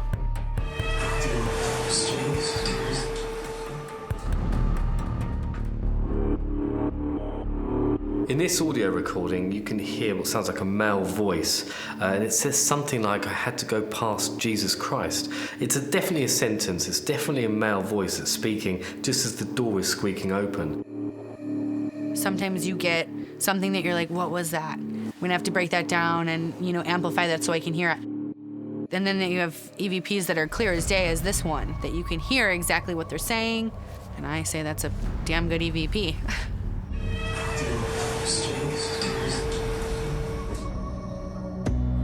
It was a fantastic capture for Derek and Ray.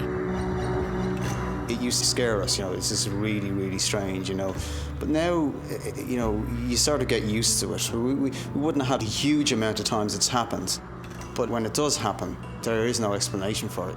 Where did the device come from? There must be something. So there's something in there that says there is something, Capturing intelligent spirits on tape can be extremely difficult, and often the responses they give are seemingly random. Is it possible that they're not even aware that they're being contacted? I don't think it's that they don't know. I think it's that they don't care to know. I believe the afterlife is very much what you perceive it to be, what you want it to be. But as I've come to know is they're aware of time, but they're in a timeless place. So how aware of time can they be? So they know that we're there and that we're, still living and on the other side, but I don't think they're like, it's 4 o'clock Eastern Standard Time. Gotta hurry up, it's getting dark outside. I don't think they're aware like that.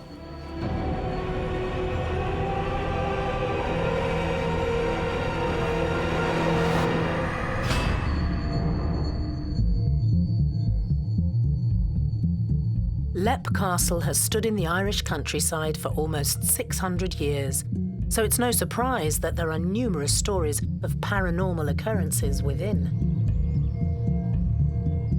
There are reports of an old man seen sat in the fireplace at Leap Castle, but only the top portion of his body is seen. Now, he could well be a residual energy, a ghost, but the reason why he's only this part of his body is seen is because the floor might be a different level than it was back in the day. So what you're seeing isn't really there, but the building has changed and the structure of the room has changed so much that we're only seeing this portion of his body.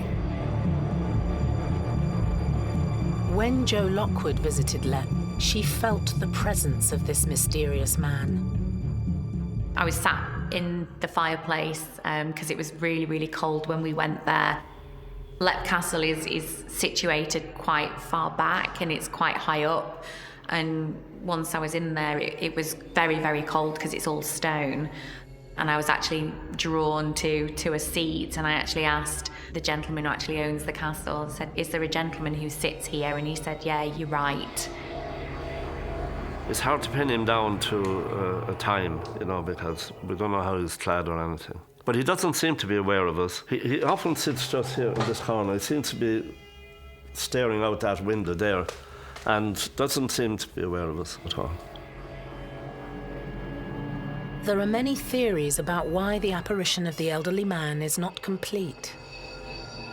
I don't know why only half of his body shows up. I don't know if that's the imprint in time or if he had no legs or that's how spirit comes across. But I would count it as residual energy because he's seen at the same place every time in front of the fireplace. He really doesn't try to communicate with anybody. He really doesn't say anything. He's just seen. So I would say he's residual energy. That was a prominent place, an important place to this gentleman. That was his time in front of his fireplace. When we hear of ghosts that are disembodied and only partially visible, people tend to think of this as representing one of two things, which is either that when they originally existed, the place that they sat on or where they used to walk was sort of below where it is now. You can't sort of see below the floor, so that might be one explanation. Another being that if it's a residual ghost, whatever's keeping it here is starting to wear out over time and it's sort of vanishing. With such a vast treasure trove of spirits, it's no surprise that Leap Castle continues to excite paranormal experts from far and wide.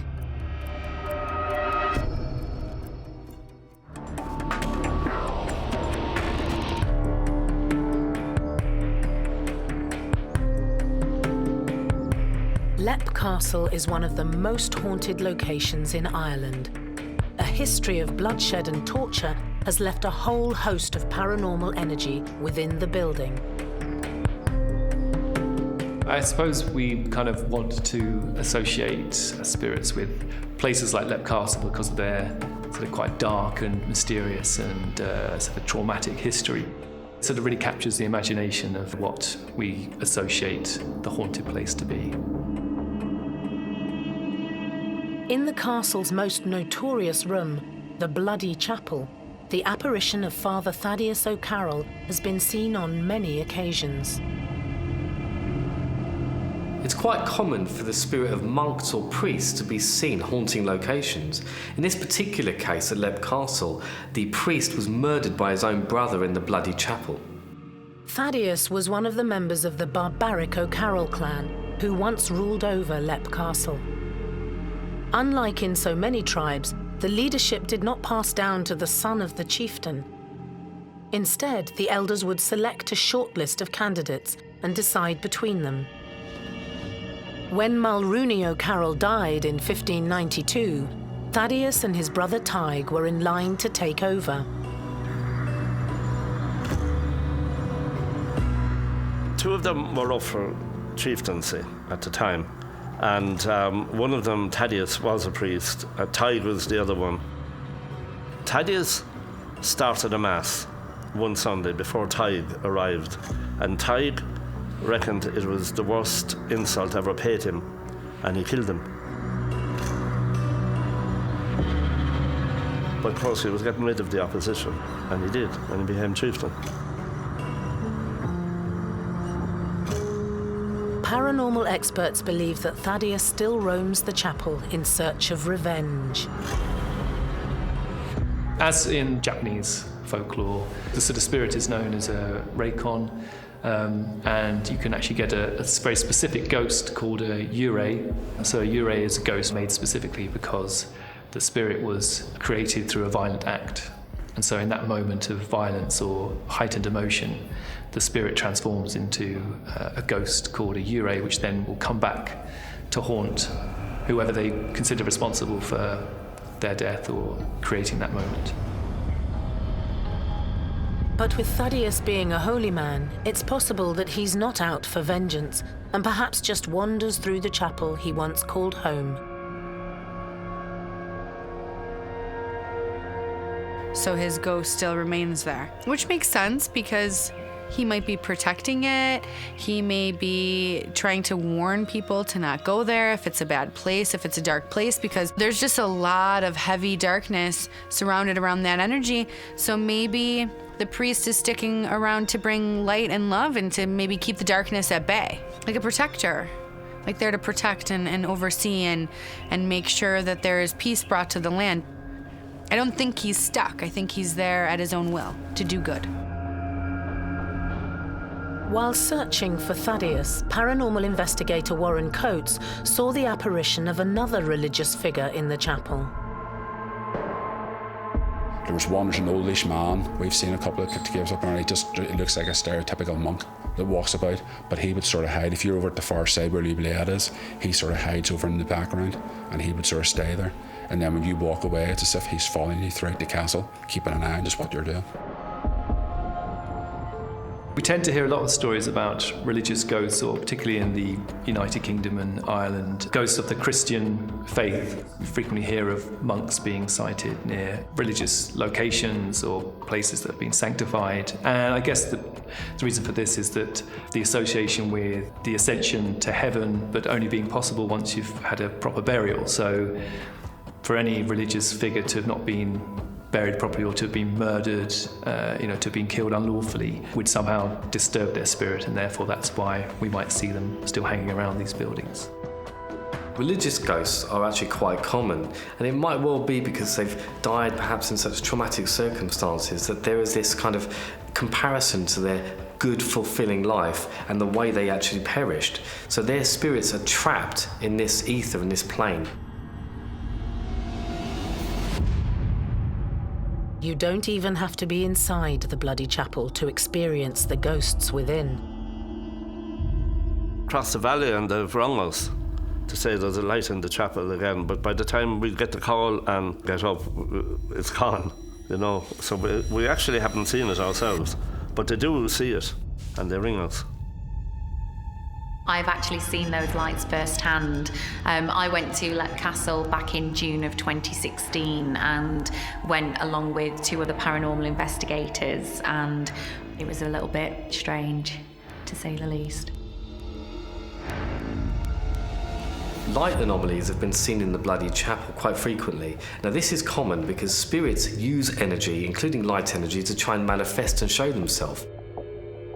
there was a massacre that took place in the bloody chapel, that these spirit energies are still residing there, and they are trying to form into something and give themselves some kind of body to show themselves, and that light anomaly is quite a common occurrence. We often hear reports when people talk about strange sightings, particularly possible ghosts or apparitions. You commonly hear stories also of strange lights being seen at the same time, or something glowing. It might happen at night time and there's not a light source around. So, the fact that this is something that happens at Leap Castle apparently would be quite a common occurrence.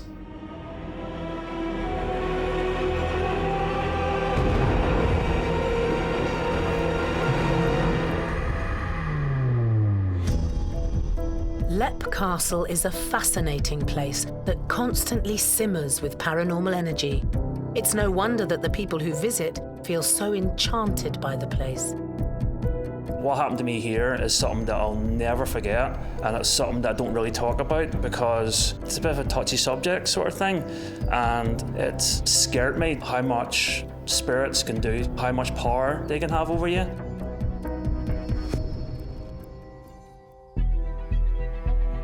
The castle itself is in good hands, and there's no reason why it couldn't stand for another 600 years.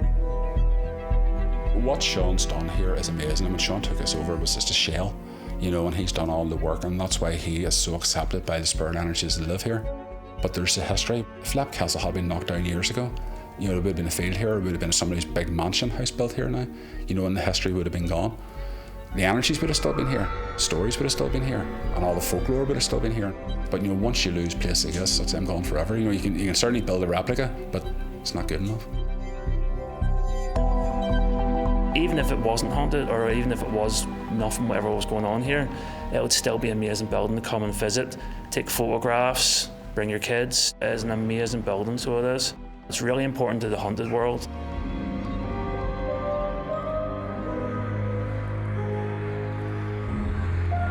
It continues to be a passion project for Sean, who is maintaining the legacy and the legend of Leap Castle. I'd probably never finish it, unless I live till I'm 100 or something. That doesn't mean I won't stop.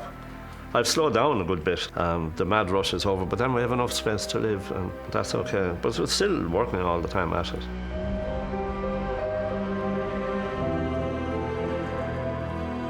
Sean has done everything that he possibly could to keep the place going. He keeps the history of it alive.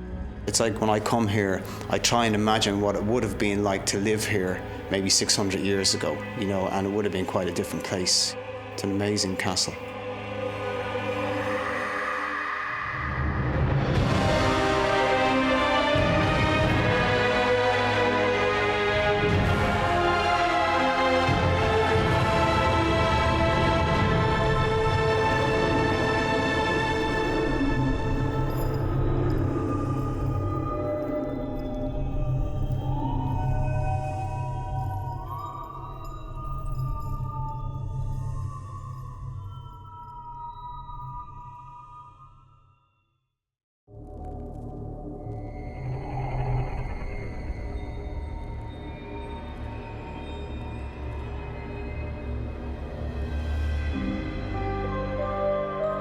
Ghosts appear in many forms. We can see them. What was that? We can hear them. I am not afraid. And sometimes we can even feel them.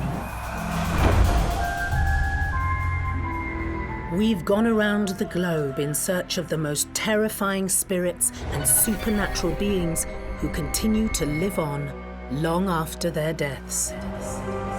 On World's Scariest Hauntings, anything can happen.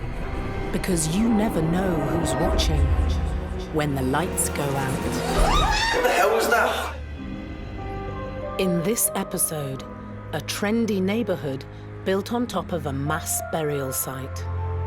As soon as you unearth bones, you're gonna have some kind of backlash from that. Memories of a troubled past hang in the air. They're so vivid, you can almost touch them. I was kind of in a state of disbelief. I kind of felt shivers crawling up my spine, and I felt pretty uneasy. The streets of Griffintown in downtown Montreal are haunted by a bevy of terrifying spirits. The ghost of Mary Gallagher is said to return here every 7 years to look for her head. Where is it? Where is that bucket? Where is that head?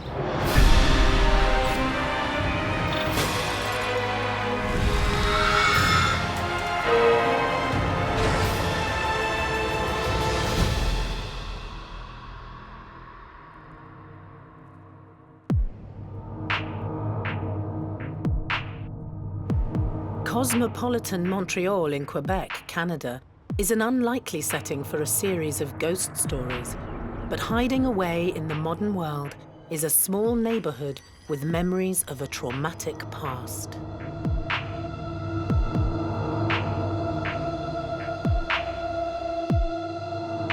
Griffintown may look like a burgeoning metropolis, but the swanky apartment blocks and restaurants can only paper over the cracks of a torrid history where famine, disease, and murder were regular occurrences.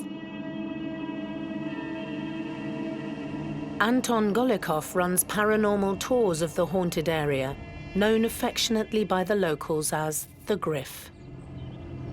There's ghosts everywhere. I think it's a ghost town, right? All the people that got evicted, everybody that just had to leave, you know, a lot of them died.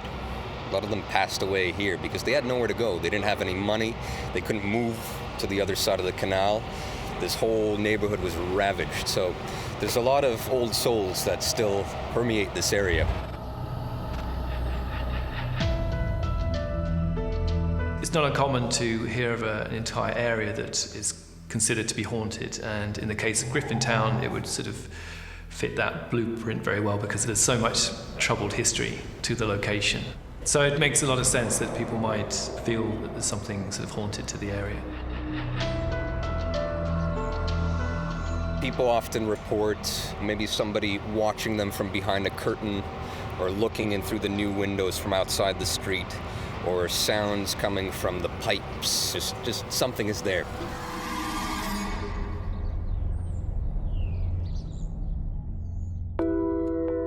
In recent years, gentrification has turned the once industrial location into one of Montreal's wealthiest neighborhoods.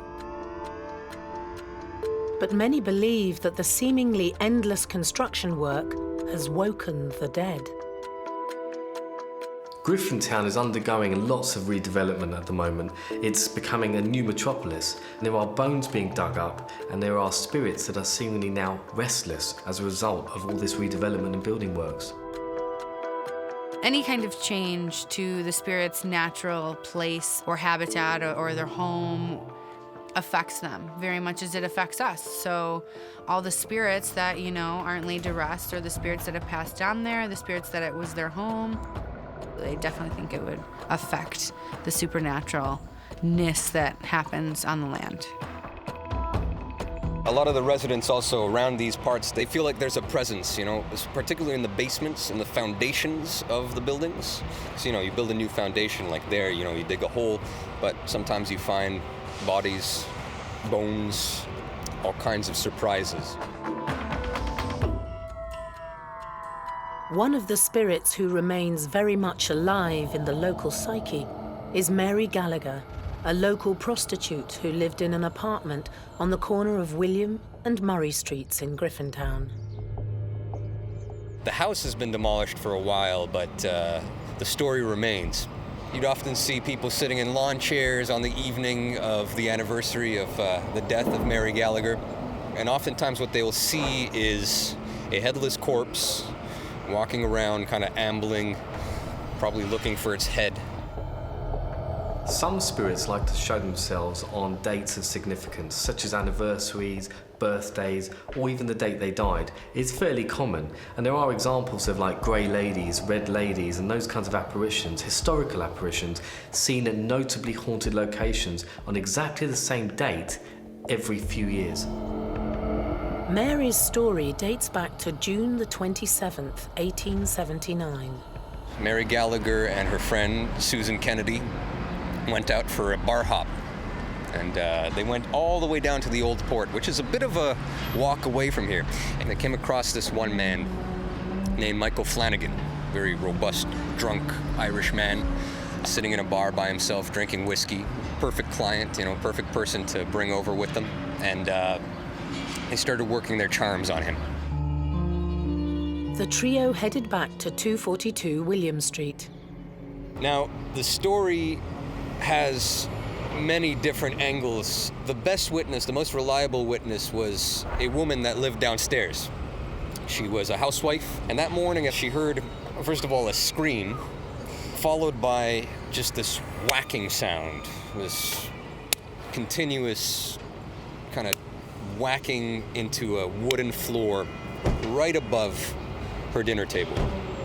And she looked up and she saw a little hole start to form in the wood. And a little bit of blood started dripping down through this new hole in her ceiling. Later that day, the police found the lifeless body of Mary Gallagher. The strangest sight that they saw actually was near the bed. There was a bucket, and in the bucket was her head. So it was a headless corpse, bleeding all over the floor. There was axe marks on the wall, axe marks on the floor, so the body had been chopped. And actually that's what caused this hole to form in the lady's ceiling. Despite a lack of evidence, it was Susan Kennedy who was imprisoned for the rest of her life for the murder of Mary Gallagher. The one thing to keep in mind here is that Susie was a little bit jealous of Mary Gallagher. They had this very keen professional relationship, but on the personal level, there was a little bit of jealousy between the two of them. Everybody kind of claimed innocence in this case, but the police pinned the murder on Susie Kennedy because of these stories of jealousy, because of these other clients that had witnessed these two women fighting. Despite being brutally murdered over 130 years ago, Mary Gallagher still visits her now unrecognizable home. We often hear in ghost stories in general this sort of notion of an angry spirit or a spirit that holds a grudge, and perhaps they'd been murdered or there'd been an event that they felt they'd been wronged, and until the spirit can avenge it, then it's not able to ascend to wherever it's going to go next. The ghost of Mary Gallagher is said to return here every 7 years to look for her head that is no longer on the second floor. Where is it? Where is that bucket? Where is that head?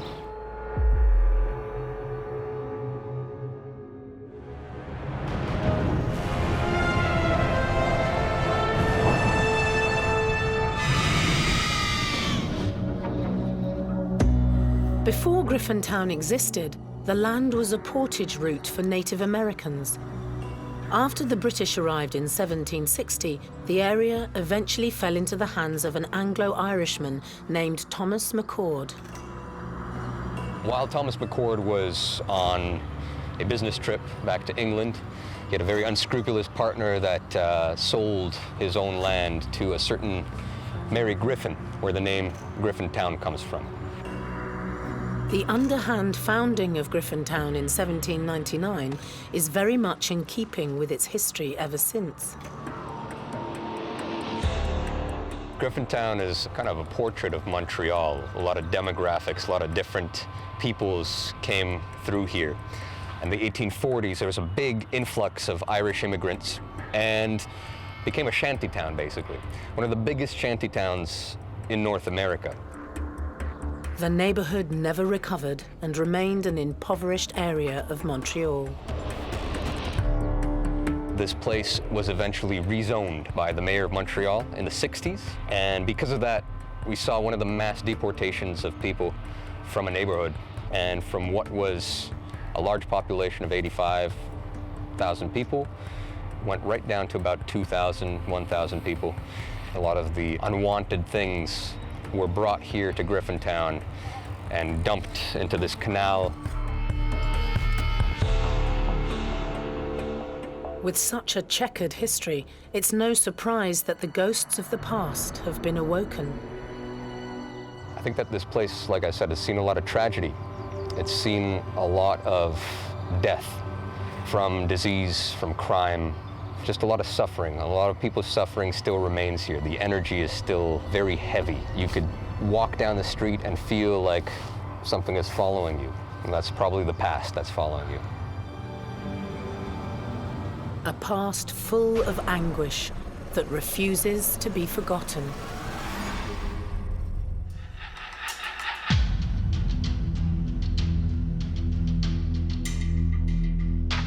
In downtown Montreal, you'll find one of Canada's most haunted regions. Founded in 1799, Griffintown sits uncomfortably in the modern world, a neighborhood with a dark past. The Lachine Canal is the lifeblood of the district known as the Griff. In the 1850s, this whole place expanded. The canal actually grew for bigger shipping, bigger boats that would pass through here. See the swing bridge, which is behind me over here, and it connected Point St. Charles, which is on the other side, to the Griffintown, which is here. The Wellington Swing Bridge is no stranger to tragedy and supernatural sightings. On the bridge, it's been reported that there's a ghost of a little boy that is walking along the bridge to the very, very edge of it, right on the left over there. He's wearing a suit. He's well-dressed. He's looks like he's returning from church or something like that. And he seems to be in a rush. He seems like he's going somewhere in a rush. And he starts to run at one point at the end of the bridge, and then he jumps and just disappears, so we don't see him anymore. Don't know if he's fallen or something. It looks like he's just gone. Reports from September 1908 tell of the 13-year-old boy's horrific death. So the operator in this building over here pulled the lever, the bridge went to its position right like that, and the boy was waiting in the middle of the bridge for all the shipping to pass. And then as the bridge started to turn, he started to run, and he wanted to jump onto the embankment over here, and unfortunately he fell, and he got crushed as the bridge came into place.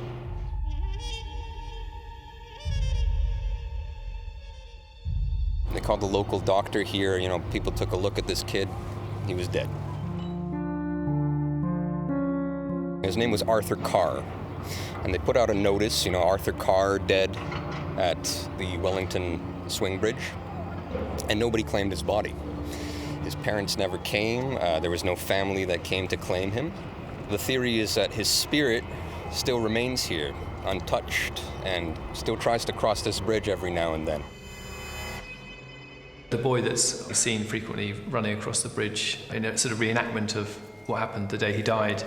So that would be considered a residual ghost. It's sort of the notion of something being played out over and over again. I think you could say that would be linked to the weight of the tragedy of the event, which is, it was a young boy that was killed in quite terrible, gruesome circumstances, and B, that apparently his parents weren't around, or no one ever claimed the body. So I think that a story like that is retained in the public consciousness for a very long time, and that would contribute to this idea of it apparently sort of being seen quite often. Makes a lot of sense to me because he's waiting for somebody to probably come get him and show him the way home, Can you imagine being a little kid and losing, your place or where you were, or not knowing where your parents are and being stuck in almost your own cosmic loop of trying to figure and find out and being scared? And so that's definitely why he's still there, and that's just so sad. He needs a spirit rescue. Anton has experienced the ghost of Arthur Carr firsthand while taking a paranormal tour around the canal. We were standing around here, and I was telling the story about the boy getting crushed right over here. And as everybody peered over the side, a big splash came in the water. Didn't make any sense. It was like an upward splash. It wasn't like something fell in, but like something was trying to come out. We all witnessed this. Nobody threw a rock or anything. There's no reason for that to happen. We all just kind of acknowledged the fact that maybe the spirit still does live around these parts. Obviously, a tragedy has happened on that bridge. That poor boy lost his life, so he will still be trying to make that jump now. As a spirit child, he'd still be trying to make that jump, so people will be able to see him. People often say, what is a ghost doing, or what is their purpose? Are they trying to remind us of the past? Are they trying to hold on to some kind of piece of the past? I'm not sure. I think that the spirits relive certain traumatic events that might have happened to them. And they relive them over and over and over again because there's a certain kind of, disbelief. There's a certain kind of agony in the way that they died. And that's something that remains here. If you stand around here, you could really feel that kind of vibration, you know?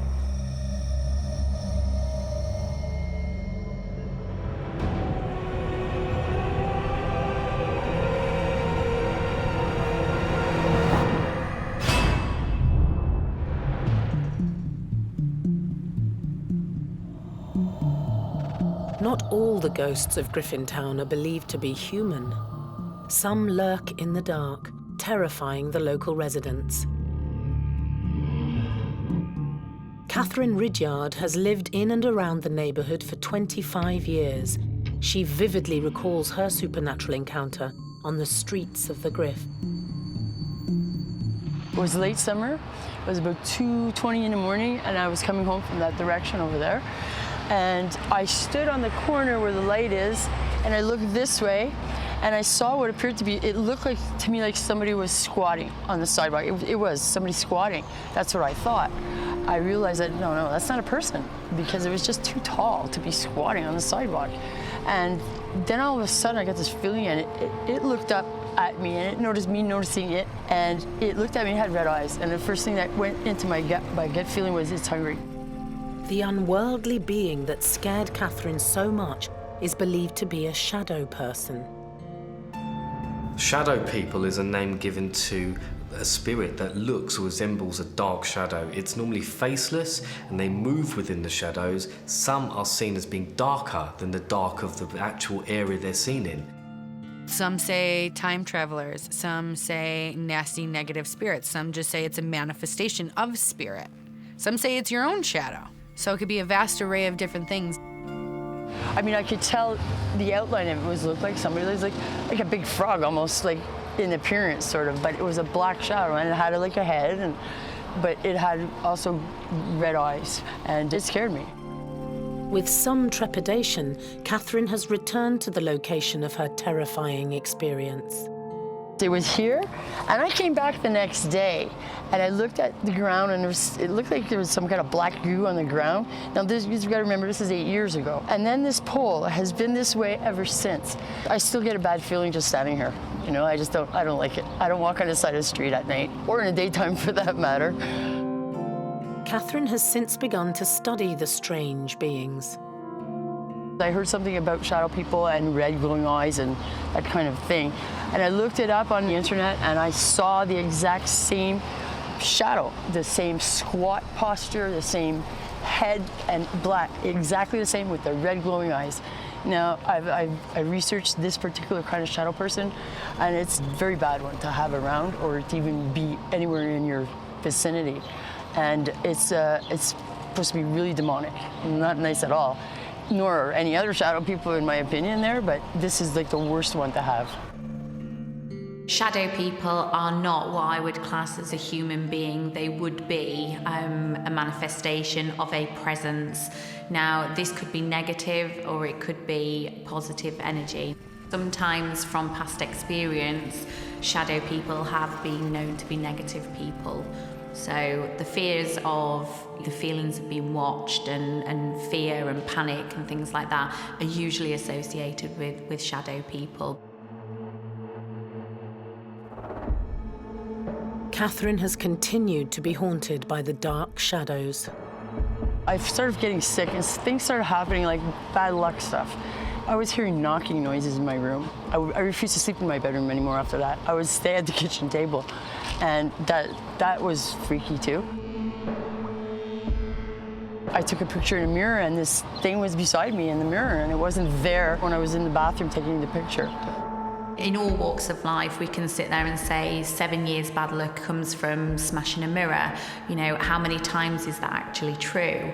Whereas if you come into contact with a shadow person, there could be a negative presence associated with that she would have sat and probably thought to herself that I've seen this and this could be associated with it. Catherine is on the road to recovery, but she'll never forget the night she came face to face with evil.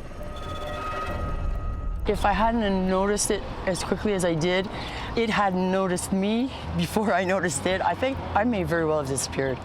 You know, like, because I think in that alley there's something, there's a doorway or something. And like this pole here is still here and it's still like, looks like it's eaten away. And I think it comes out once in a while and it might just grab somebody. Just standing here gives me goosebumps. My health has improved 100%. I'm happy about that. But I'm also, you know, I'm very wary of things. I believe that things go bump in the night, and that's the way it is. And in Griffintown, there are many other spirits that go bump in the night.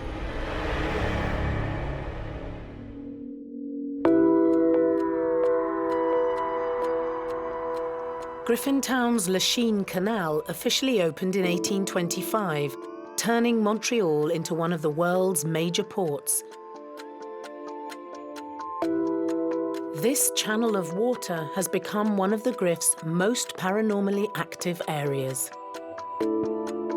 Certain areas of Griffintown are said to be more haunted than others. There's a particular area by the canal that has seemed to attract more spirit phenomena than others, and that might well be due to tragic circumstances. We are on the extremity of the canal. We're actually right next to the Peel Basin.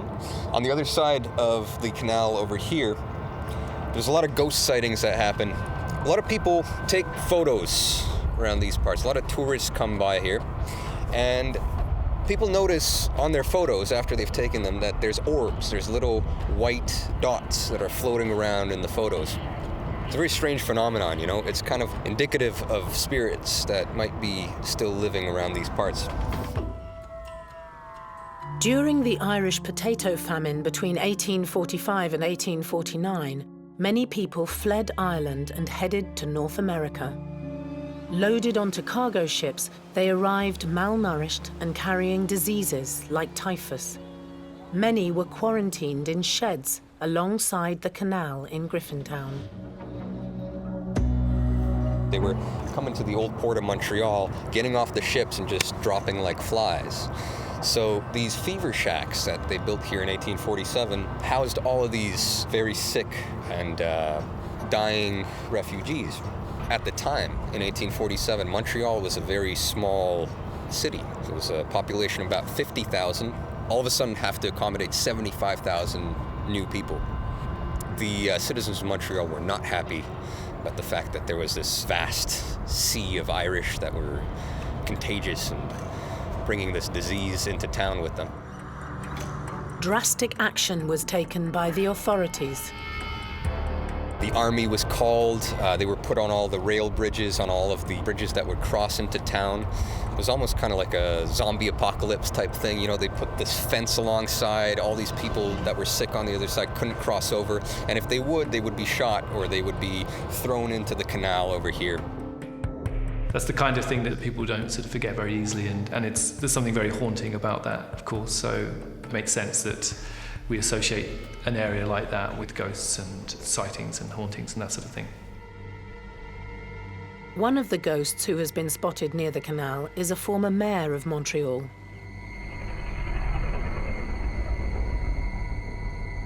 In 1847, there was a certain John Easton Mills. He was actually American, but he was the mayor of Montreal, elected. He was a very generous man. He was aiding the sick. In a way, he himself took it as his responsibility to help the people that were dying on the other side of the river. Inevitably, John Easton Mills succumbed to typhus. The mayor himself, at the age of 54, contracted this disease. It was his last act, was to bring food and water to the poor there, and he passed away. So in a way, this apparition that we see over there is probably still doing his duties to these people. He was trying to show compassion and humility to these people. And I think the land very much imprinted him doing that. So that's probably why he's still seen to this day doing the same thing, to show that these people weren't, animals. They're humans and they feel. And the mayor saw that. Obviously, he did have that caring nature about him in order to look after those people who were quite ill. And it is not uncommon for people to actually come back and still care for people that they think is still there.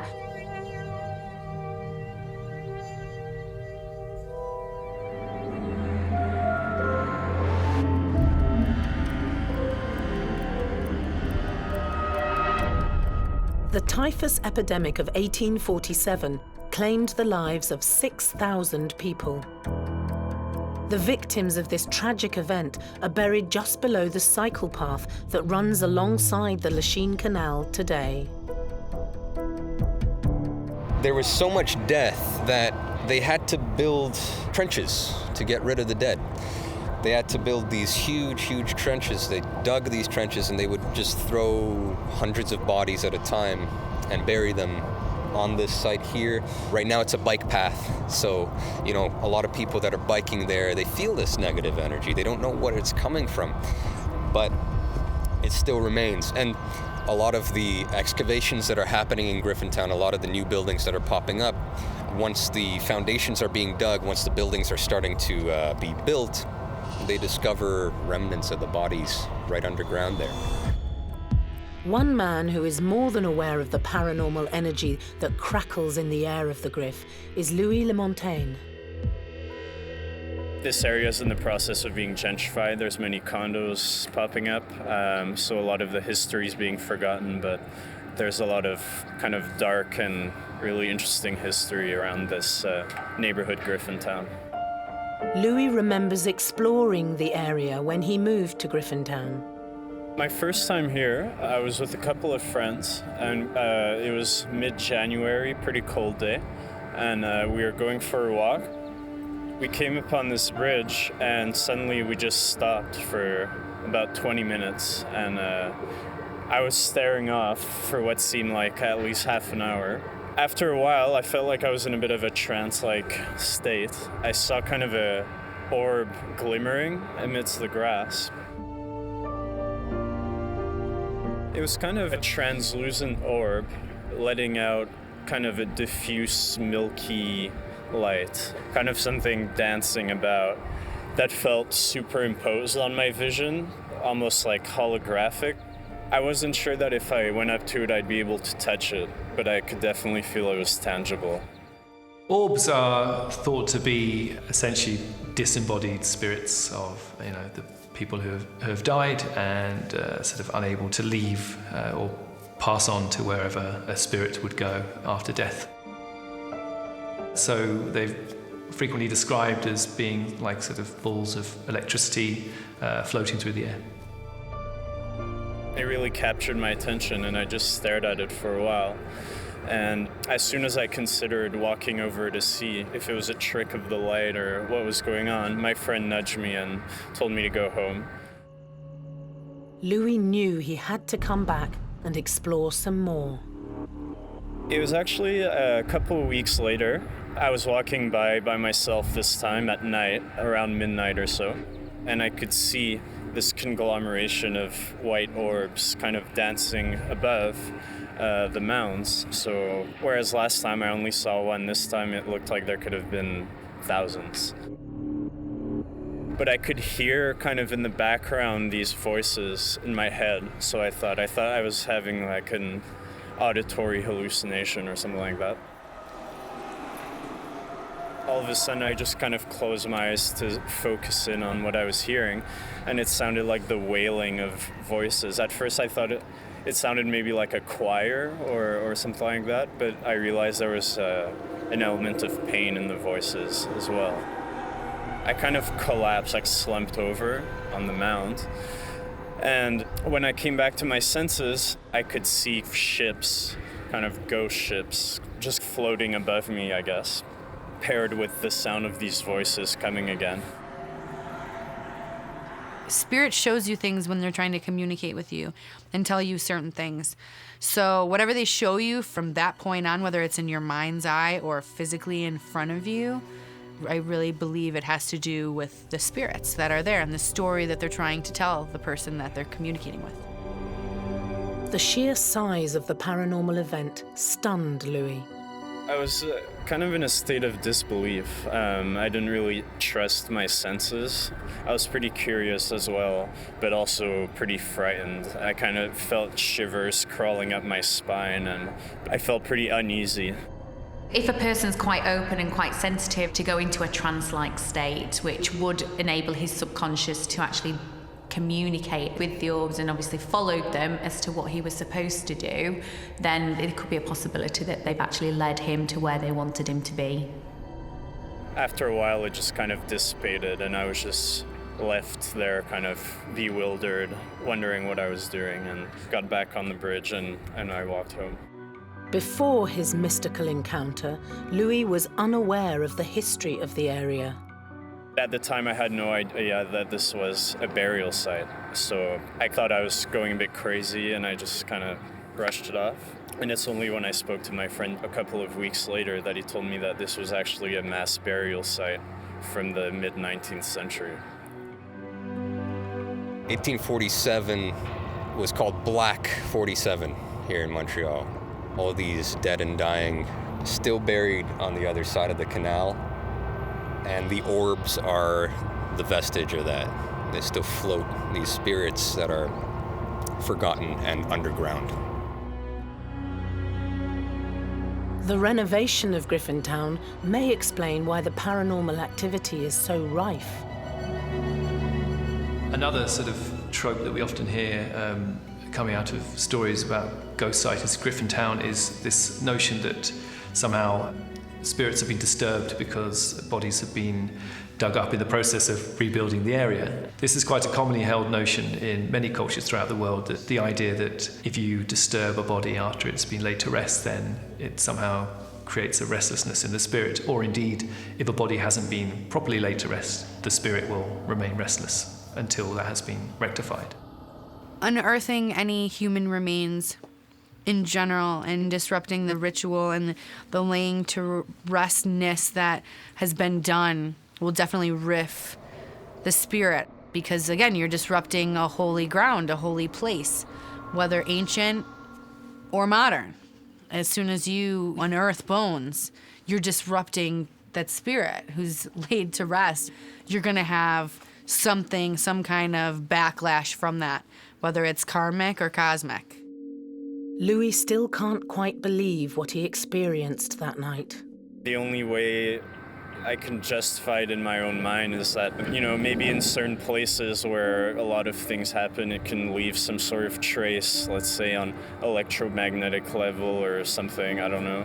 It really did feel like time was an illusion at that point, and the spirits of the people who suffered here and arrived here almost 200 years ago felt very much alive.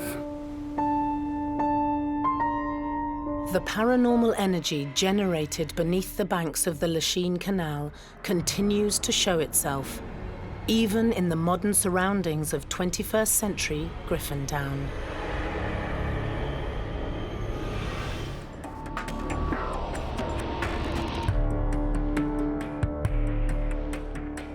Many of the ghosts of Griffintown are believed to be projections of its traumatic history, but one of the most iconic landmarks harbors spirits from a more recent past. This is the land of beer. Montreal is the land of beer. Griffintown, because of all the Irish, was a very popular drinking place. In 1861, there was a man by the name of William Dow. He was a very brilliant businessman. He kind of made this big conglomerate, 13 companies all together, and they opened this brewery, which is behind us over here. Eventually, this whole place just fell to ruin. The brewery was no longer used, the facilities were a little bit dated, so it got abandoned. The brewery is believed to be one of Griffintown's paranormal hotspots. This There's a bunch of urban explorers that still go in there, take a look around, see what's in there. There's rumors abound that the Montreal Mafia uses this place as a sort of dumping ground for bodies. They say that there's a few bodies that are buried in concrete in the big silos that are back there on the other side. In the top floors, there's oftentimes paranormal explorers that go to see what's going on in this building. They say that there's a very intense, horrible ghostly activity up on the top floors. The ghost that's particular to this place kind of doesn't fall in line with the mafia stories or the brewing stories or anything like that. It's actually the ghost of a little girl. Mediums who have investigated inside the Dow Brewery have dated the death of the girl to the late 1990s. Oftentimes people report hearing the crying of this little girl coming from the ground, and when she hears people passing by, she stops crying and she starts calling for help. She starts asking people to pull her out of this hole in the ground. I think obviously the atmosphere tends to absorb any sort of energy. Now, usually with tragedies, murders, anything like that, you would assume that the trauma and the traumatic experiences of those people have been absorbed by the atmosphere. So that would lend itself as to why the voices of people are heard and screams are heard, and obviously it just replays itself over and over again. We have no idea where this girl comes from and how she ended up there. There are some theories. Maybe she was one of the daughters or something of a mafia boss or something like that. She got put into the ground. We're not sure. But she's definitely in there. She's crying for help. And if ever you go in there, you'll feel that energy up on the top floor.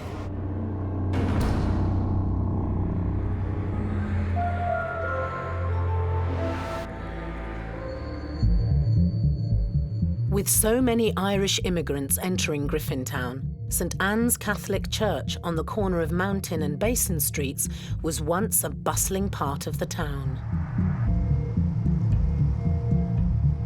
We're in the ruins of the St Anne's Church, which was built here in 1698 originally.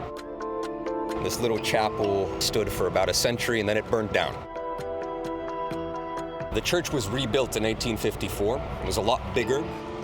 All the Irish would come here. They could convene here for Mass. You could take a look just down the line. You see we're actually in the church right now. The benches that they have on the sides are where the pews used to be. The foundations, you see all the stone on the side there. And behind us in the forest, there used to be a priest's house. The priest used to live right back there. During the 1960s, Griffintown was turned from a residential area into an industrial zone. A lot of buildings got knocked down, demolished. Population of about 100,000 shrunk right down to about 2,000 people. Everybody got moved to the other side of the river over there. Everything became parking lots, industrial areas, big factories on either side of the canal. And there was nobody to come be the parish anymore, so they knocked it down as well. And these are the ruins that remain. Although the building is gone, the energy has remained within the footprint of the church. A lot of people are reporting that they're hearing certain things in the middle of the night. People usually hear footsteps following them in the middle of the street. Some people even hear bells, which are coming from this forest area, just like church bells that are going on in the middle of the night. There was a man who's actually, I believe he lived in one of these condos here. He was walking down the street going home, and he saw a priest having a funeral ceremony. And they all walked down this aisle to the entrance of the church. And as they reached the entrance, they all just disappeared. It's as though as they were exiting into the street, they were gone.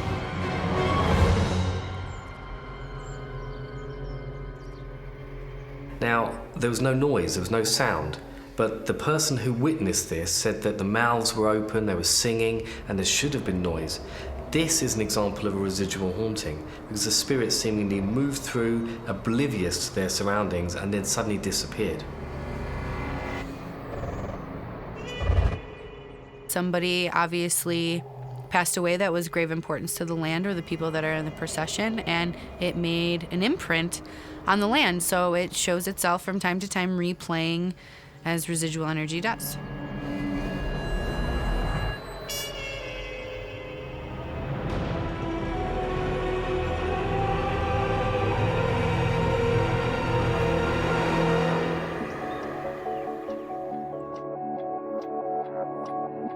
Griffintown remains a mecca for ghost hunters from around the globe, fascinated with searching for old spirits within the new world. I definitely believe that towns can be haunted, especially with the type of history that Griffintown has, with all of the Irish immigrants that fled the potato famine and came over on boats with horrible conditions, and they were sick, and then they died, and then they just threw them in mass graves in the canal. I mean, so the canal is just a mass grave that would definitely hold a lot and bring a lot of energy, negative energy, because it's not like they were given their own tombstone and laid to rest in the traditional form. They were just thrown together in a hole and buried. I wouldn't be rested if that was me. I think a lot of ghosts remain for diverse reasons, some for more benevolent reasons, others, like the boy that got crushed in the bridge, for the agony that they might have encountered and endured. And there's a lot of anger, there's a lot of suffering, and I think it's within the atmosphere here. Even as the million-dollar apartments rise above the old town, experts believe that the ghosts of the past will continue to be uncovered in the Griff. It's a land of gentrification. You got all these really expensive apartment blocks which are going up on old factory sites, on old land that has seen a lot of tragedy. So the new residents, the young generation of young professionals that are living here nowadays, report a lot of ghosts and spirits and sightings of paranormal activity around these parts. They're digging up the past and now finding all that old history and all the old secrets of the Griffintown.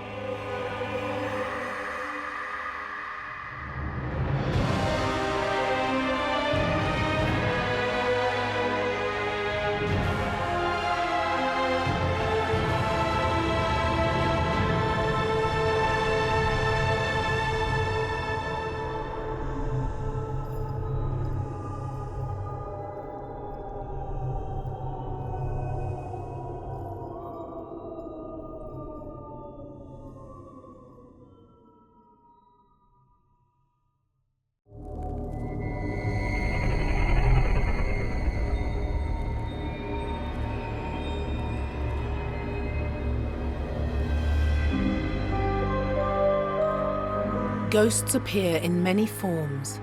We can see them. What was that? We can hear them. I am not afraid. And sometimes we can even feel them. We've gone around the globe in search of the most terrifying spirits and supernatural beings who continue to live on long after their deaths. On World's Scariest Hauntings, anything can happen.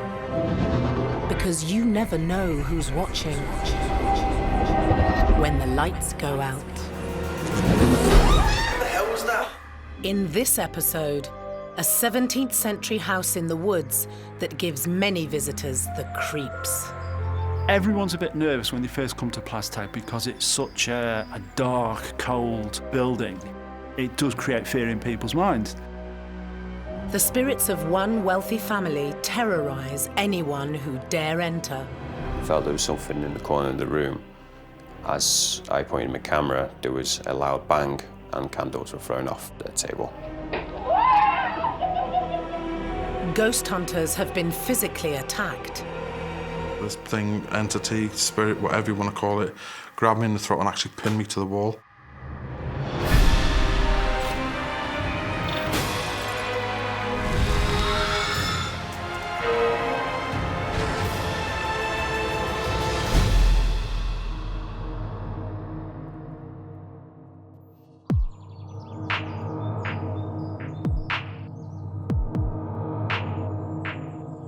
Built in rural North Wales in 1610, this stunning Jacobean home has a commanding presence on the picturesque landscape. Plas literally translates into English as fair mansion, but many of the spirits that reside here are more foul than fair.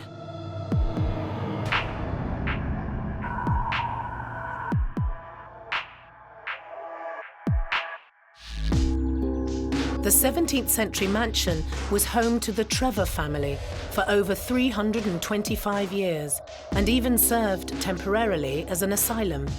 It's believed that many of the inhabitants have refused to leave. Marcus Reed Edwards runs tours at Plas and knows about the ghosts better than most. I've been here at Plas now for about 10 years. I first came about 15 years ago on a Twilight tour, and when I came on several of those tours, and on one of the paranormal evenings I got talking to one of the team members and sort of wrote myself in to help in here, and I've been here ever since. For a paranormal enthusiast, the allure of Plas is obvious. I think if you were trying to describe the archetypal haunted house, you couldn't do much better than this. It's, very sort of gloomy, dark, brooding property that's sort of shrouded in trees that seem to loom up from behind it. It has all the the hallmarks of the perfect haunted location.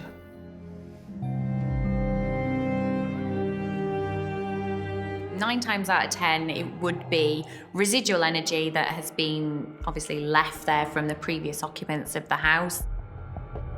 It could be intelligent spirits that still reside there. All those spirits could have been members of past families who've lived there or people who've actually served the family who lived there. So it's not uncommon to have quite a lot of activity within a house of that age. Much of that activity comes from the Trevor family, who owned the house between 1610 and 1945. Families have so much history of the different things that go on within a family, and it's generations have inhabited the land, so I would assume that there would be multiple spirits there. There are about 15 spirits that regularly haunt the house and that are active. There are about 8 of them that don't like to interact with people or members of the public or anything, and they usually just disappear off into a part of the house that they obviously feel comfortable in spiritually. The numerous different ghosts that are known to haunt Plas include a mean-spirited judge, former owners John Trevor I and John Trevor V, child spirits Jack and Emily, and from the 17th century, a young girl named Dorothy. The spirit of Dorothy Trevor has been seen on the roadside by Plas. Now this is quite common because the spirits that are often murdered or died in tragic circumstances are repeating the same thing over and over again. It's likely that Dorothy's spirit is residual in nature, and many drivers have reported seeing apparitions running across the road or even driving past, and even on occasion hitchhiking and asking for a lift. The story of 16-year-old Dorothy, the daughter of family patriarch Sir John Trevor I, is a tragic one. She had been sort of promised to be married to another wealthy family's son, but she'd actually fallen in love with one of the local farmers' sons by the name of Isleworth. Isleworth and Dorothy decided that they were going to elope on her 16th birthday. She had hidden all her jewels and belongings under a tree across the road near to the well, and Isleworth and her were going to meet just up the fields. And she went across to get her belongings. Obviously, she couldn't see where the well was, fell down the well, and she died. Isleworth, in a panic, went looking for her. Obviously couldn't find her. The jewels were missing, so she could have been murdered. So he went back to the meeting place and he hung himself because he didn't want to be accused of a murder and the stealing by the Trevor family, because he obviously knew what power they had and what consequences he would face later on.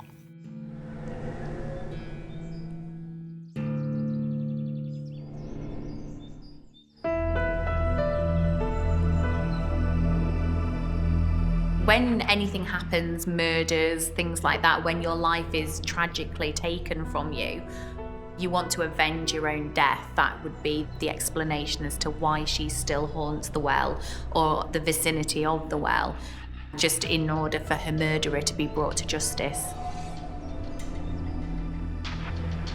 The ghost of Dorothy Trevor still roams around Plas to this day. That is a brilliant example of a good spirit that has been seen. There's been countless accidents outside the house of people swerving to miss this white lady, as they've described her. The police have turned up.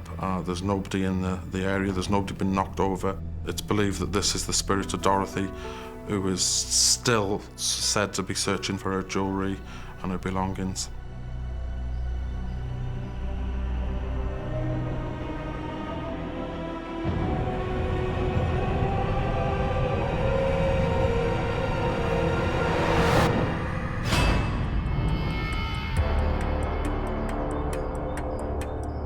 Plas is a Grade 1 Jacobean mansion.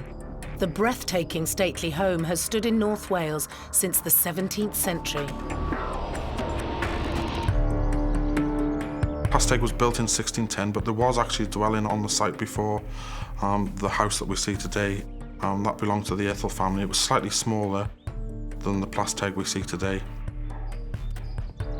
It was built for a man called Sir John Trevor, who was a very prominent politician of his day, who was a courtier of King James I.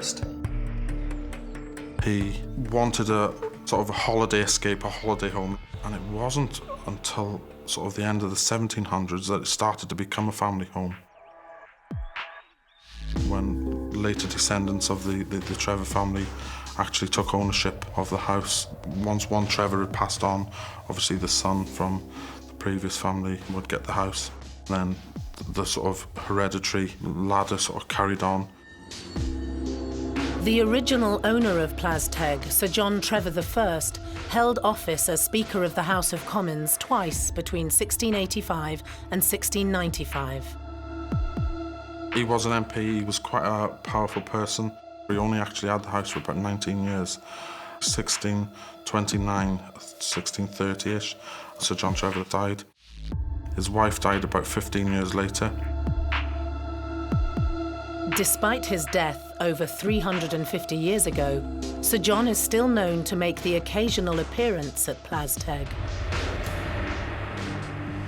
We've had occasions where we're on the spirit board and we're talking to a spirit that's passing through or a family member of one of the members of the public, and Sir John Trevor comes in and he's that domineering and overpowering, they sort of get scared and they leave the spirit board alone, and they just go and he takes over. With so much life lived in this house, it's no surprise that Plas still crackles with paranormal energy.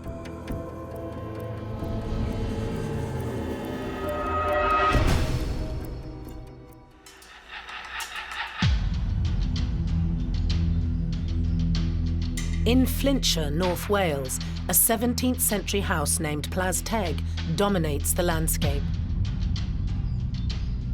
The Jacobean mansion is believed to be haunted by the ghosts of the Trevor family. Paranormal investigator Paul Rowland has been studying the home for 15 years. Everyone's a bit nervous when they first come to Plas because it's such a dark, cold building. It does create fear in people's minds. But once you've been here as many times as I have, I can walk around here at night on my own. I'm not that bothered, I quite like it actually. While using a tape recorder on one of his many nights at Plas, Paul captured an electronic voice phenomenon, also known as an EVP.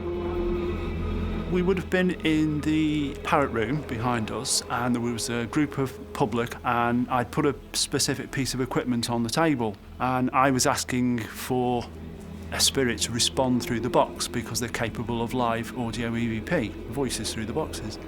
But instead of a voice, we got the dog barking. Now, I've never known a dog to be in this building whatsoever, so there wasn't a dog in the building on that night. But nevertheless, why the dog showed an interest in us, I do not know. Whether there was a dog lover in the room with us.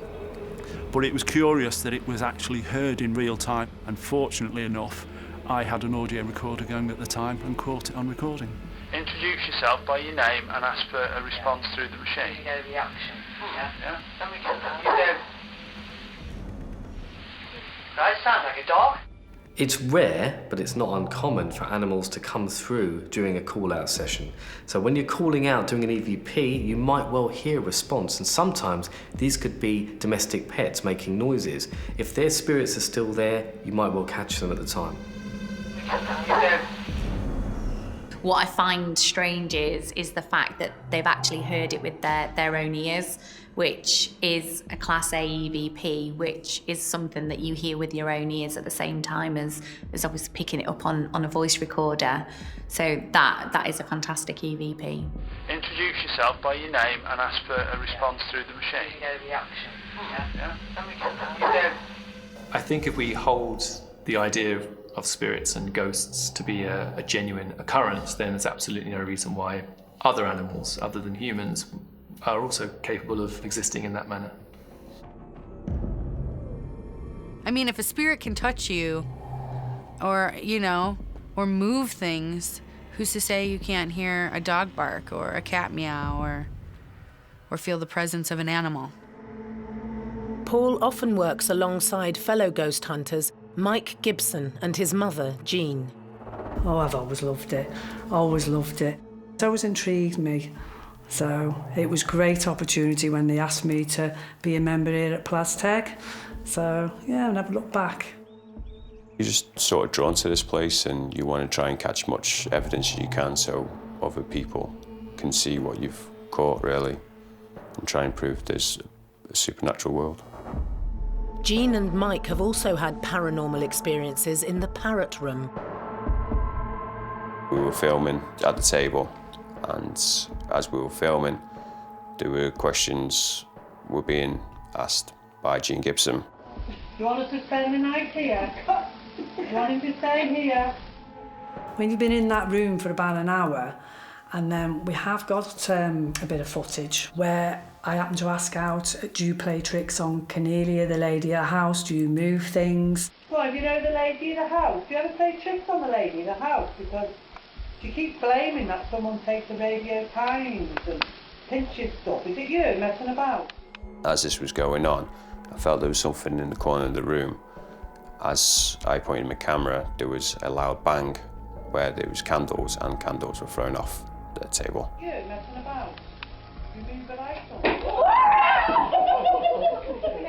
I think the door opened as well at that time, so that was quite yeah, we've had that quite a lot actually, where the doors have just gone and opened for no reason. Yeah, a lot's gone on, really. Adrenaline kicks in and you get excited and also a bit scared because you don't know what's going to happen because you're in the dark as well. But generally it's just a good feeling, really.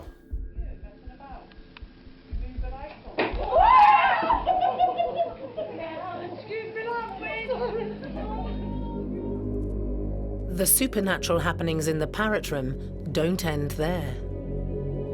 In the window, occasionally a lady has been seen looking in from the outside of that window. Now, we're 3 floors up. There's no platform for anybody to stand on out there. There's no way anybody could fix that or anything. So we genuinely do think it's spiritual. We haven't got a clue. We're trying to work out what that is.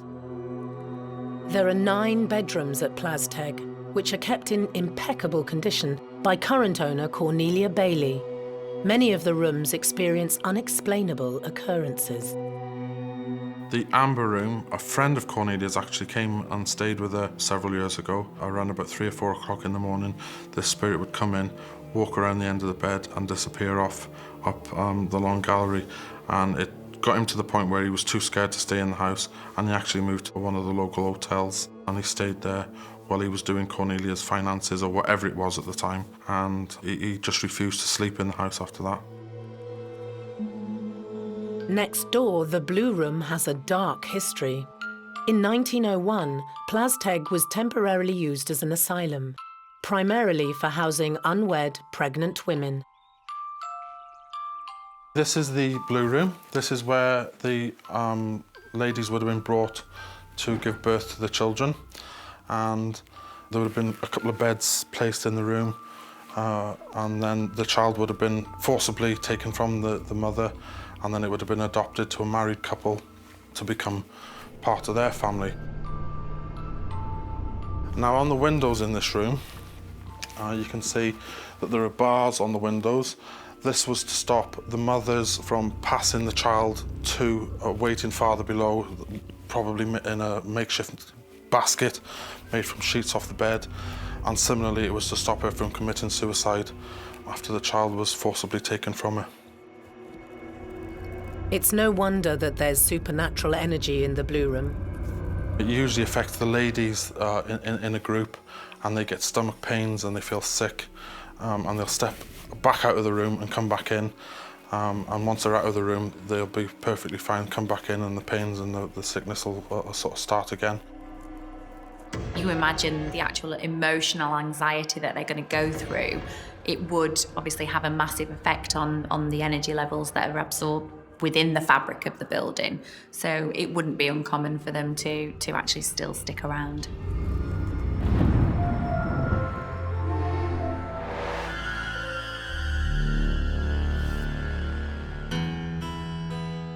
Despite its strong heritage and proud lineage, by the 1950s, Plas had fallen into the ownership of estate agents.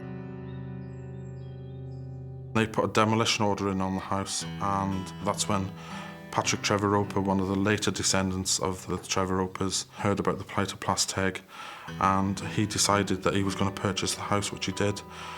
He never actually lived here. He rented it out to several different people, and then he decided that he could no longer afford to keep it going, and he decided to sell it, so he listed it in Country Life magazine, and that's where Cornelia spotted it in 1986. The current owner of Plas, Cornelia Bailey, worked tirelessly to restore the mansion back to its previous glory. When Cornelia bought the house, is because it was covered in a really thick black paint. One of the people that had rented the house had painted it with a black oil paint, and it was an absolute nightmare, a disaster. And Cornelia spent 2 years with a penknife picking away at the paint to restore it. It's actually wood that comes from part of the Spanish Armada, and it's a spectacular, magnificent staircase.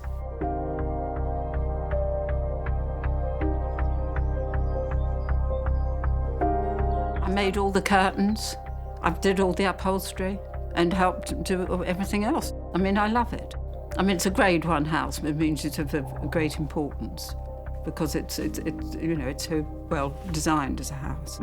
The whole house had been looted and things had been stolen and fallen ill to the weather. There was a tree growing through the middle of the room next door, and it was completely and utterly derelict, a shell basically, and there was wildlife and pigeons and all sorts flying around the house when Cornelia bought it. And she's done a magnificent job. She's brought in 99% of the stuff that you see, and she's done a fantastic job, really. Just like many generations of the Trevor family, Cornelia has tried to protect herself from the paranormal energy at Plas.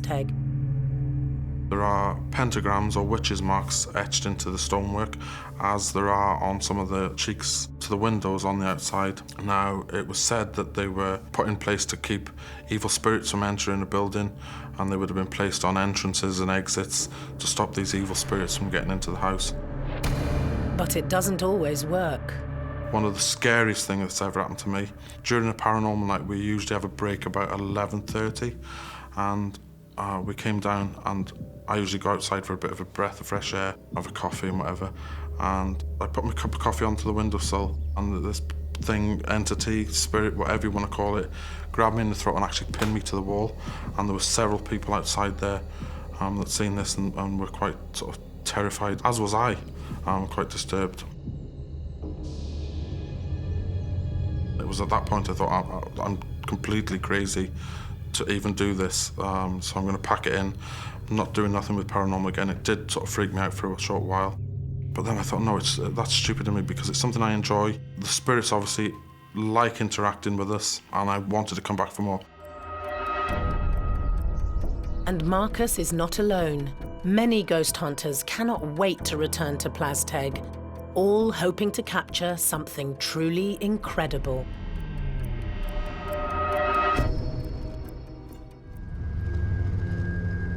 Plas in Flintshire, North Wales, has stood since 1610. The Jacobean house is full of supernatural energy, and in the twin poster bedroom, there is something truly magical. We had a medium that came to the house several years ago, and she said that there was a large spiritual vortex built up at the side of this wardrobe. It's all theoretical, but a spiritual vortex is similar to an interdimensional portal.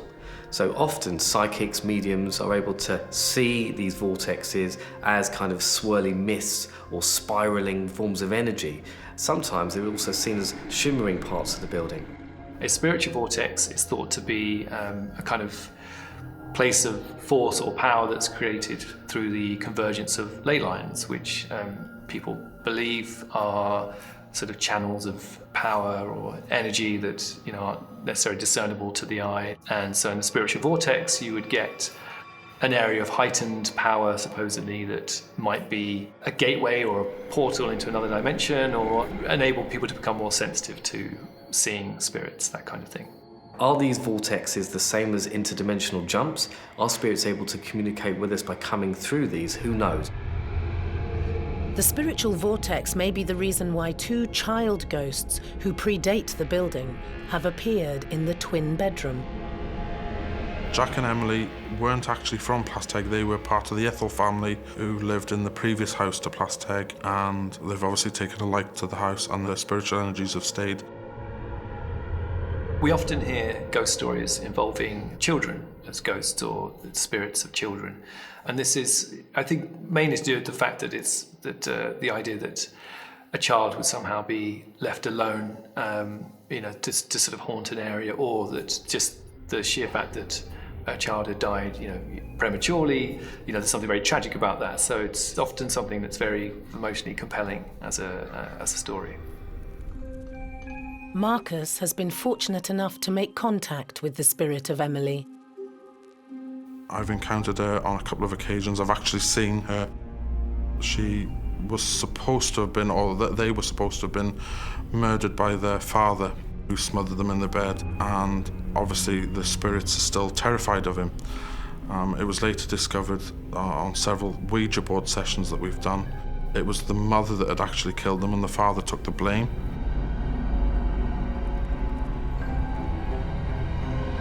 If they hold the grudge against their father, if they blamed their father for their deaths, then they will still blame their father in death because that's what had happened when they obviously passed away.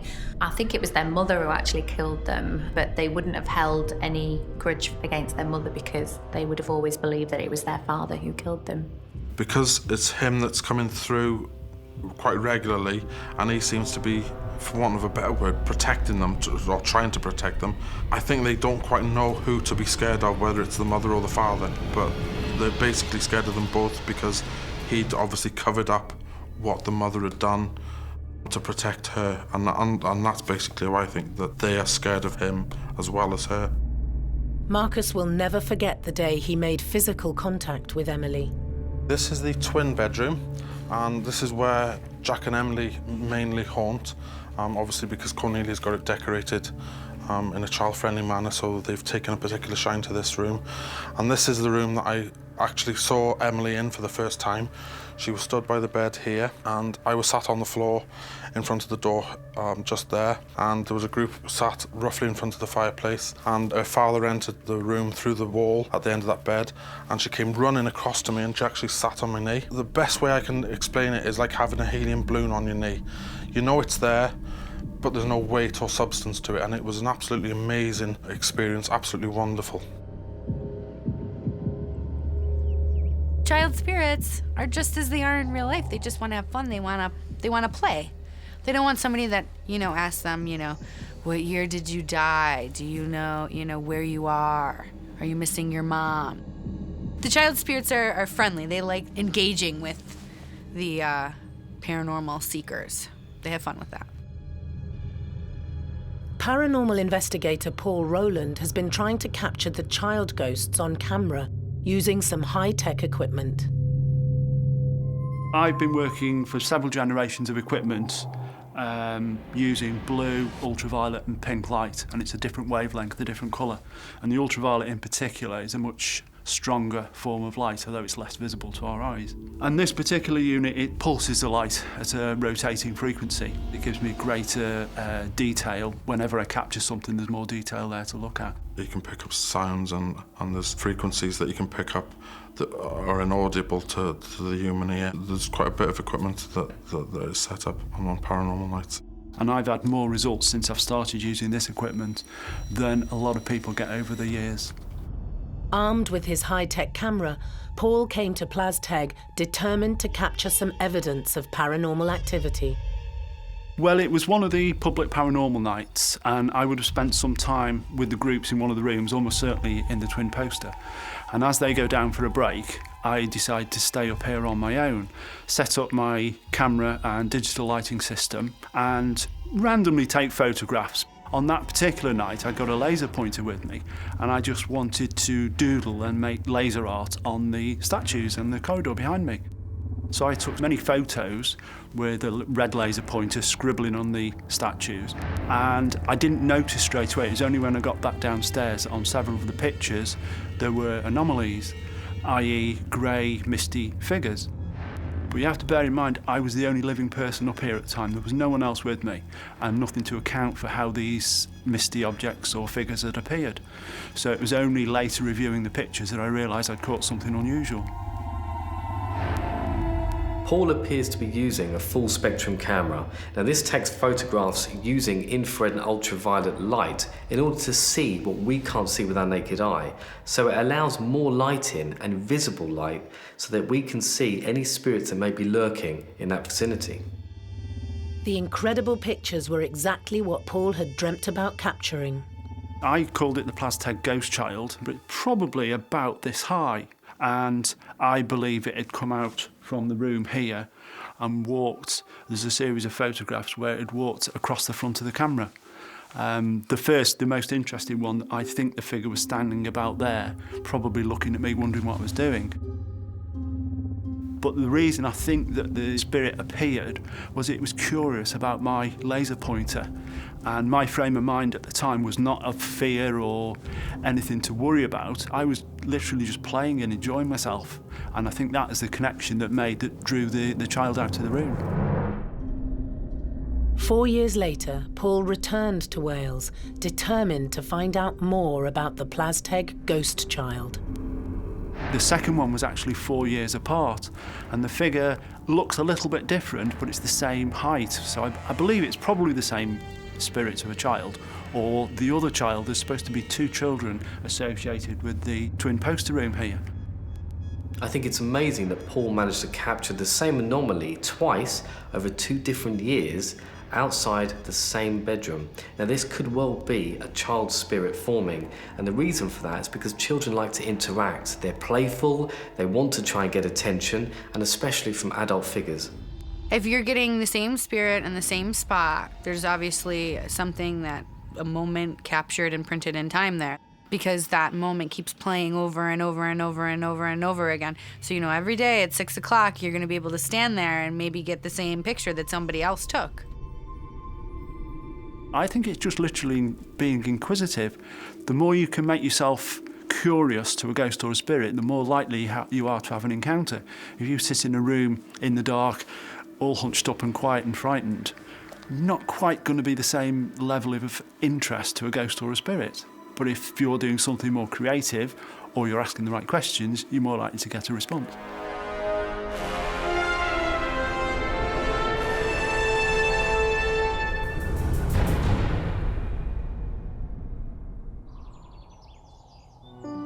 During the 17th century, Plas was not just a family home.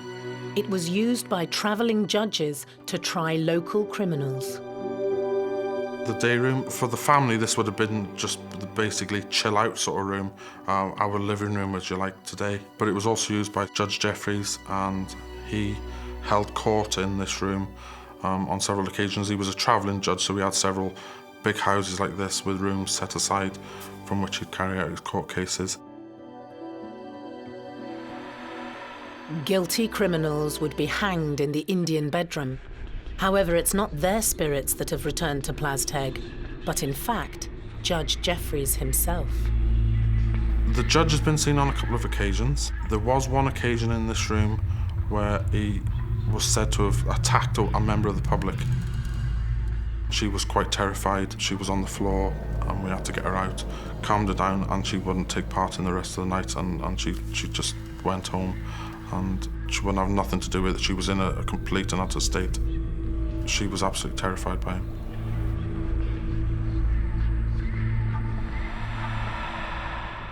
Marcus has never actually seen the judge himself, but on one October night, he captured something truly unexplainable in the cottage on the grounds of Plas.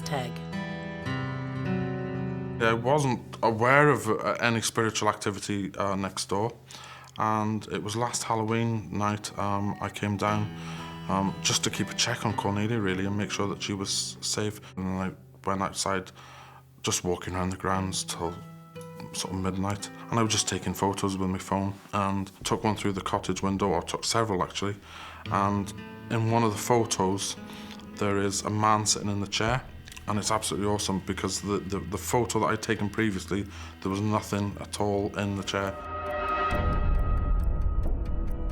It's ghosts like the old man in the chair that makes Plas such an exciting destination for paranormal enthusiasts from around the globe.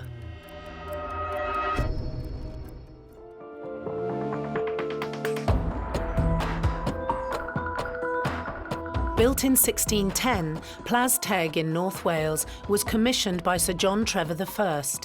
It was his great-great-grandson, Sir John Trevor V, who became the last direct descendant to live in the Jacobean mansion. He and his wife Elizabeth both died childless in 1742. There is quite a bit of bad energy about him, sort of thing. He had discovered his wife was having an affair. He then got quite nasty about that, and he became depressed. He started drinking heavily.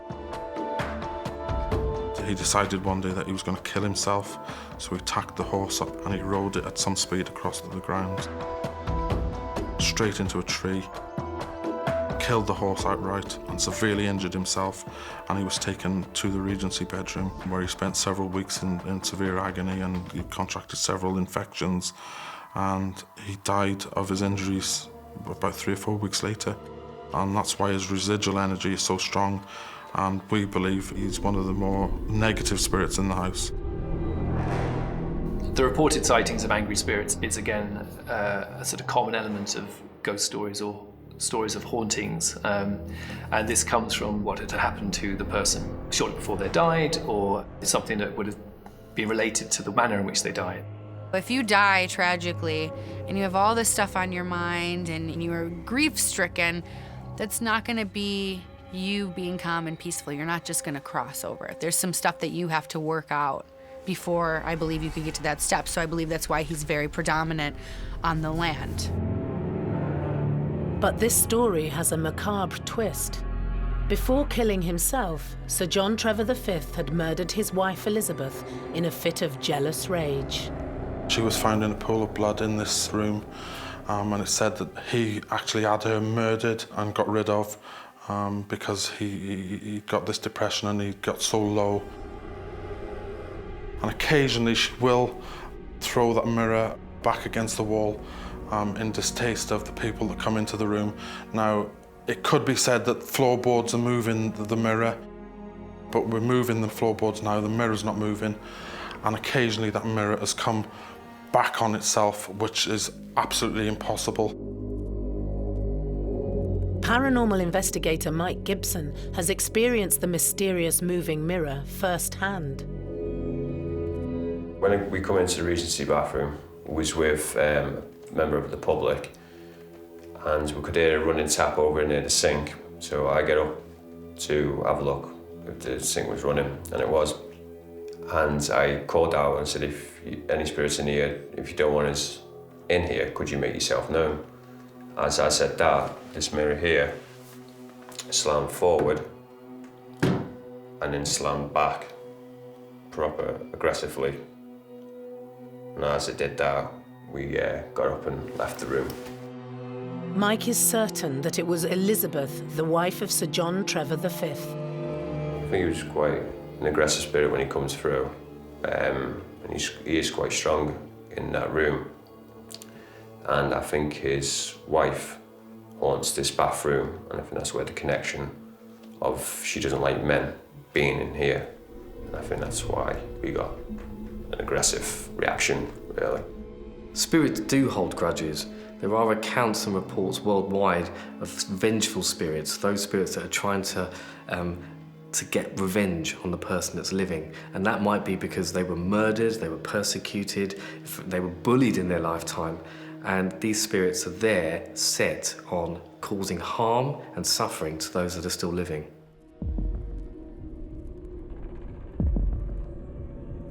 The spirit of Sir John has also been threatening to others. He has taken a complete and utter dislike to me and Jean.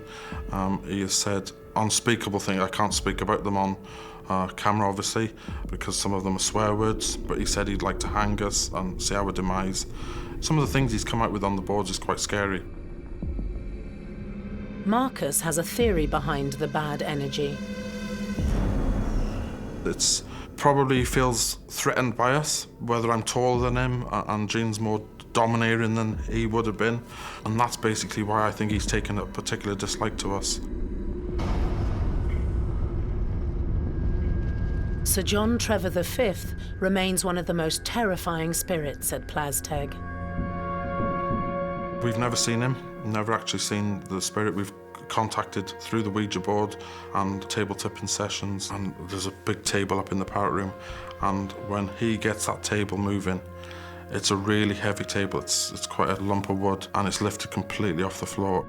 It's absolutely phenomenal. It's so exciting, and to see this big lump of a table levitate sort of a foot off the floor when people have only got their hands on the top, there's no devices or anything that could lift it underneath. Oh, it's awesome, absolutely fantastic.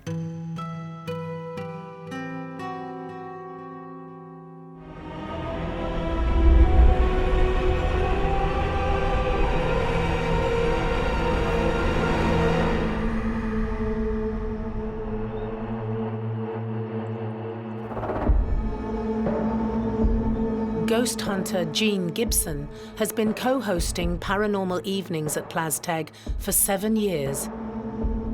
She has borne witness to many of the spirits that have appeared in the 17th century mansion. To be honest, the time I feel scared is when I'm on my own. I'm okay when I'm with the public because I've got to try and be brave, but it doesn't always happen. But when I have to go back into the room to get the equipment, like the spirit boards or things like that, you just got that horrible eerie feeling that they're just watching you and you just want to get out that room. Or you can see like a dark shadow.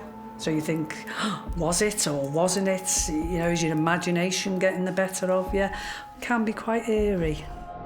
On the Jacobean staircase at Plas, Jean saw something that took her breath away. The one that most particularly sticks in my mind is when I saw a lady walking up on this stair. Now, we never saw this lady again. She wasn't with the group. She wasn't anyone visiting Cornelia. So who was she? You know, and a few people have said they've sighted a lady they'll describe as Spanish.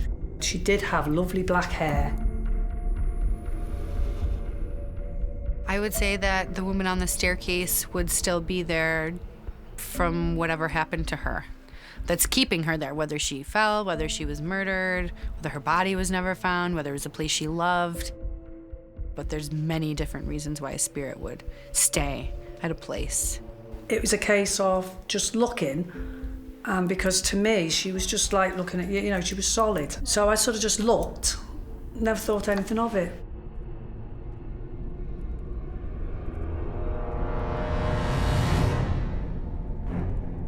The mysterious dark-haired lady seems to be a direct projection from the bricks and mortar at Plas.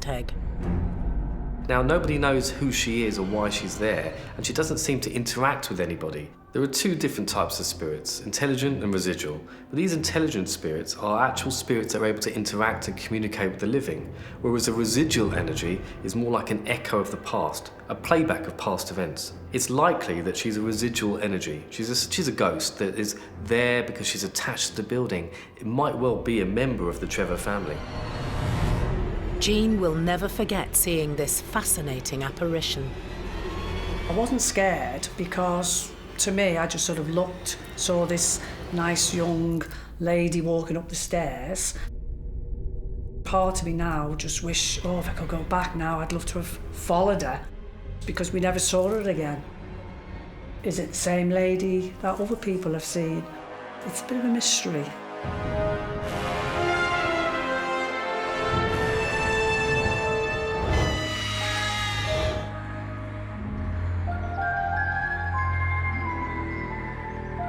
Plas continues to be an important part of British history and an intriguing location for ghost hunters. Every time I come, it's like the first time I'm coming. Just the unique atmosphere. It's not like a National Trust building or another house that's open to the public. It's not roped off. It's access all areas basically. It's just so unique. I would say about 90% of the people that come here get the feeling. The Plas feeling, I call it, and it's that sort of butterflies in the stomach and that excitement, and it's really exciting.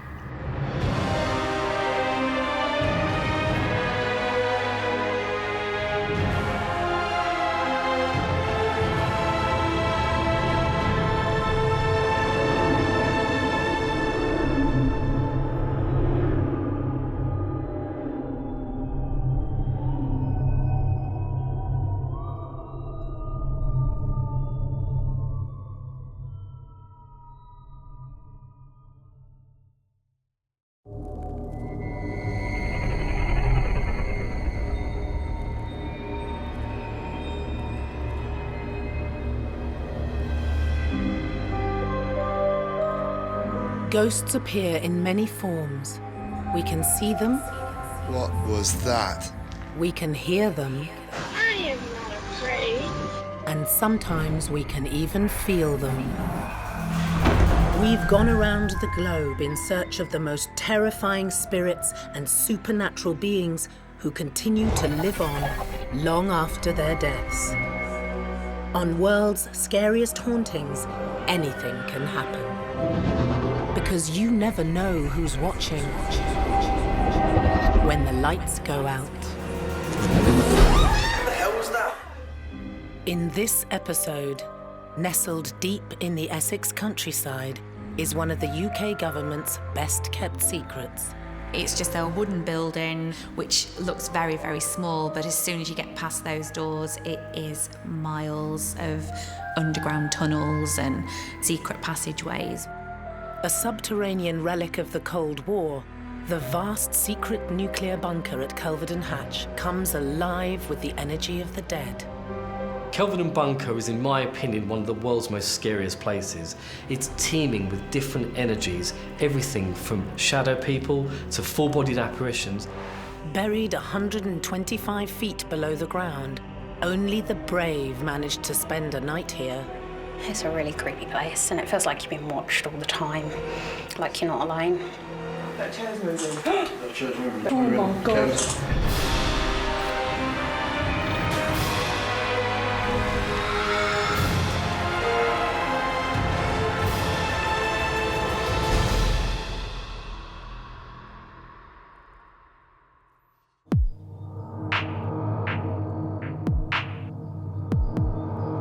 In the small village of Kelvedon Hatch in Essex, a quaint, unassuming cabin sits in the woods.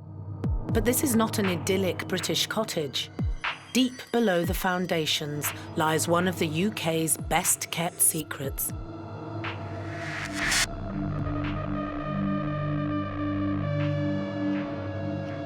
For 40 years, Kelvedon Hatch was the location for the British government's secret nuclear bunker. With the threat of Cold War hanging over the country, there was a real worry that the USSR would launch a missile at any moment aimed straight at the UK. Decommissioned by the Ministry of Defence in 1992, Kelvedon Hatch is now teeming with paranormal energy. The haunted bunker is owned and operated by Mike Parrish, who has opened it up to the public as a tourist attraction. Well, obviously, we've got a bunker in the middle of Essex because it's the London bunker. It was where some of central government would have come had there been an atomic war. It was built here because this is the furthest south that the Ice Age came. And so whereas the rest of the land around here is London clay, we've actually got free-draining soil. And so it happened to be nice free-draining soil on a hill, far enough away from London to be safe. Originally built as an RAF defence base in 1952, as the Cold War heated up throughout the 60s, 70s and 80s, it became the unofficial safe house for the British government.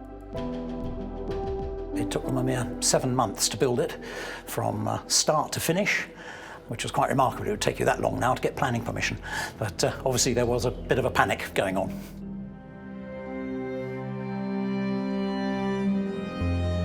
When you first come across the bunker, it presents itself like a small bungalow in a wooded area. But going inside, you soon find that there's a 100-yard tunnel leading you deeper and deeper into the hillside behind.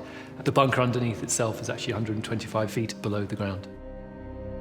It was built to hold 600 people, but by the mid-80s, they'd whittled that down to 450. The bunker remains frozen in time, still poised and ready to rescue officials and members of the public in its various rooms, including a dormitory and a sick bay.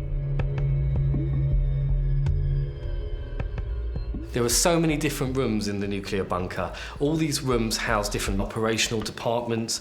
There's also a BBC radio room that would be used in the event of a war to broadcast live from that particular location.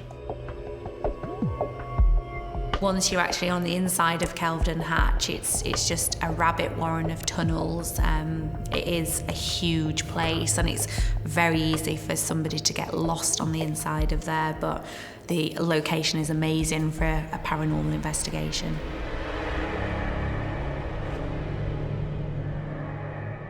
The bunker has fascinated paranormal experts for years, with reports of it being home to a whole host of spirits.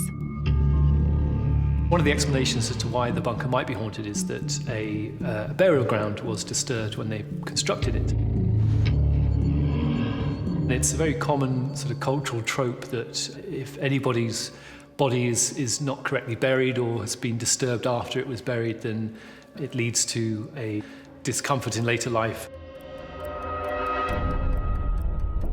They unearthed human remains. I would say that that is probably why they're experiencing the paranormal activity that they are. When you disrupt a gravesite, ancient or not, it's gonna riff the spirits that you're unearthing, and especially how you're dealing with their remains, which they weren't dealt with in a respectful manner. So I'm assuming spirit wouldn't be very happy with them.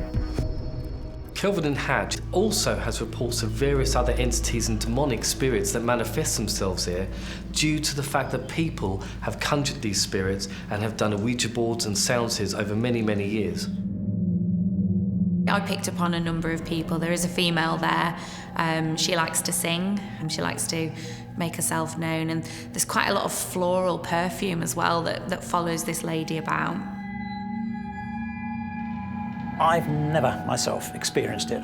No ghost has looked me in the eye. So no, I haven't seen them, but lots of people who've come down here are quite genuine when they say they have seen something. And it's not for me to dispute that. It's just that I'm not on the same wavelength, obviously, or not prepared to admit them into my mind, but others perhaps are.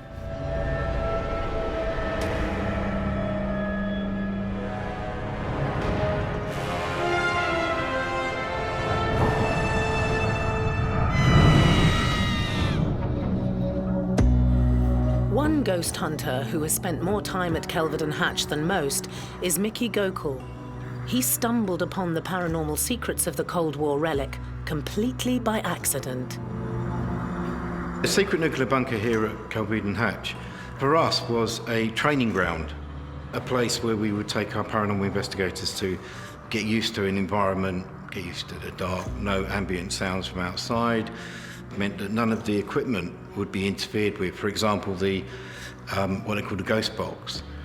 It uses radio frequencies, so we wouldn't experience the external radio frequencies, we would just experience whatever's happening inside. So for us, it's a training ground, but it proved to be more than that. I've been here 3 times with paranormal teams. On every single occasion, we've had some kind of activity. Along with many of his own first-hand experiences, Mickey has heard all of the rumours, myths and legends that swirl around the bunker. We hear so many stories, but certainly there's been reports of a lady that's been present as well. The rumours are that the lady was disturbed when this building was being constructed. Apparently the burial ground, which was in the area at the time, was disturbed, and she says to haunt and sometimes terrorise people that are here. The restless spirit has been seen on many occasions by tourists and ghost hunters alike. One of the ghosts that people have reported seeing at Kelvedon Hatch is known as the tall old lady, who presents as very elderly looking but also freakishly tall. There have been reports by eyewitnesses of her moving around in the shadows of the former nuclear bunker. I would have to say that she's there either trying to seek justice for herself or just make her presence known. Once you unearth human remains, and if you don't lay them properly to rest and have respect, because things do happen, some graves are unmarked, so on and so forth, spirit is affected by that. Just because you can't see things doesn't mean that they're not affected. The unsettled woman is just one of a number of terrifying ghosts that keep many people away, but also send many people flocking to mysterious Kelvedon Hatch.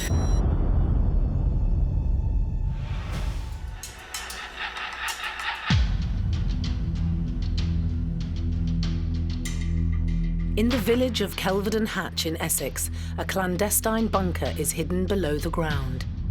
The unused atomic fallout shelter now plays host to a bevy of spirits.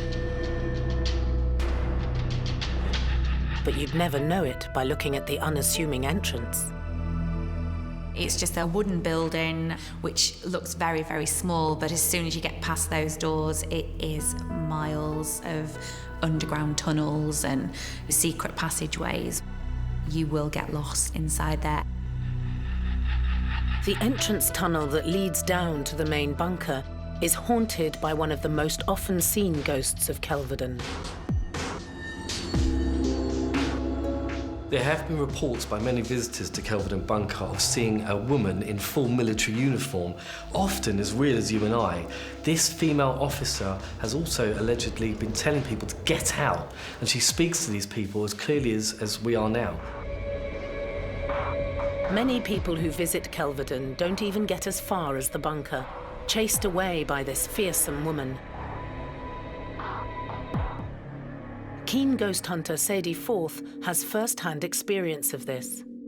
We started off the night's investigation down here in the tunnel, and we walked up to the bottom of the tunnel behind me. It was me and my 2 lady friends, and we were the only people here in the bunker all night long. I got out my night vision camera to start filming to see if anything was here, and it looked like there was a figure at the other end of the tunnel. There, can you see that? Tall and dark.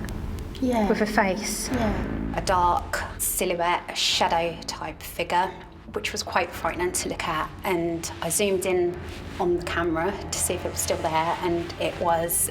I'm not picking anything up on camera. I don't think I am anyway. And it was just really quite frightening, actually, to think that there was something watching us from the other end of the tunnel. We were here on our own. So the sighting of the military woman is quite interesting in a sort of hauntological sense, which is this idea that there are futures that have been lost to us where things took a different path. The idea that maybe in another parallel universe a Cold War did fully break out, or there was a nuclear war, and perhaps this woman exists in a different sort of space almost. As Sadie and her friends ventured on through the tunnel, their night took another terrifying twist. As we were sort of halfway through the tunnel, sort of near to this end, a lady's voice came through really scarily and told us to get out. But it wasn't a nice get out, it was a really frightening get out, which really terrified the living daylights out of all three of us, to the point where we did want to get out, but we were scared to get out because the only way out was past the voice that we'd heard come from this end of the tunnel. So we needed to find out where the voice had come from. What's quite interesting about the reports of the military woman is that she talks directly to the people that have seen her, which would suggest that if she were dead, she doesn't know that she is, or that she's in fact alive but existing in a different sort of time and space to us. So she is very much not a ghost in the sense that she is the apparition of a dead person, but is a fully autonomous person in her own place. It really set the tone for the rest of the night that we were here and completely frightened us. But as we were going back, it's like we were peeking around the walls to see if there was something there, because we were really terrified, but there's no explanation for it. We did eventually come back down to work out where this voice come from, what it could be, a possible explanation for it. And the only explanation I could come up with was that it come from this tunnel speaker. It was like it was something here not wanting us here. I don't think it was a warning because it would have been more friendly. I think it was quite menacing.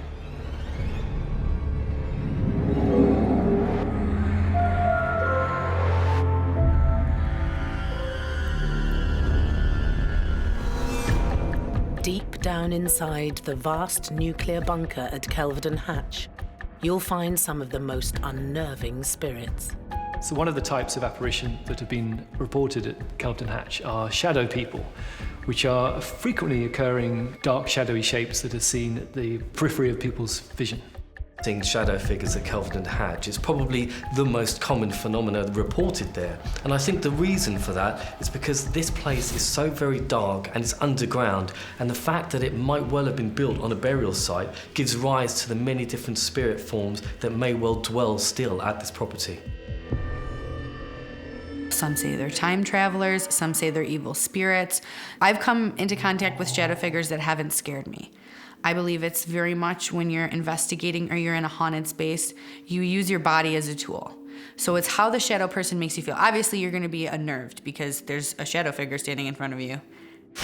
And your initial thing is it's black, it's dark, it's gonna be scary. Ghost hunters come from all around the world to hunt down the ominous shadow people. Paranormal investigator Alan Robson recalls his first visit to the bunker. We walked through the door, and the first thing I felt when I come down here, you weren't allowed to come in here. And it was that eeriness which you get, which you think someone's watching you and saying, look, you're not allowed in here, get out. When we started walking around here, it just got more weird feeling. It felt like you're being watched and no one wants you in here. It's private, you're not supposed to know about this place. Alan and his fellow paranormal team members focused their search for the shadow people on the communications room. Well, in this room, we came in far end down there.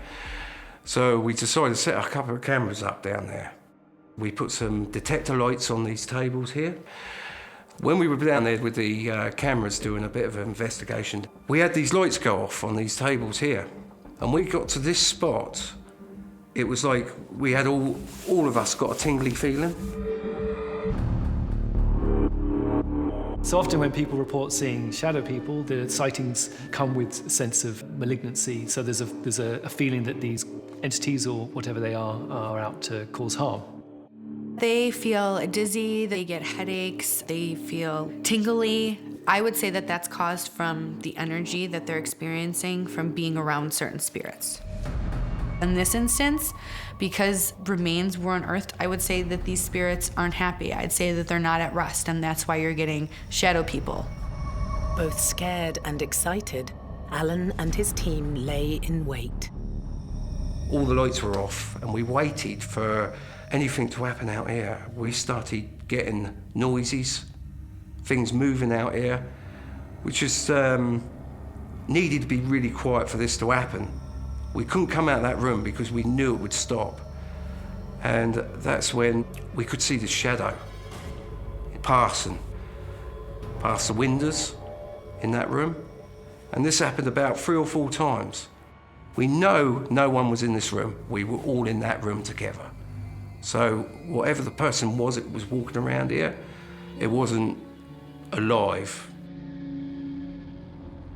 Paranormal expert Becca has experienced it too. I've seen shadow pass through solid, like I didn't see face. It looked like a mask to me. Like, you know those old like Chinese masks where it's just like the face for the whole, and it was soft, I knew it was a woman, like full on wispy apparition. For somebody who's never experienced something and actually sees a shadow person or sees a full manifestation of a person, that would be quite scary. But sometimes when you see a manifestation, it's only for a split second. And then when you look back, there's nobody there. I think that's what scares people even more. Intrigued to see whether the cameras had picked up any of the shadowy figures, Alan and his team pressed play. When we went back on the footage of the camera that was set out here, we had the dark shadow walk past that camera twice, which to me looks like a woman. Military, I don't know, but definitely a woman. Looks like she's got her hair tied up or hat, and it looks like she's carrying something. And she's going from this end, where we felt it cold, to the other side of this room, and then disappearing about there. Twice this happened. So this must have been the figure we were seeing, or the shadow, it was casting the shadow over on that room, which done it twice, but we see it more times than this, but the camera caught it twice. The video footage clearly shows a shadow moving past in one of the rooms of the Kelvedon bunker. And it is quite possible that this is a shadow figure and one of the many spirits that have been reportedly haunting this location. I would definitely say that it is very possible that it was spirit trying to communicate. Again, investigators say, you know, show me that you're here, make your presence known. That doesn't always mean that spirit's gonna do that right in front of you. They may go to the next room, there's a camera, and walk by it, or not even think of it. That's just how they manifested themselves. So I definitely think that's spirit. Many experts who have ventured deep down into the bunker at Kelvedon Hatch have seen the shadowy spirits. One of my colleagues actually saw what he believes to be a shadow figure himself. It was lurking around just next door to the BBC broadcast room, and as it moved between the rooms, he saw a physical figure. He saw something that had an outline that was darker than the dark of the room itself. Because it's absolutely pitch black inside Kelvedon, 9 times out of 10 a spirit would be black, and they usually would find that they walk past a laser grid or they'll walk past a piece of light and they'll pick something up that way. Alan will never forget his encounter with the dark side of Kelvedon Hatch. This figure, you can see it's actually, it's a person. It's not just a shadow. You know, it's got depth to it. And it's kind of, it's not walking, it's kind of hovering along. It's just not normal the way it looks. If it was a shadow, it'd be all bendy, all over the walls and everything. And from that to start, from this area where you get the tingling, That makes sense, doesn't it? That's why I believe this is actual shadow figure, as they call it. And they're not very easy to catch. But that night we caught one, yeah. The terrifying shadow figures at Kelvedon darken its endless corridors. Not all spirits can be seen, though. Some make contact in other ways. Stop the device, Charles. Oh my God.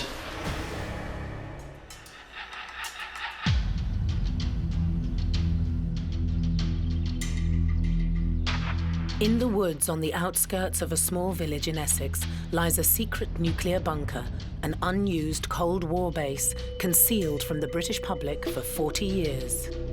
Kelvedon Hatch is hidden 125 feet below ground. From the front and the outside, it looks like a cottage, but actually, in the depths of this building are caverns of rooms and spiralling staircases that move throughout the vicinity. The seemingly endless corridors below are now home to numerous paranormal beings, one of which is known to defy physics. On my first visit to the bunker, we were very dubious about poltergeist activity. But on the second visit, we witnessed one of the dummies that are on the bunk bed. We witnessed one of those actually coming off, and we were unable to account for it. So yeah, I would say there is some poltergeist activity here. The word poltergeist is the German word for noisy ghost or noisy spirit. There are various different theories on poltergeist. Poltergeist is said to be active, intelligent, and generally mischievous spirit forms. They are able to throw objects, move objects, interact with the living, and will cause mayhem and distress anywhere that they're found. People who claim to have been haunted by poltergeists have reported being hit or scratched or have had things thrown at them. And some reports of poltergeists have been particularly dramatic. You know, they'll have beds or cabinets, quite heavy objects thrown about the house.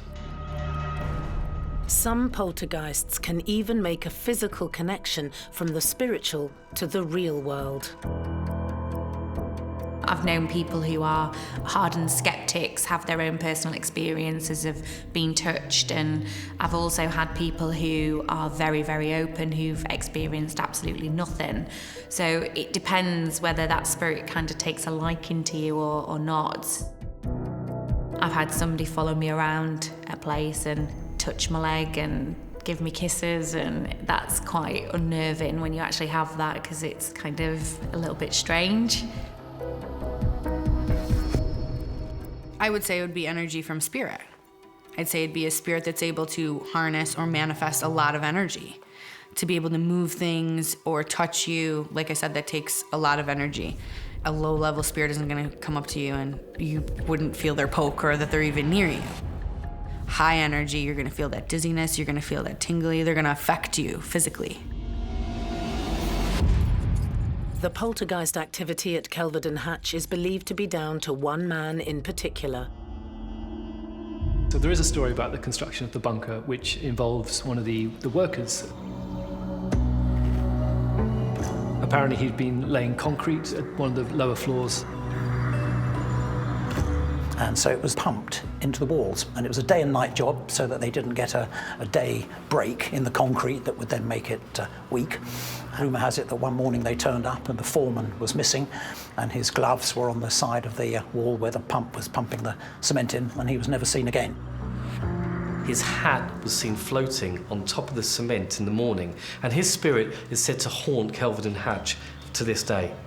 The assumption being that he might be responsible for the poltergeist activity.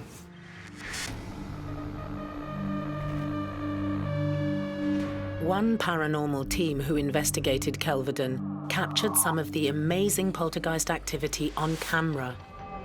The video footage shows a team of investigators calling out, asking the spirits to show themselves or to move an object, and as he pans around, you slightly see this chair moving very, very suddenly. Oh, that chair's moving. That chair is moving. Oh my God. Thank you to the spirit that is moving the chair for us. You're doing really well. It's quite possible that a spirit was in there trying to intelligently communicate with the team, and by moving that chair, it was definitely getting their attention. Spirit communicates in many different ways. Unless you're using a ghost box or doing an EVP session, you're not going to be able to hear them. So you're going to say, move something, show me that you're here. And I believe that Spirit chose to move the chair. Say, hey, I'm over here. The moving chair at Kelvedon is strong evidence of spirit interaction, but experts remain torn on how to define poltergeist activity. There are sort of two main ideas about what a poltergeist is, and one being that it's a spirit, a malicious spirit that has, for one reason or other, attached itself onto one person, or can often be linked to a specific place. So, for example, a family might move into a home and they find that they are being haunted by a poltergeist because the spirit of the previous owner still considers that place to belong to them. Another idea put forward as to what a poltergeist might be was devised in the mid-19th century, which was that it could be psychokinetic energy that has been projected from an individual. Be it spiritual or psychokinetic energy, also known as telekinesis, the footage is still thrilling for any paranormal enthusiast. That chair is moving. Oh my God. It's very much exciting because usually you ask Spirit, you know, show me that you're here, let me know that you're here, whether it's a knock, whether it's, moving this. And they don't command. Like, you can't command Spirit to do what you want. They're not, a parlor trick. So when they do it, it's scary. And then you get the surge of adrenaline through your body, like, oh my God, I just witnessed something supernatural.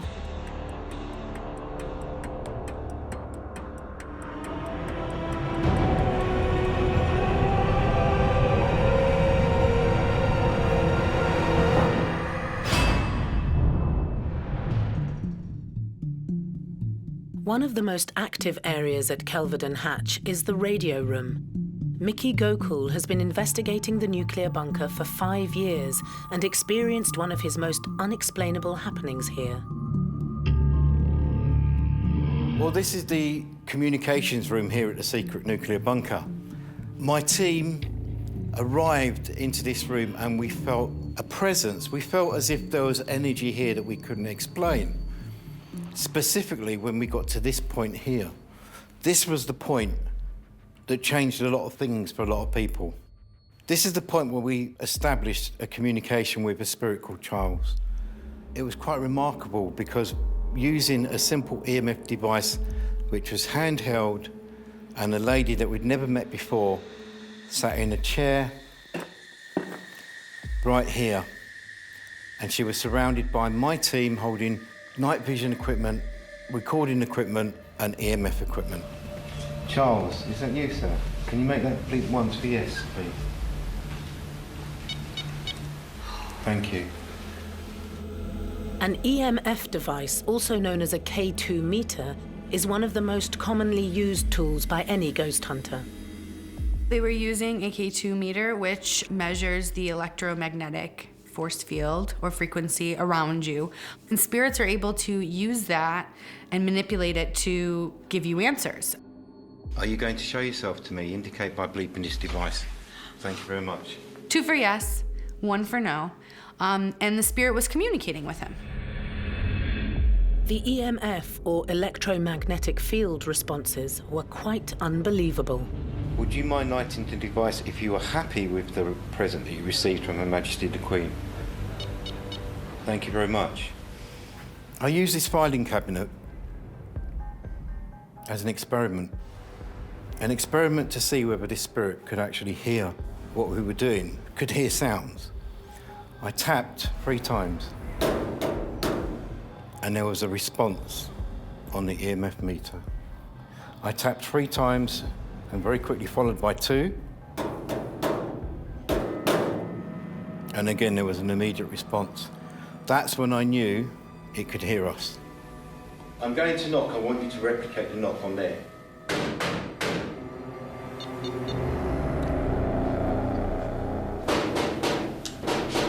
2, 3, 4, 5. Oh, that is good. There was the delay in your knock as well. Yeah, there was. 3. Oh, yeah.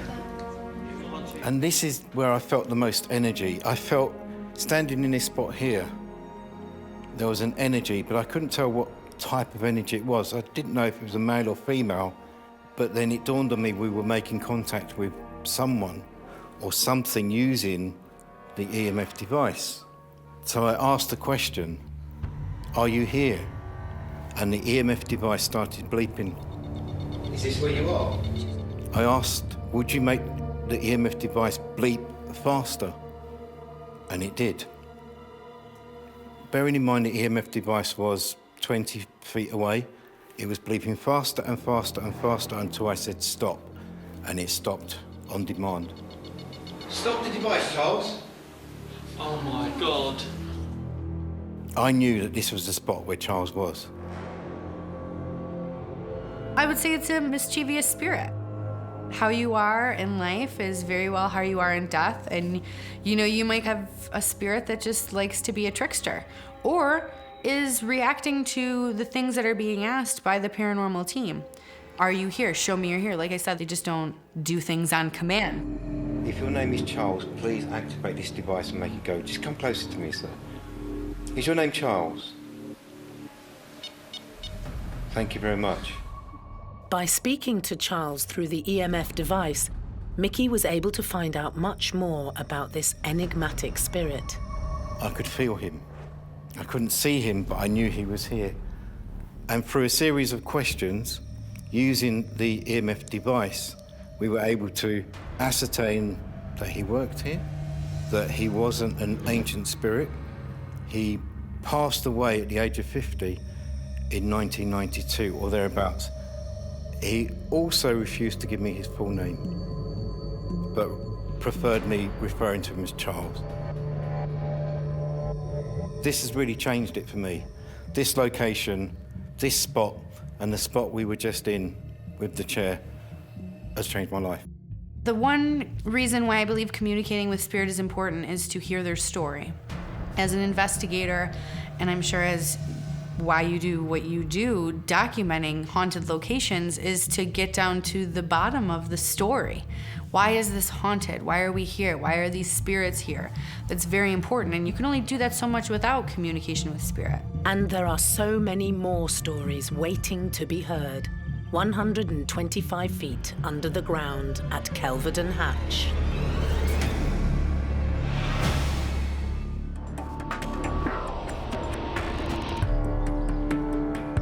Kelvedon Hatch in Essex is the home of an underground nuclear control base kept secret from the British public for 40 years. Soldiers who served down here during the Cold War would rarely see the light of day. How long they could stay down here is sort of open to dispute in a way, but it was nominally 3 months. It was as long as their food lasted them. If it had just been a small amount of radiation, the territorial army who were surrounding the outside to keep the public out would have been sent off to get us more food. In those days, of course, the government had food stocks, so they would have brought them in from the food stock. So it was as long as our food and water lasted us. And we've obviously got water buried underground, we have our own sewage systems, and we're self-contained, and I'll say nominally for 3 months. But it seems as though some of the people down here have stayed a lot longer. Some have even made contact with paranormal investigators by way of a spirit box. A spirit box uses radio frequency in order to generate spirit voices. So a spirit box will scan every single radio frequency in quick succession in order to produce what's called static and white noise, and spirits use this to come through as a spirit voice. You can hear anything on a spirit box. It could be somebody's name, it could be how they passed away, it could be certain numbers of squadrons. It can be absolutely anything that they obviously want to communicate with you. Usual things that we've heard previously is people's names and intelligent answers if we've held up a torch or anything like that and we've asked the question, can you tell us what we've got in our hands or anything like that. But usually you will find anything that comes through on a spirit box is usually intelligent, so they will answer questions for you. Ghost hunter Sadie Forth stayed overnight in Kelvedon with 2 of her fellow paranormal enthusiasts. Towards the end of their fright-filled visit, the team picked up the voice of a supernatural being when using their spirit box.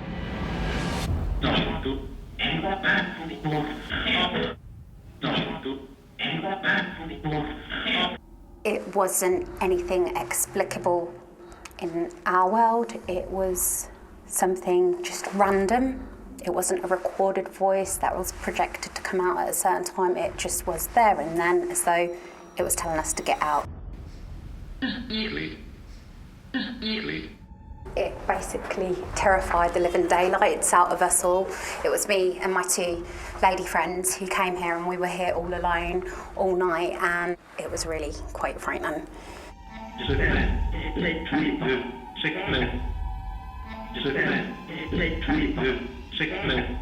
It's quite common for anyone to be scared during an investigation.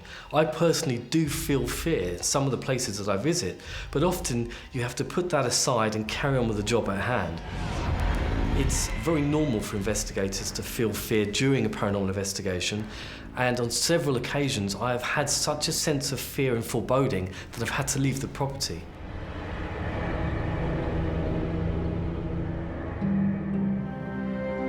Although some spirits can show themselves as full manifestations, or famously at Kelvedon Hatch as shadow people, others only seem to be able to present as disembodied voices. There's a lot of different theories on where their spirit can go. I just believe it's a different dimension. I believe they're able to just be at peace and be over on the other side and not be so physically attached to this plane. That's where I believe they go. I'm sure they can come back and forth. They can touch here, because that's where we get good spirits, your family, your friends, the people that come, you know, and watch over you. But they're not stuck here. Sadie has returned to Kelvedon since her night of frights, but still feels uncomfortable in the 125-foot deep bunker. It's a really creepy place, and it feels like you've been watched all the time, like you're not alone.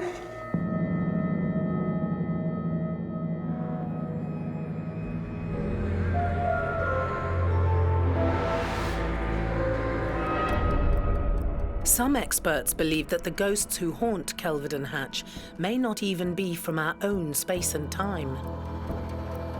It's interesting to think that there have been reports of sightings, ghost sightings at Kelvedon Hatch, considering that no one's actually lived and died in the building.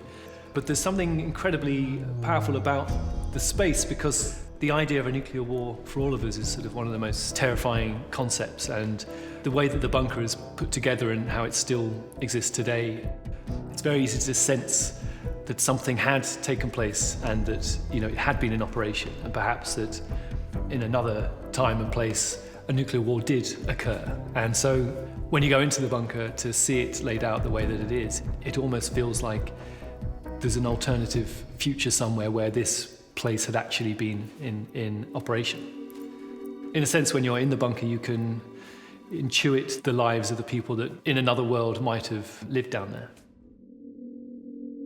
This is one of the reasons that paranormal teams still flock to Kelvedon Hatch, all trying to capture something remarkable in a place where they once weren't welcome.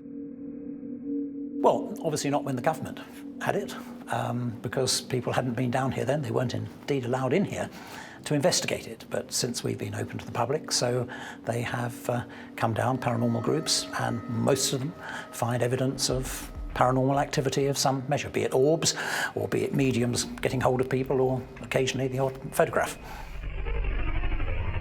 During 2 nights of filming in the bunker, our crew experienced some strange anomalies. Whilst filming, the lights would mysteriously turn themselves on. And the overnight trap cam was triggered in the pitch black when the nuclear facility was completely empty. People have claimed to have captured orbs in photographs. Perhaps they've gone to investigate an area that's got a reputation for being haunted, and when they receive the photographs back, they find these bright, small spheres in the back of the photograph. There are many different theories about spirit orbs. Orbs are generally the first manifestations of a spirit entity, normally usually energy or balls of energy with their own kind of signature. A spirit learns how to manifest in many different ways. There's not one specific way I've seen spirit manifest. So whether it's a little energy ball, whether it's a wispy figure in front of you, whether it's a shadow person, there could be many different reasons.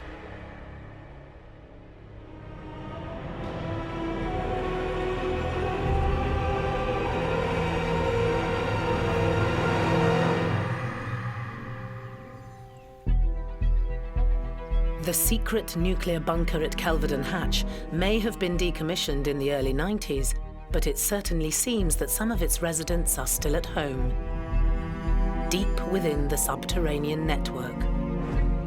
Kelvedon Hatch is one of the more interesting haunted locations in the United Kingdom, since it has never officially been lived in. It sort of retains a very unique atmosphere, unlike many other locations.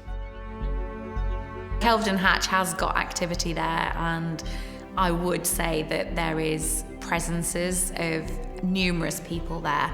I also think that there's a significance between the residual haunting and also the intelligent haunting. Anyone brave enough to explore down here had better come prepared for a fright. Kelvedon Bunker is, in my opinion, one of the world's most scariest places.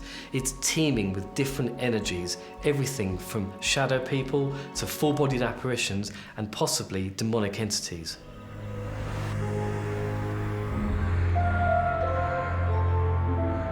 I would say it rates quite highly because there was only the 3 of us here, so there was no contamination from any other sources here. It is definitely one of the creepiest places I've been to. I have been to lots of other creepy places, but I would say this rates quite high on the scale of paranormal activity.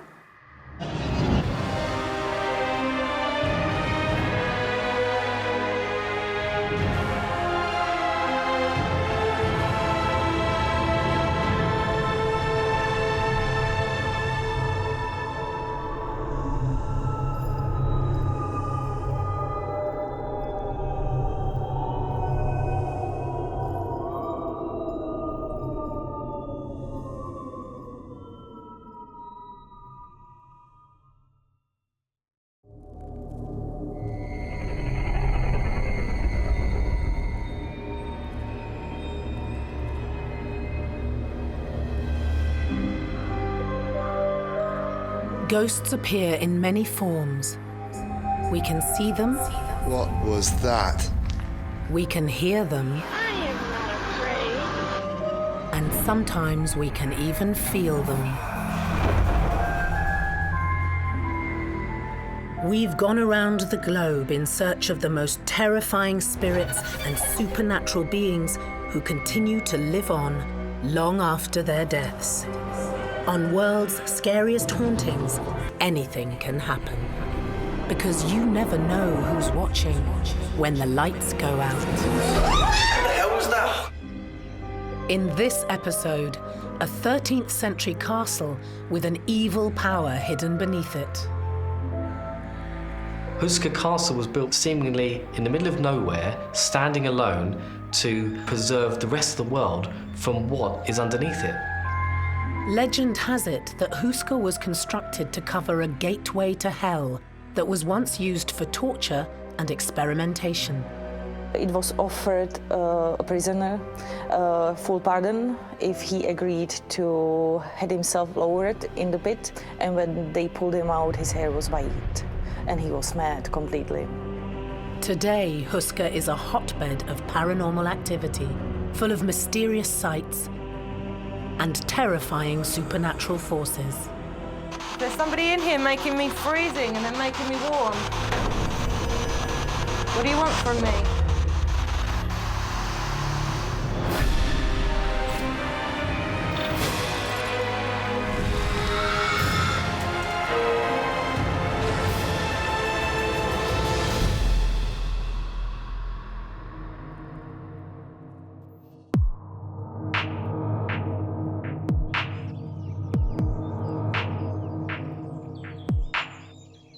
"30 miles north of Prague, in the countryside of the Czech Republic, sits one of the most mysterious castles in the world.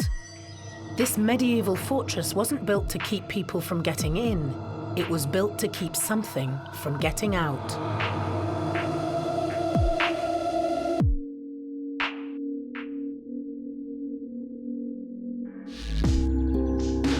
Houska Castle was constructed on top of a chasm in the Earth's surface, a bottomless pit that the locals call a gateway to hell. Susanna Pavlik-Simonkova and her father Jaromir are the current owners of the 13th century stronghold. My great-grandfather bought Houska in 1924, and we have been the owners, with a short break, almost 50 years, nearly 100 years.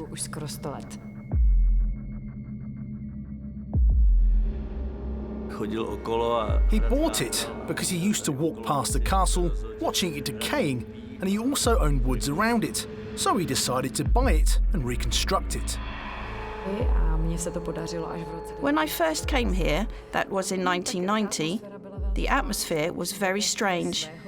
You come to your own castle that unfortunately has no windows and doors, and you are freaked out a little bit. It's a very strange feeling. The family have since renovated the castle, but that hasn't stopped the paranormal activity that Houska has become infamous for.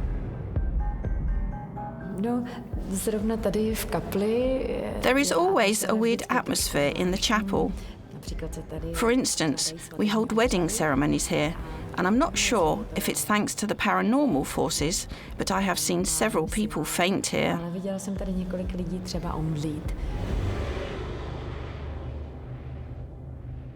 Zuzka got married here at the castle. While preparing the wedding, I was standing up there, in the door, and was talking to the workers upstairs, and here downstairs I had a light above me. The minute I started talking, the light began to flash, and then the light bulb blew.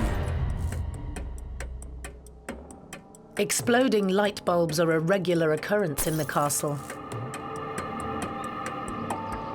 It takes a lot for them to be able to communicate and move things as it is, let alone be able to blow out a light bulb or do something on that nature.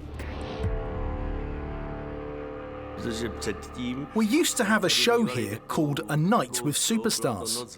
We've had 15 or 16 seasons. I was the one to launch the night, and when I started speaking, the chandelier above started to flash. We switched the light off, turned it back on, and 6 of the light bulbs blew. We've had it checked by professionals, but they haven't found any fault. There were no other flashing lights, only this particular chandelier.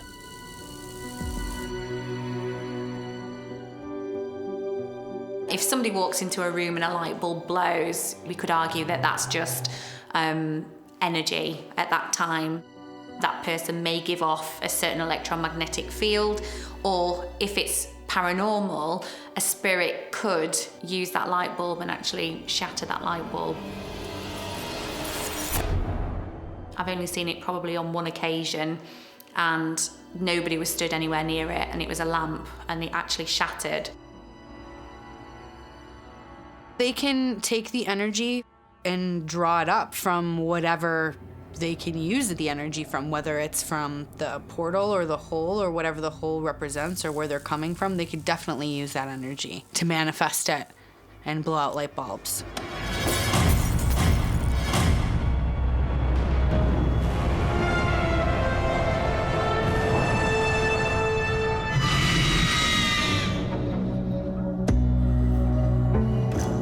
Houska Castle has become a popular attraction for history buffs and ghost hunters alike. Hannah McGee runs tours of the mysterious building. Well, if you look at the territory of the Czech Republic, each 20 kilometers you find a castle or a ruin. Also, many cities in the Czech Republic, they have an ancient character, especially Prague, and many other cities as well. All our history is full of disturbances, countless wars, executions, bloodsheds, repressions, religious or political. So all of that leaves traces of energies. We had Celtic tribes on this territory in the 6th century. Also Slavs migrated to this site. But the first record of a wooden structure goes back to the 9th century. It was probably where the name Houska comes from, because father built it for his son, whose name was Housek, and one of the theories that Houska comes from him. But the Gothic castle was built in the 13th century, supposedly by King Ottokar II, and it would be then 800 years old. People have always avoided the castle, fearing that the evil lurks somewhere within these walls, and it has countless legends. The castle was actually built with no fortifications. It gives the illusion of actually looking like a castle, but on the inside, it tells a different story entirely.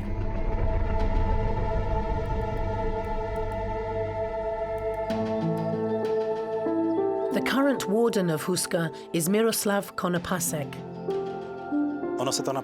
It does not seem to be at first glance, but what you are looking at now is the oldest castle in a far and wide area. Originally, it used to be an unconquerable castle, and we are now standing on the first buried castle's moat. The most beautiful thing about Houska is the fact that no one can tell where the castle came from, how long it has been standing here, and what its purpose is. The castle was named as the most mysterious discovery in our country. Location is very unusual because the castle was built on the side of very deep forest, and the site was not suitable for hunting, and there wasn't a trade route nearby, so it's very unusual. And historians do not understand why. When it was built, everyone wondered why the walls were not defending from the enemy that was coming from the outside, but was built towards the courtyard as if they wanted to keep some evil powers inside from getting out.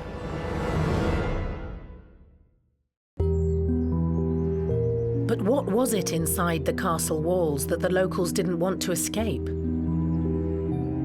Victoria Burton has been running paranormal tours in the area for almost 5 years. This place is believed to be the gateway to hell. A long time ago, some 700 or so years, no one's really sure, a hole was discovered in the ground. Big, empty, deep, and they believed that this would probably be, because there was no bottom, on its way to hell.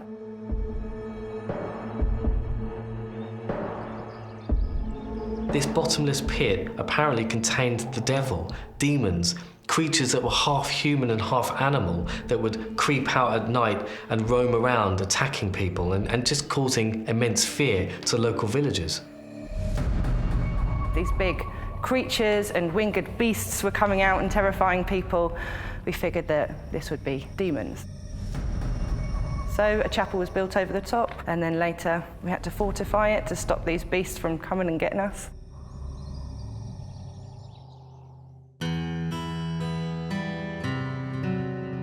The idea of a hole to hell or a portal or a gateway to the underworld is very common in ancient mythology. We see it in ancient Greek stories, ancient Egyptian stories. There is a cave in modern-day Turkey where a shrine was built to the god Pluto, who was the sort of god of the underworld, and the cave emitted strange, noxious smells that people thought it was actually an entryway to the underworld. So they built this shrine to the god Pluto at the mouth of the cave, and it was part of a ritual of your entry to the underworld. To this day, the chapel in Houska Castle remains on top of the mysterious chasm. Here in the chapel, as you can see, there's no big hole in here. That's because it's underneath. It would be irresponsible if we are to believe everything to be true about this castle to have this open. It would be the end of days. This is covered over in the chapel's sacred place, put on top, of course, to try and keep all the evil down underneath here. But not all the spirits have been trapped. Stories of dark figures and eerie voices at Houska Castle still terrify visitors from around the world.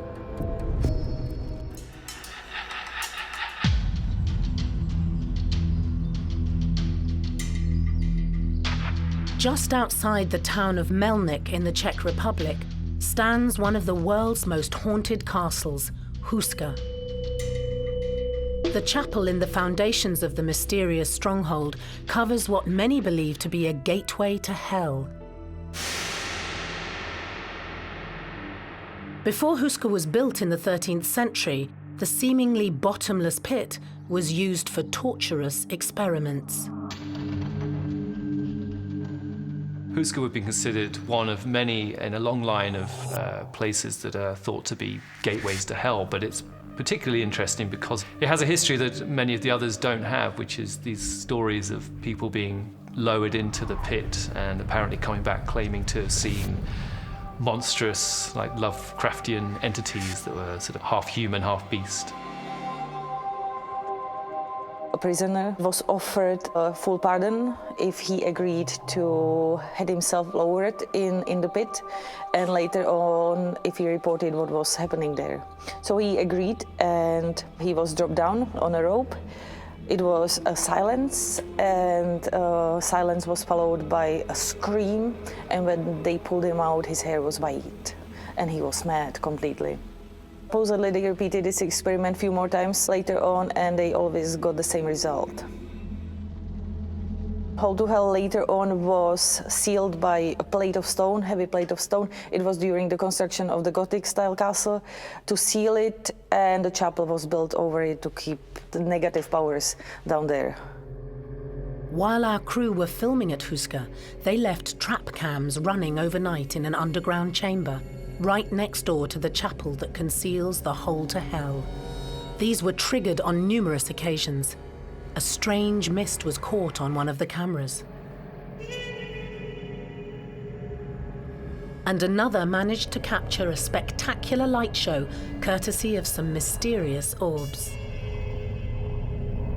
Genuine spirit orbs are said to be the first manifestation of a spirit entity. So these spirits are drawing energy from the ambient environment and they're trying to show themselves. And these often appear as balls of light, and they can be picked up on cameras or be seen with the naked eye. You can quite clearly see an orb. We usually collect orbs on images and things like that. Sometimes you're not aware of them, sometimes you're quite aware of them. I think that the more and more people use cameras these days, they use infrared technology and specialist cameras for ghost hunting, the likelihood is higher that you are going to get something, but it's still a rare phenomenon to catch on video.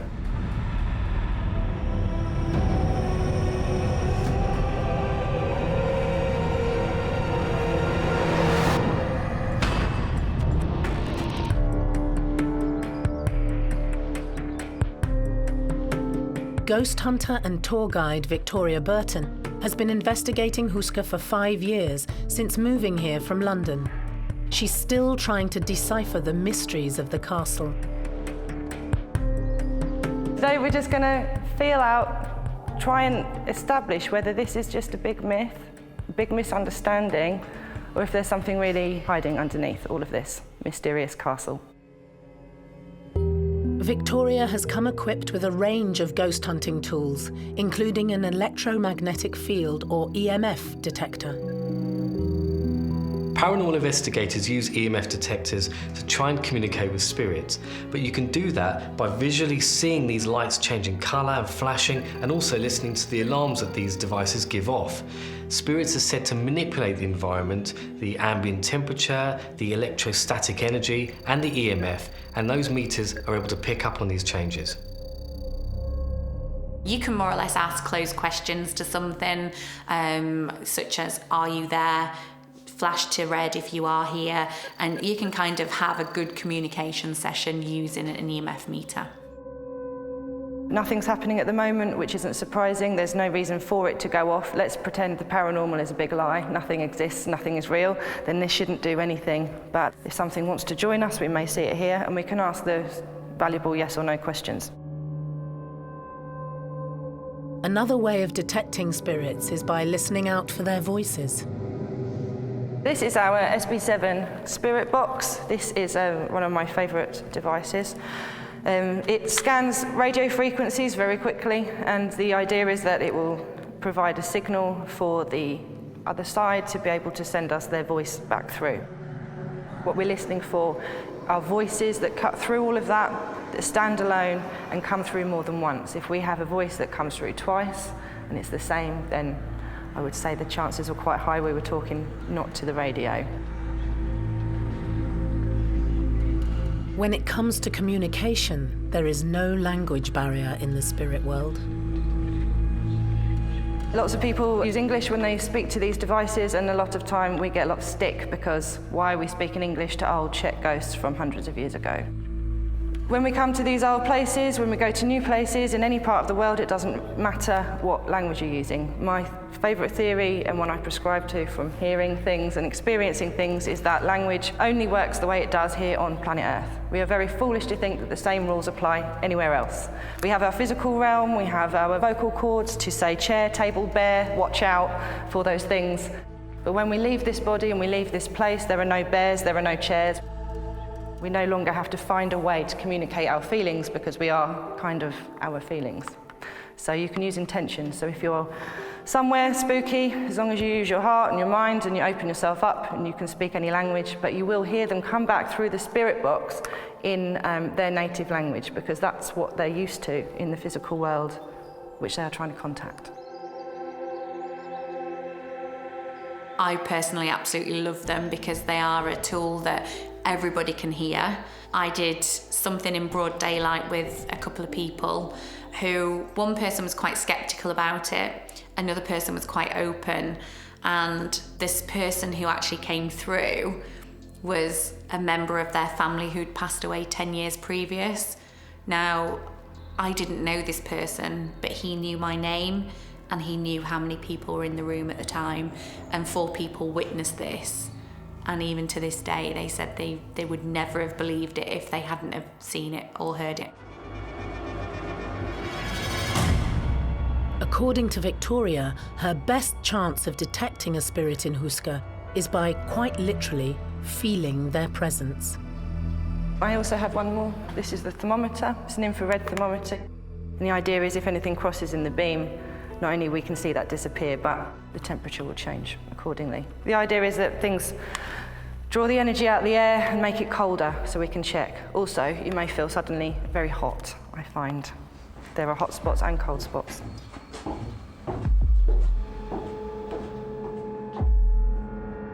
Nothing is coming up on my meters in here. The only interesting thing is that the temperature is 6.66.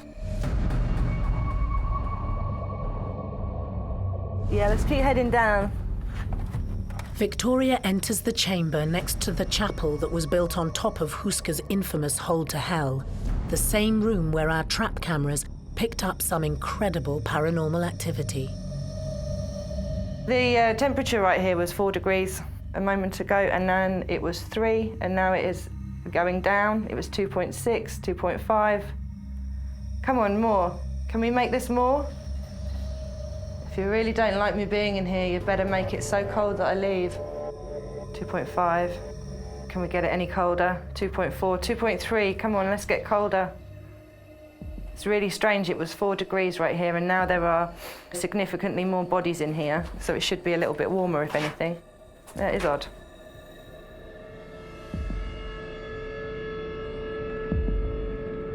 The drop in temperature inside the chamber may be due to one of Houska's most cited ghosts, a shadow person known as the Guardian.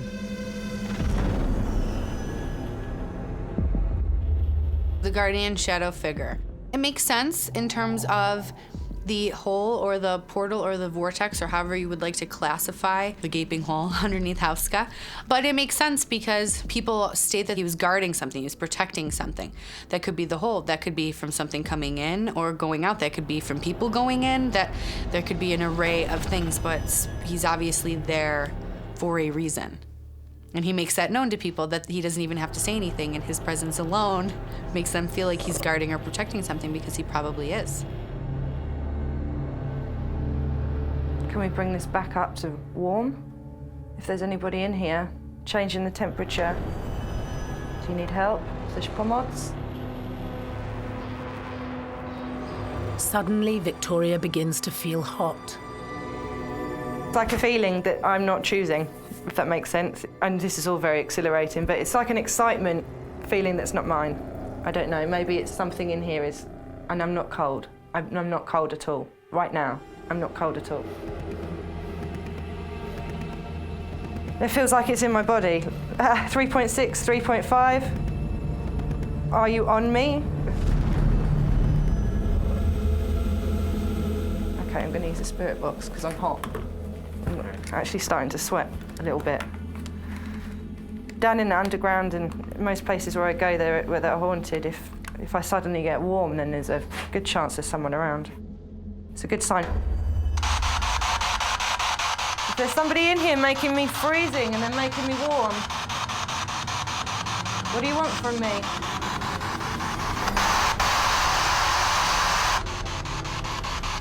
You're standing right in front of me and I can't hear you. Try harder, speak here. Was it the Guardian who was in the room with Victoria? I've always got really cold hands. They feel warm. Yeah, I don't know. I can't figure it out. It's just a really strange feeling, like the feeling you get when you are about to go on a roller coaster. With such an abundance of paranormal activity, it's no surprise that Houska Castle is such a popular location for keen ghost hunters from around the world.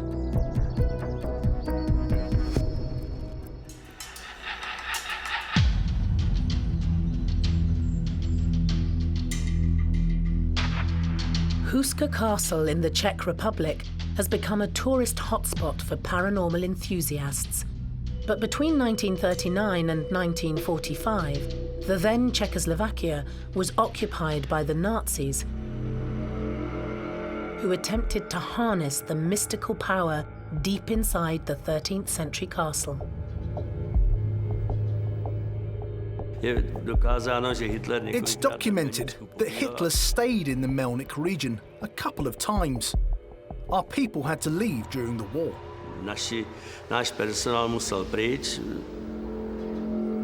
During World War II, Nazi SS group occupied the castle, and no one really knows what they were doing in here because this castle had no strategic importance for them.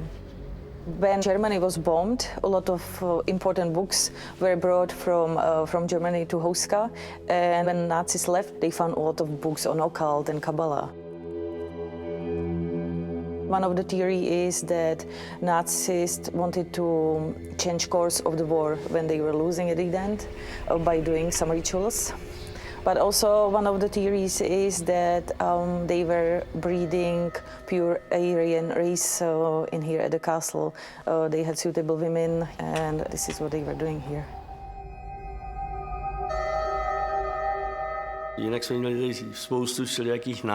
We had lots of various visits regarding this issue. For instance, a group of ufologists. Their boss was a Concorde pilot and had a group of people around him that were saying that Hitler teleported himself from here to the rest of the world. It may seem far-fetched, but when it comes to the mysterious Houska Castle, nothing surprises Jaromír.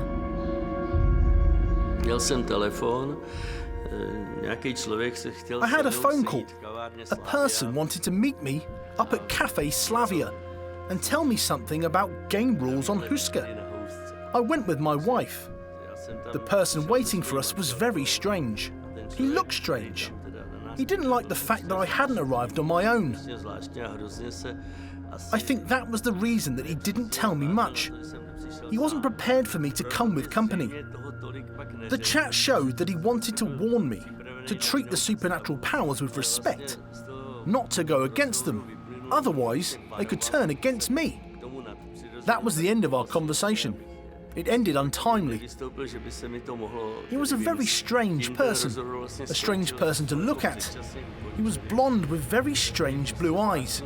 He looked like he was from a different world.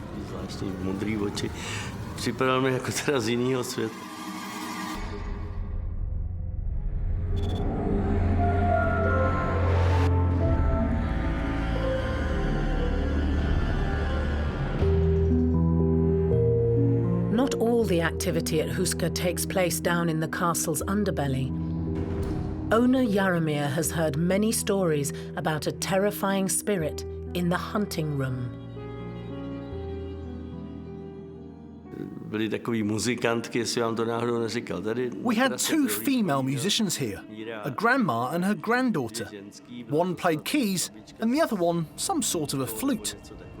They used to sleep over here in the hunting room on Saturdays and Sundays. They once brought along a friend who was supposedly a more sensitive medium. Horrible things happened that night. Stamping and wheezing. Mira told me that they were out of there by 7 in the morning, and they never came back. They haven't played here since.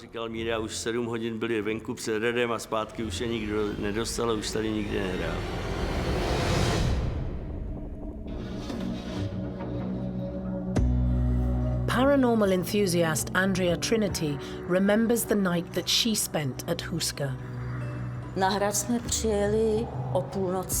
We arrived at the castle at midnight, and we chose this hunting room as our base. We read about paranormal activities taking place here, or various entities being here, so we decided to make a protective circle around us.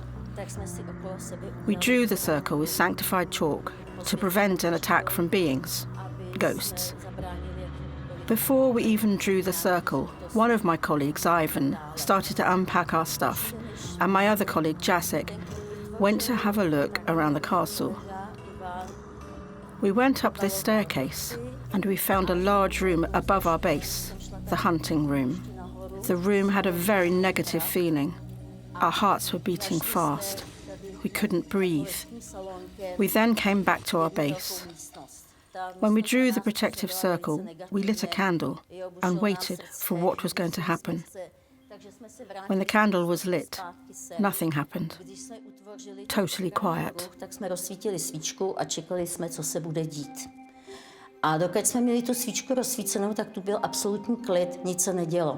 Andrea decided to see what would happen with the lights out.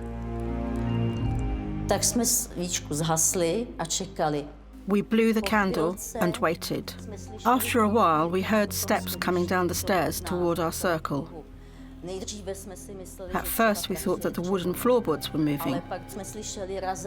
But suddenly, we heard heavy steps approaching our circle. Then, a minute of silence, followed by a loud bang coming from the ceiling, as if somebody dropped a barrel or a very heavy object to the floor. We all freaked out and lit the candle again. When the candle was burning, everything went quiet. Nothing was happening at all.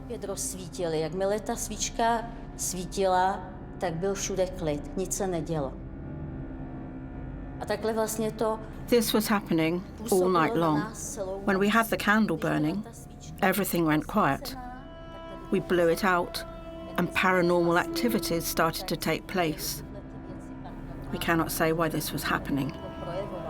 Somebody wanted us to step outside the circle to hurt us, or just wanted us to leave. We don't know. We cannot explain this.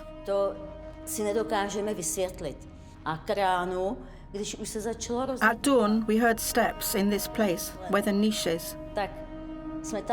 When the sun came up, I saw a black figure walk past from behind this wardrobe.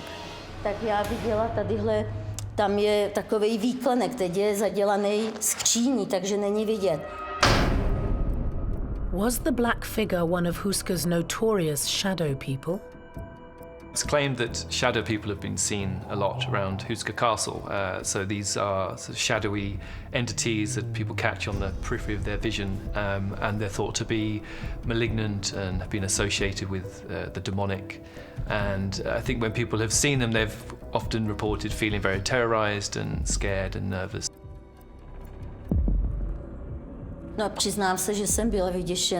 I admit that I was freaked out and scared, the most I've ever been in my whole life. I held hands with my colleague until the morning. I think anyone would have been scared. It was a very strong feeling, and we were looking forward to the sunrise so that we could leave the circle and get out of there.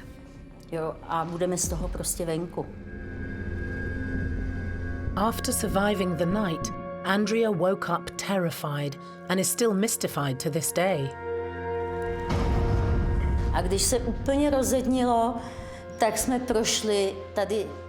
We searched the entire castle at sunrise, Mrs. Rampuchova kindly lent us the keys to the castle so we could walk around. We went through the whole castle to explore what it could have been that caused the bangs. Maybe a loose shutter, open door, draft. What could cause this? We couldn't find anything like it. I have unrepeatable memories of Houska Castle that I will remember for the rest of my life. Ten hrad na Housku mám neopakovatelné zážitky, kterou si budu pamatovat do konce života. And it's not just visitors who are scared of the castle. Even the current owner has been frightened. Je pravda, že jednou jsem se tady teda bál, byl jsem tady sám. It is true that I was once scared. I was here on my own. This is 25 or 30 years ago. Due to some funding, I had to photograph some things. I was unusually feeling very uneasy and couldn't wait to get out. It was a feeling like someone was here with me. I do believe that something between sky and earth exists. If it's connected to the hole into hell, I guess you know the legend. Smoke coming up from the ground, and nobody can block it.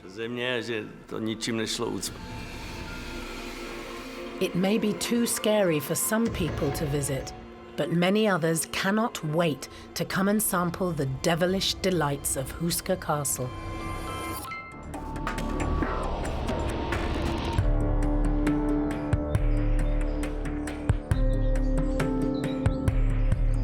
"30 miles north of Prague in the Czech Republic is a fortress built to protect people from the evil within.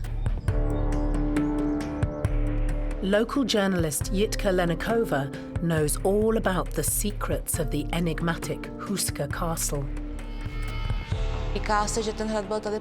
They say that the castle was built to guard a secret, which is located in the depths of the earth, a so-called hole to hell. It is said the chapel was built over this hole, which is meant to be the central point of the castle. The walls of the chapel and the neighbouring green chamber were painted with religious imagery in the early 1400s to protect the castle from what lies beneath.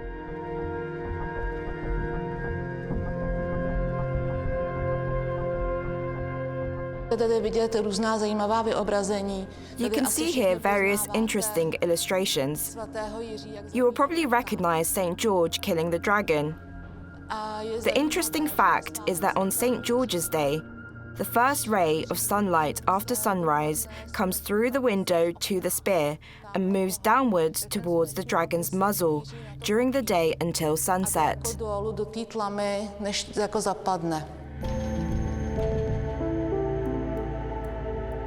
It's quite common to use religious artifacts in the case of warding off evil spirits. So we see this in practice of exorcism, where priests usually use relics of saints or things that have been associated with a saint. We see the same at Houska Castle in the depiction of saints on the fresco. So they would be used to neutralize the demonic forces that they considered to be associated with the area.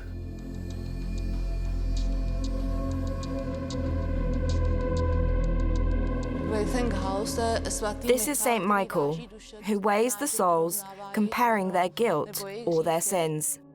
You want to keep, obviously, any sort of energy that's down there, you want to kind of keep it housed rather than unleashing it to the atmosphere. And some people actually have put spells on things and put runes on top of them and crucifixes, anything to do with godlike murals and things like that. We are looking at the most remarkable painting from the entire castle. It is a left-handed female archer who is evidently trying to destroy a form of evil, some evil being, which she is pointing at with her arrow. And in this way, she mystically protects this place. We all can see it as all these drawings are preserving this place, because this is the most evil place on the castle.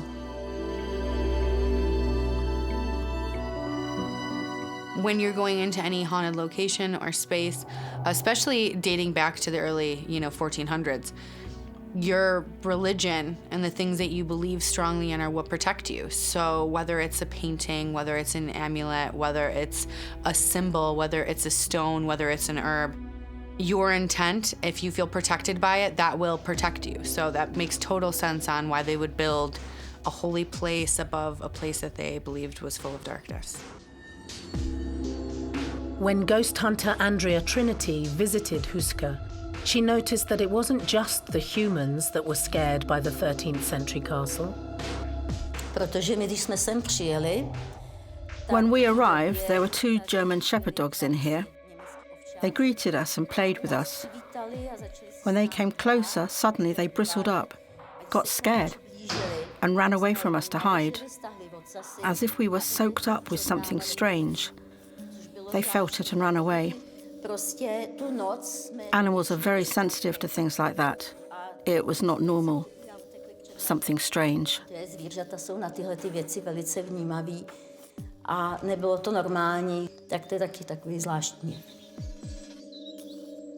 I believe animals can definitely sense and see spirit, 100%. So they won't enter into a place, or they'll react off of what they're seeing or feeling in a space. We could put this down to the fact that certain animals have more heightened senses than we do. If there were to be something there that would be oppressive or disturbing, then they would likely be more receptive to it than we would be. Animals like domestic pets, cats and dogs, for example, have a sixth sense that's very, very heightened. They're able to see and hear spirits, and their hearing is so much stronger than ours and better than ours, they can hear at different frequency ranges. It's not surprising that dogs, for example, are terrified to enter Houska Castle, or they act erratically, running off, barking and not listening to the commands of their owners. This is a common phenomenon, and dogs make brilliant investigators during paranormal investigations.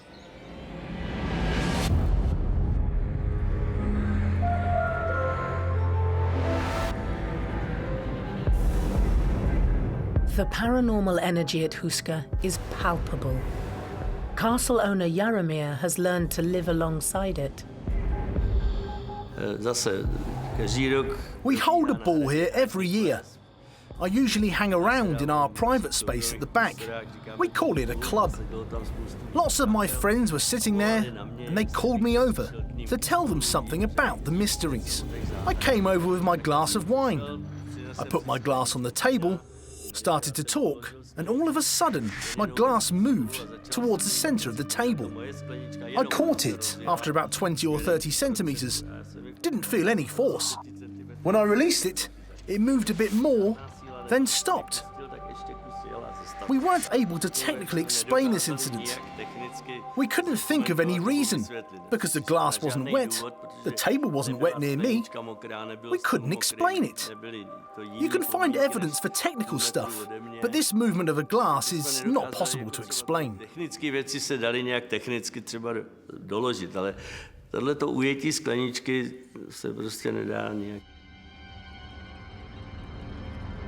There are reports at Houska Castle of glasses levitating or moving. Now, the spirits responsible for this type of phenomena are either poltergeists or intelligent spirits that are able to physically interact with those objects.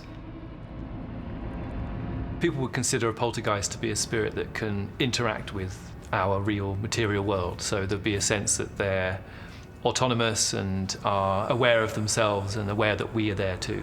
Commonly, poltergeists are considered to be malicious spirits or malignant entities. It's an amazing phenomena, and obviously shows that these spirits are able to interact physically and are able to use that energy in such a way as to move an object. Tour guide Hannah McGee believes that the negative energy at the castle can affect people even after leaving. I was here almost 10 years ago.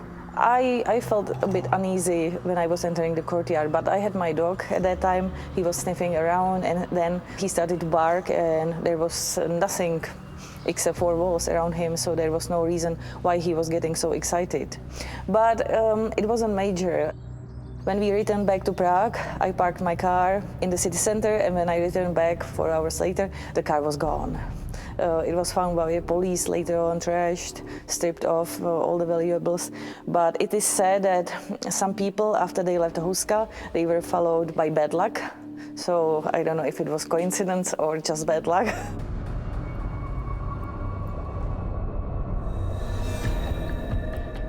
Castle warden Miroslav Konopasek has experienced things here that he cannot explain.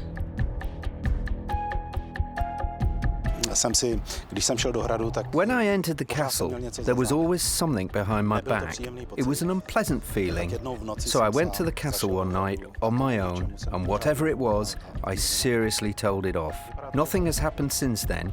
It looks like we respect each other. Despite all the paranormal activity, owner Zuzana and her father Jaromir wouldn't trade Houska for anywhere in the world. I would like to say that it is sometimes difficult to own a castle, but I am happy that the castle is alive and as a whole lives with me, with us.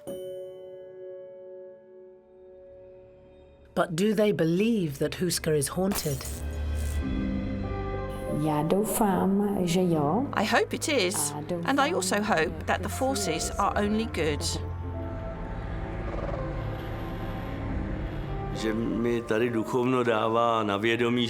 The spirits make it clear that they're here. They give me signals. I'm polite to them, and they're polite to me. Nobody has punished us so far, and I hope that we'll be able to live with them in future. I hope everything will be all right. Snad tady budeme moc do budoucna s nimi dál být a snad to bude v pořádku.